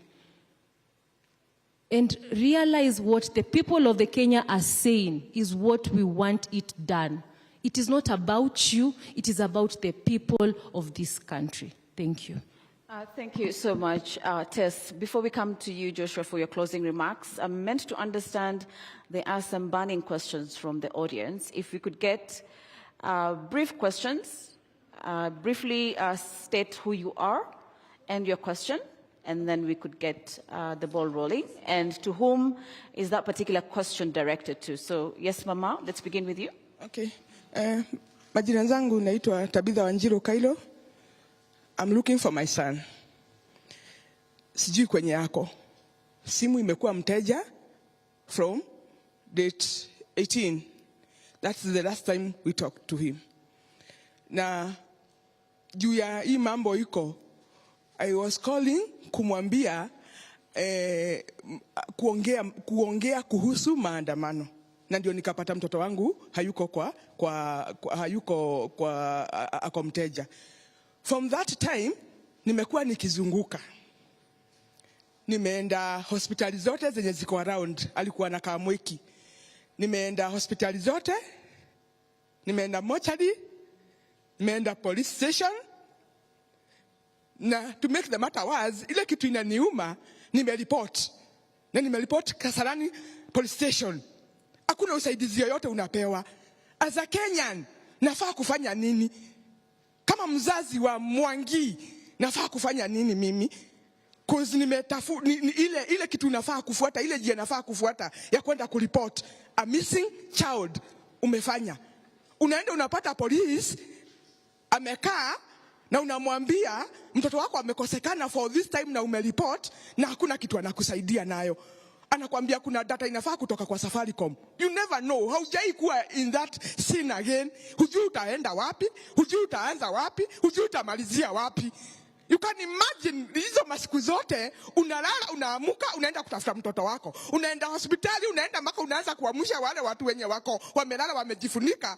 Uone kama mtoto wako alipatwa na shida yote ama aliumia kwa maandamano, ako kwa hospitali. You can imagine venye tunaenda through. Familia, kila mtu ako kwa pande yake, ingine pande yake akitafuta mtoto. Na kuna government. Kuna ile kitu unafaa kufuata. Kuna wale watu wanafaa kutafuta missing person. Kuna data, kuna technology. Sasa utaenda ukitafuta, unaenda ukiangalia everybody. Uangalia kama huyo ni mtoto wako. Utafanya nini? Ukienda kwa police station anakuangalia, hakushughulikii, unatafuta njia zenye anaweza kukusaidia nazo, anakuambia hana gari ya kwenda sijui kuangalia nini, sasa ni utafute pesa umpe. What is this? Kenya, makosa yetu ni nini? Makosa yangu kama mama ni nini? Makosa ya mtoto wangu ni nini? Ni kuwa tu Mkenya. Nini alifanya mbaya? Kutokelezea kwa barabara kama alikuwa ametokelezea kwa barabara. Alifanya makosa gani? Na ni light yake. Ukiona mahali unafinyika za Kenya, kuna light ya kuandamana. Joseph Mwangi Cairo. Mimi mzazi, kwa nini napitishiwa uchungu kama huyo nikiwa mzazi? Tukiwa familia, kwa nini tunapitishiwa uchungu kama hiyo? Kwa nini? Si tunafaa kuwa tumesaidiwa. My question is, na zizo na direct to wakubwa wa Kenya hii. Kama ni mtoto wa Ruto angekuwa amepotea, all those days angekuwa saizi amepatikana. Juu kuna venye data zenye zinafaa kutumiwa apatikane. Lakini juu ni mtoto wa maskini, na lakini ni maskini Mkenya, ama Kenya ambaye niko na national ID ya Kenya. Mtoto wangu ako national ID ya Kenya. Cause yeye ni mtoto wa Kenya, anafaa kutafutwa kama venye wa Ruto anafaa kutafutwa. Kama wale wakubwa wengine, mtoto wangu anafaa kutafutwa in the same venye anafaa kutafutwa. Hakuna Mkenya mdogo, hakuna Mkenya mkubwa. Juu maisha ni maisha. Mimi mtoto wa Ruto hawezi kuwa mtoto wangu.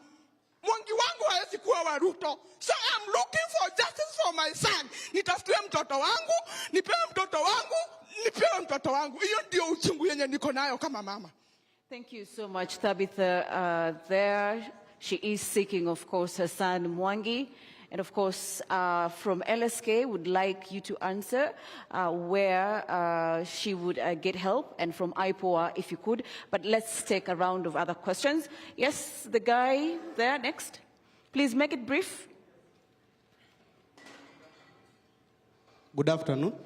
I'm Edwin Deda from Kibra, and I want to go on record as the person who rescued Frank Okoth, who was feared dead. And I participated in the demos as a person with disabilities for reasons known to me.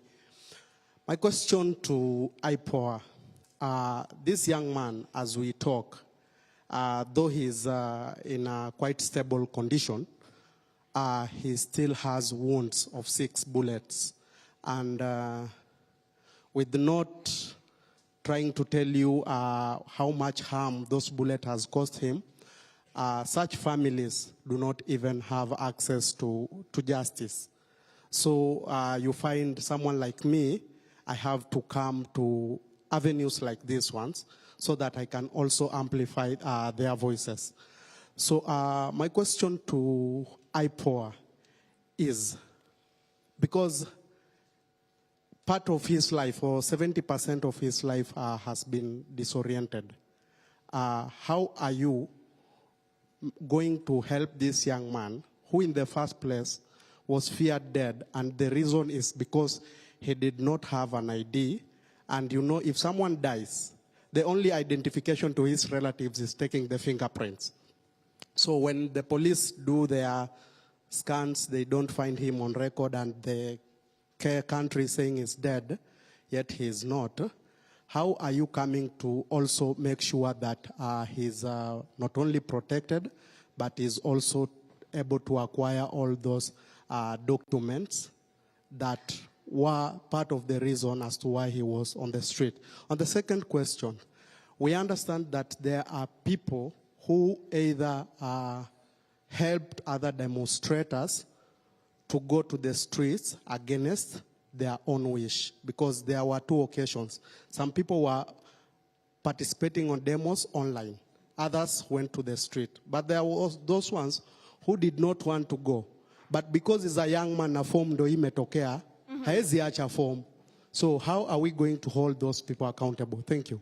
Thank you so much. Let's take one more burning. I want a lady, if there is a lady in the room. A lady. Okay, let me get the guy to the front here. The one in blue, light blue shirt. Thank you. This one. This one. Thank you. Thank you so much. My name is Lerionka Tupunya Sunkuli. First and foremost, I'd like to say I'm very sorry to the mother who was just announced the loss of his son. And it's so much unfortunate. In our community, we are not supposed to shed tears because I'm a Maasai. But that mother has actually touched me. I really feel it bad when I see it's like my mother who is looking for me. Put on that shoe of that mother who is announcing the loss of her son. It is very, very painful. My question is, we have seen videos circulating, and I've attended all the demos of the killing of this Rex Masai. And the police have been masked out by the public, including the girlfriend, including his sons, the photos. But nothing has happened up to now. We have not even seen that police officer arrested. And we are here complaining that IPOA is doing something. It is totally doing nothing. My information that I'll close with it is to William Ruto. Take this information to the bank. We are waiting for you. God is also waiting for you. God is also waiting for you and watching for you. Charlene Ruto, please stop lecturing the youths. We have never seen any daughter or any son of a president coming to speak for the youth. Who are you? Go and nurse your injuries there. Thank you. Kindly, if you could just pass the mic here. Thank you. Please, let's make the questions precise, Yes. to the point, because we're running out of time. Please, if you may. Thank you. My name is Isaac. My question goes to the madam from IPOA. There are photos, videos circulating online. I believe you have seen them. As per now, how many police officers have been prosecuted? Number two, last year during Azimio demos, very many people were killed. The issues were reported to IPOA. Even photo evidences were there. As per now, 1 year later, how many police officers are in court answering for killings of innocent protesters? And are we expecting any action anytime soon as per concerning people that were killed in the recent demos? If not, when are you guys from IPOA resigning, going home, so that we can disband that IPOA, we create a system that functions? Thank you. Please, let's ensure that your questions are very brief because of time. Kindly, the lady, and then we will close at that point. Thank you. Good afternoon. My name is Ruth Ambogo, and mine is just to make a very brief statement. I happen to be one of the people who have been actively taking care of the some of the victims who went through whatever they went through during these demonstrations. And from my observation, all I would say is that these people need the support of the community. You know, sometimes what happens is that when someone, for instance, is abducted and found, people now go quiet and think that all is well. These people need beyond telling them pole. These people need you to act beyond asking them questions about what they went through. They need your support. They need your presence. Some of them need you to physically come and sit with them and just, spend some time with them. So if you hear or know of any of your friends, close friends, distant friends, who have gone through these horrendous experiences, find some time, look for them, but most importantly, do not bombard them with questions about what they went through. At their own time, they will tell you, and in their own fashion, they will explain to you what they've been through, but that support is very necessary. And the support should go beyond psychological support. Some of them need financial support. Some of them need to relocate from where they currently, or where they used to live, because they are not safe where they used to live. I hope you guys get me, right? And I'll donate 30 seconds to the LSK member to ask a question. Because you're running out of time, I would like Commissioner to answer kindly. Let me throw in just 1 second question. I want the Commissioner to give us an update. They are saying they have confirmed 39 people were killed. Were they involved in the pathologist, have they recovered the pathologist report, ballistic report to know where the guns came from, where the bullets came from? Those are the things we want to know so that we're able to know who are the guys we are going after. So they're not just stories of action. And so we want to know, what have you done with the data? Thank you. Thank you so much. So please, Commissioner Fatma, if you could, a lot of the questions were directed to you. The first one from Mama Mwangi, if you could, as IPOA, as an oversight authority, how can you help her to find his son? And then there was another one that was directed to you from a gentleman that was seated in the middle. There's a guy that has lost much of his ability to do anything, 70%. How do you ensure of his safety even as he continues to give information to IPOA? And what are some of the financial support from your organization that you can be able to accord the guy? And then the other question that came from the other end is, what are some of the cases as IPOA has instituted so far, and how many police are behind bars? Okay. Thank you very much. Mama, I feel you. As a mother, I know what you're going through.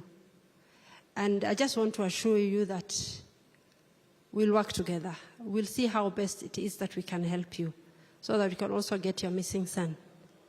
And it comes to the issue of Rex Masai. We have reviewed the clips, the CCTV cameras, and we find the suspect is still at large. We have done post-mortem. We were there. We are looking at the ballistics. You know, we don't even have labs to check on this ballistics. We rely on DCI. That's also another shortcoming that we have. So when we get DCI examining the same ballistics that they are using, it becomes a bit difficult. That is why during the task force of the Maraga, we recommended that the DCI forensic lab gets out of the DCI. It becomes independent. Those are the part of the reforms that we need as a country. That way we'll be able to analyze. So when we attend, we are not able to get ballistics. It becomes very difficult. What we're in the process and seeing how best. We have written letters to the IG to ensure that we get the correct number of details of what is missing in our report. In fact, the case of Rex Masai, we are almost closing in.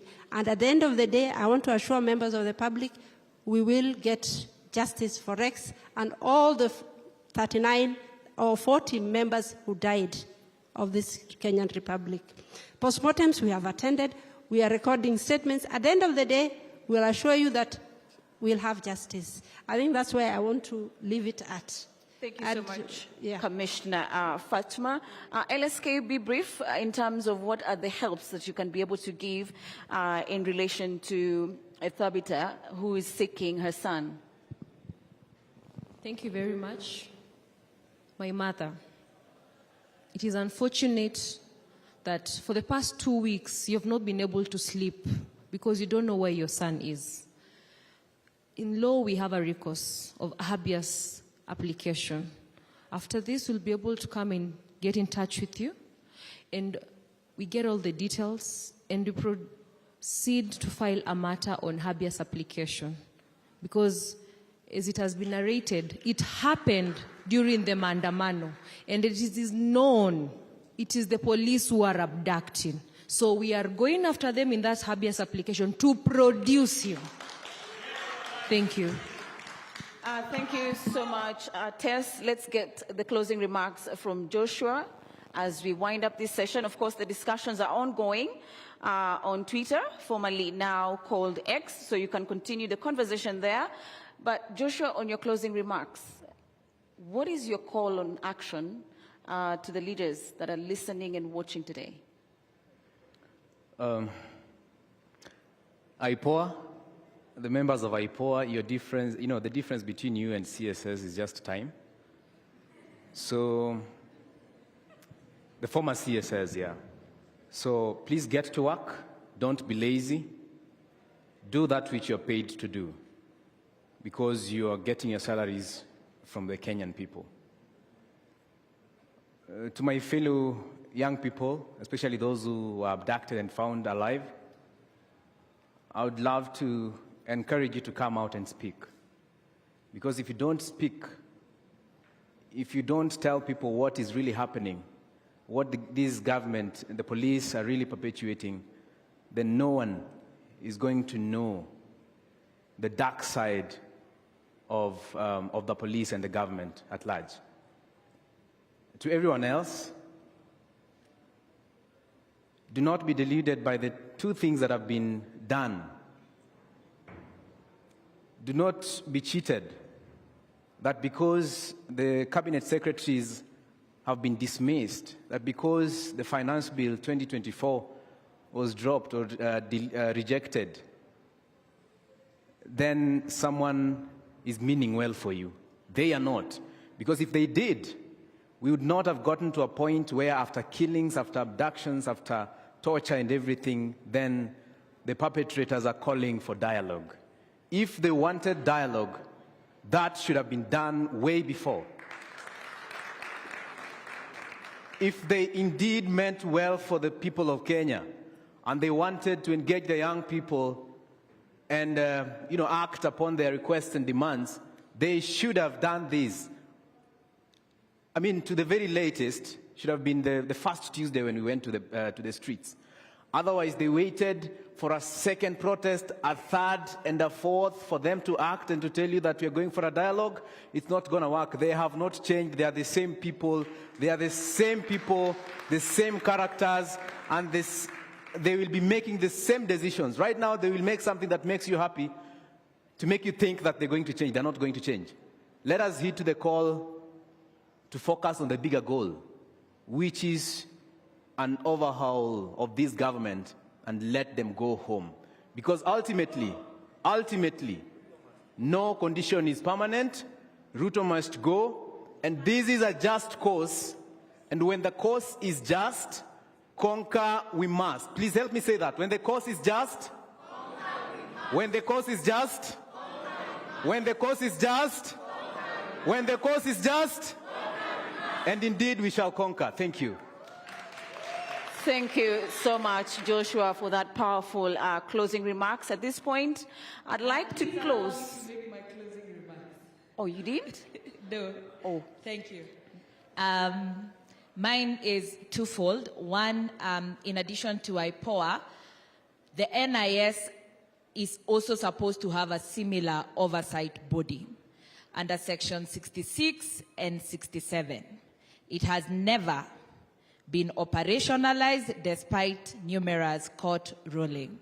The National Intelligence Service, that's a major area.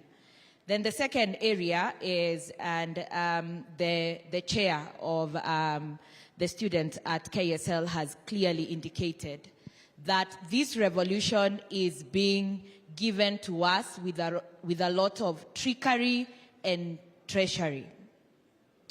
When the president rejected the finance bill, we all felt a sense of a win.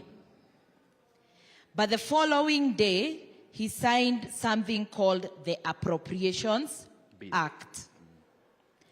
That gives him full powers to spend the budget that he created with the wrong priorities and so on. He said he needed to do it before June. People, that is a lie. The Constitution anticipates that we can close a financial year without an appropriations Act. And thereafter, the government will only be allowed to spend 50% until a proper Appropriations Act has been passed. He has said he will amend it using a supplementary budget. Supplementary budget is for additions, not for deletions. Please, let us demand a new budget that has the people's priorities. Otherwise, he still has all the money to continue violating us. Thank you. Thank you so much, Diana, for those closing remarks. We thank you for sharing and the discussions that we've had. And we wish you well, Joshua, even as you seek justice for what was meted against you. So at this point, I'd like to invite the LSK president, Faith Odhiambo, to come and give her closing remarks. Thank you so much.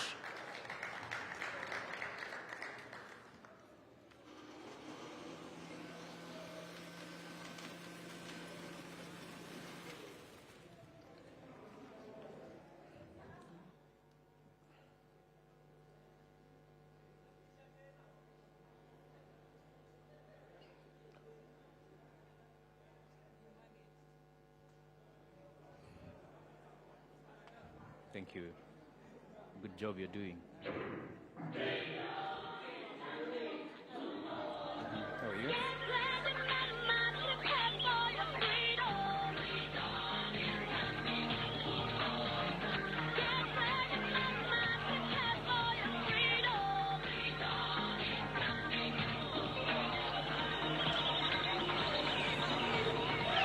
And we want to announce the Inspector General of Police has resigned.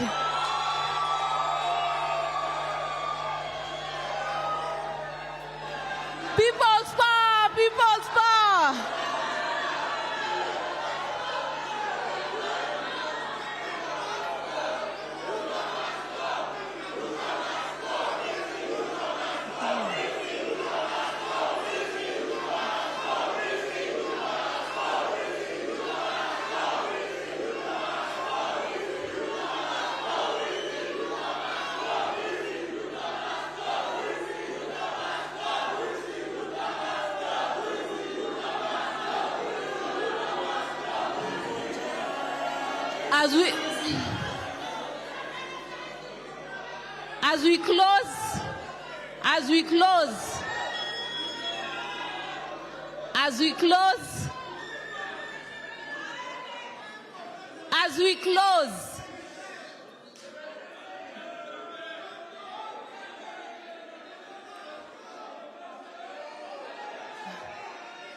As we close, give me 2 minutes, 2 minutes, 2 minutes.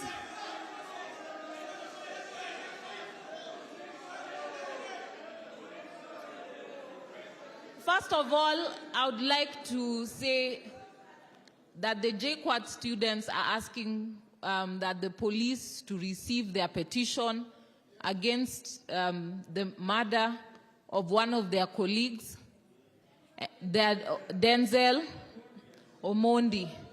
And so they're asking that their petition be received, that the police are humble enough to meet them, receive their petition for the full investigation onto the death of one of their very own, one of our very own, one of our comrades. We have seen the pain of a mother who is losing, who is missing one of her children. And so these are complaints that we ask all the police agents, take your work seriously. We seek that justice not only be done, but to be seen to be done. As we end this session for today, we have not, the Citizens Assembly will continue. We will collate what we have agreed today and share them as part of the views of the Citizens Assembly. We'll be working to come closer to each and every one of you. And our motto is,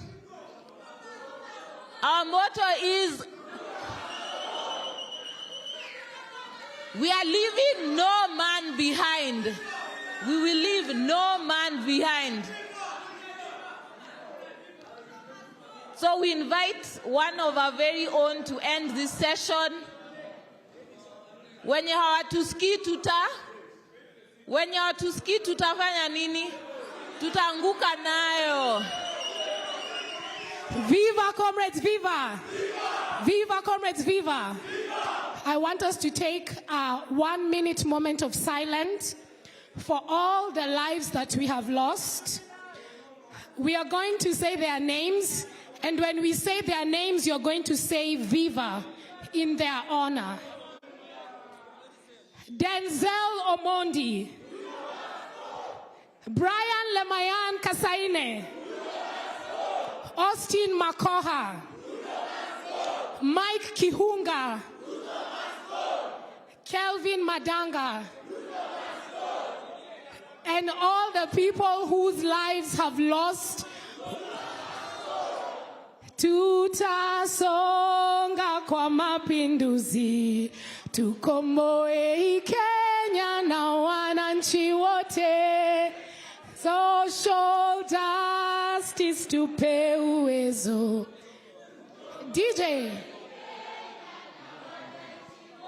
Haya, tutaimba wimbo wa mapambano. We'll raise our left hands in honor of our country.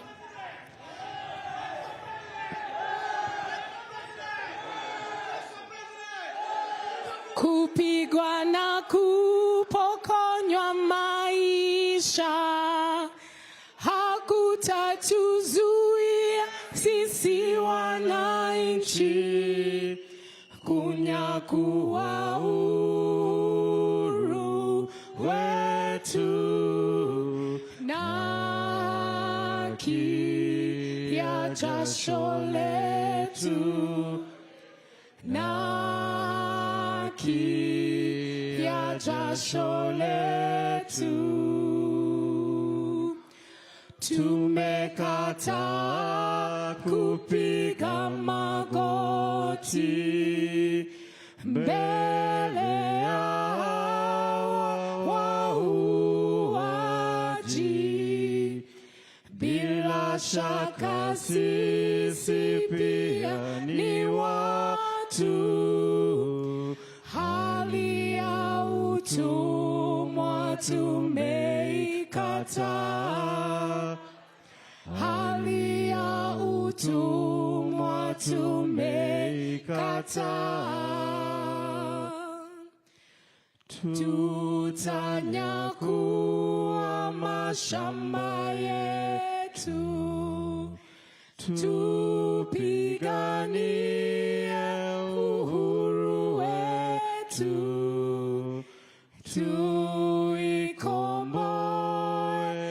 elimu yetu, utamaduni na viwanda vyetu, utamaduni na viwanda vyetu. Sisi hatutaki kudhulumiwa, hatutaki tena mauaji, ili kupe tuliangushe.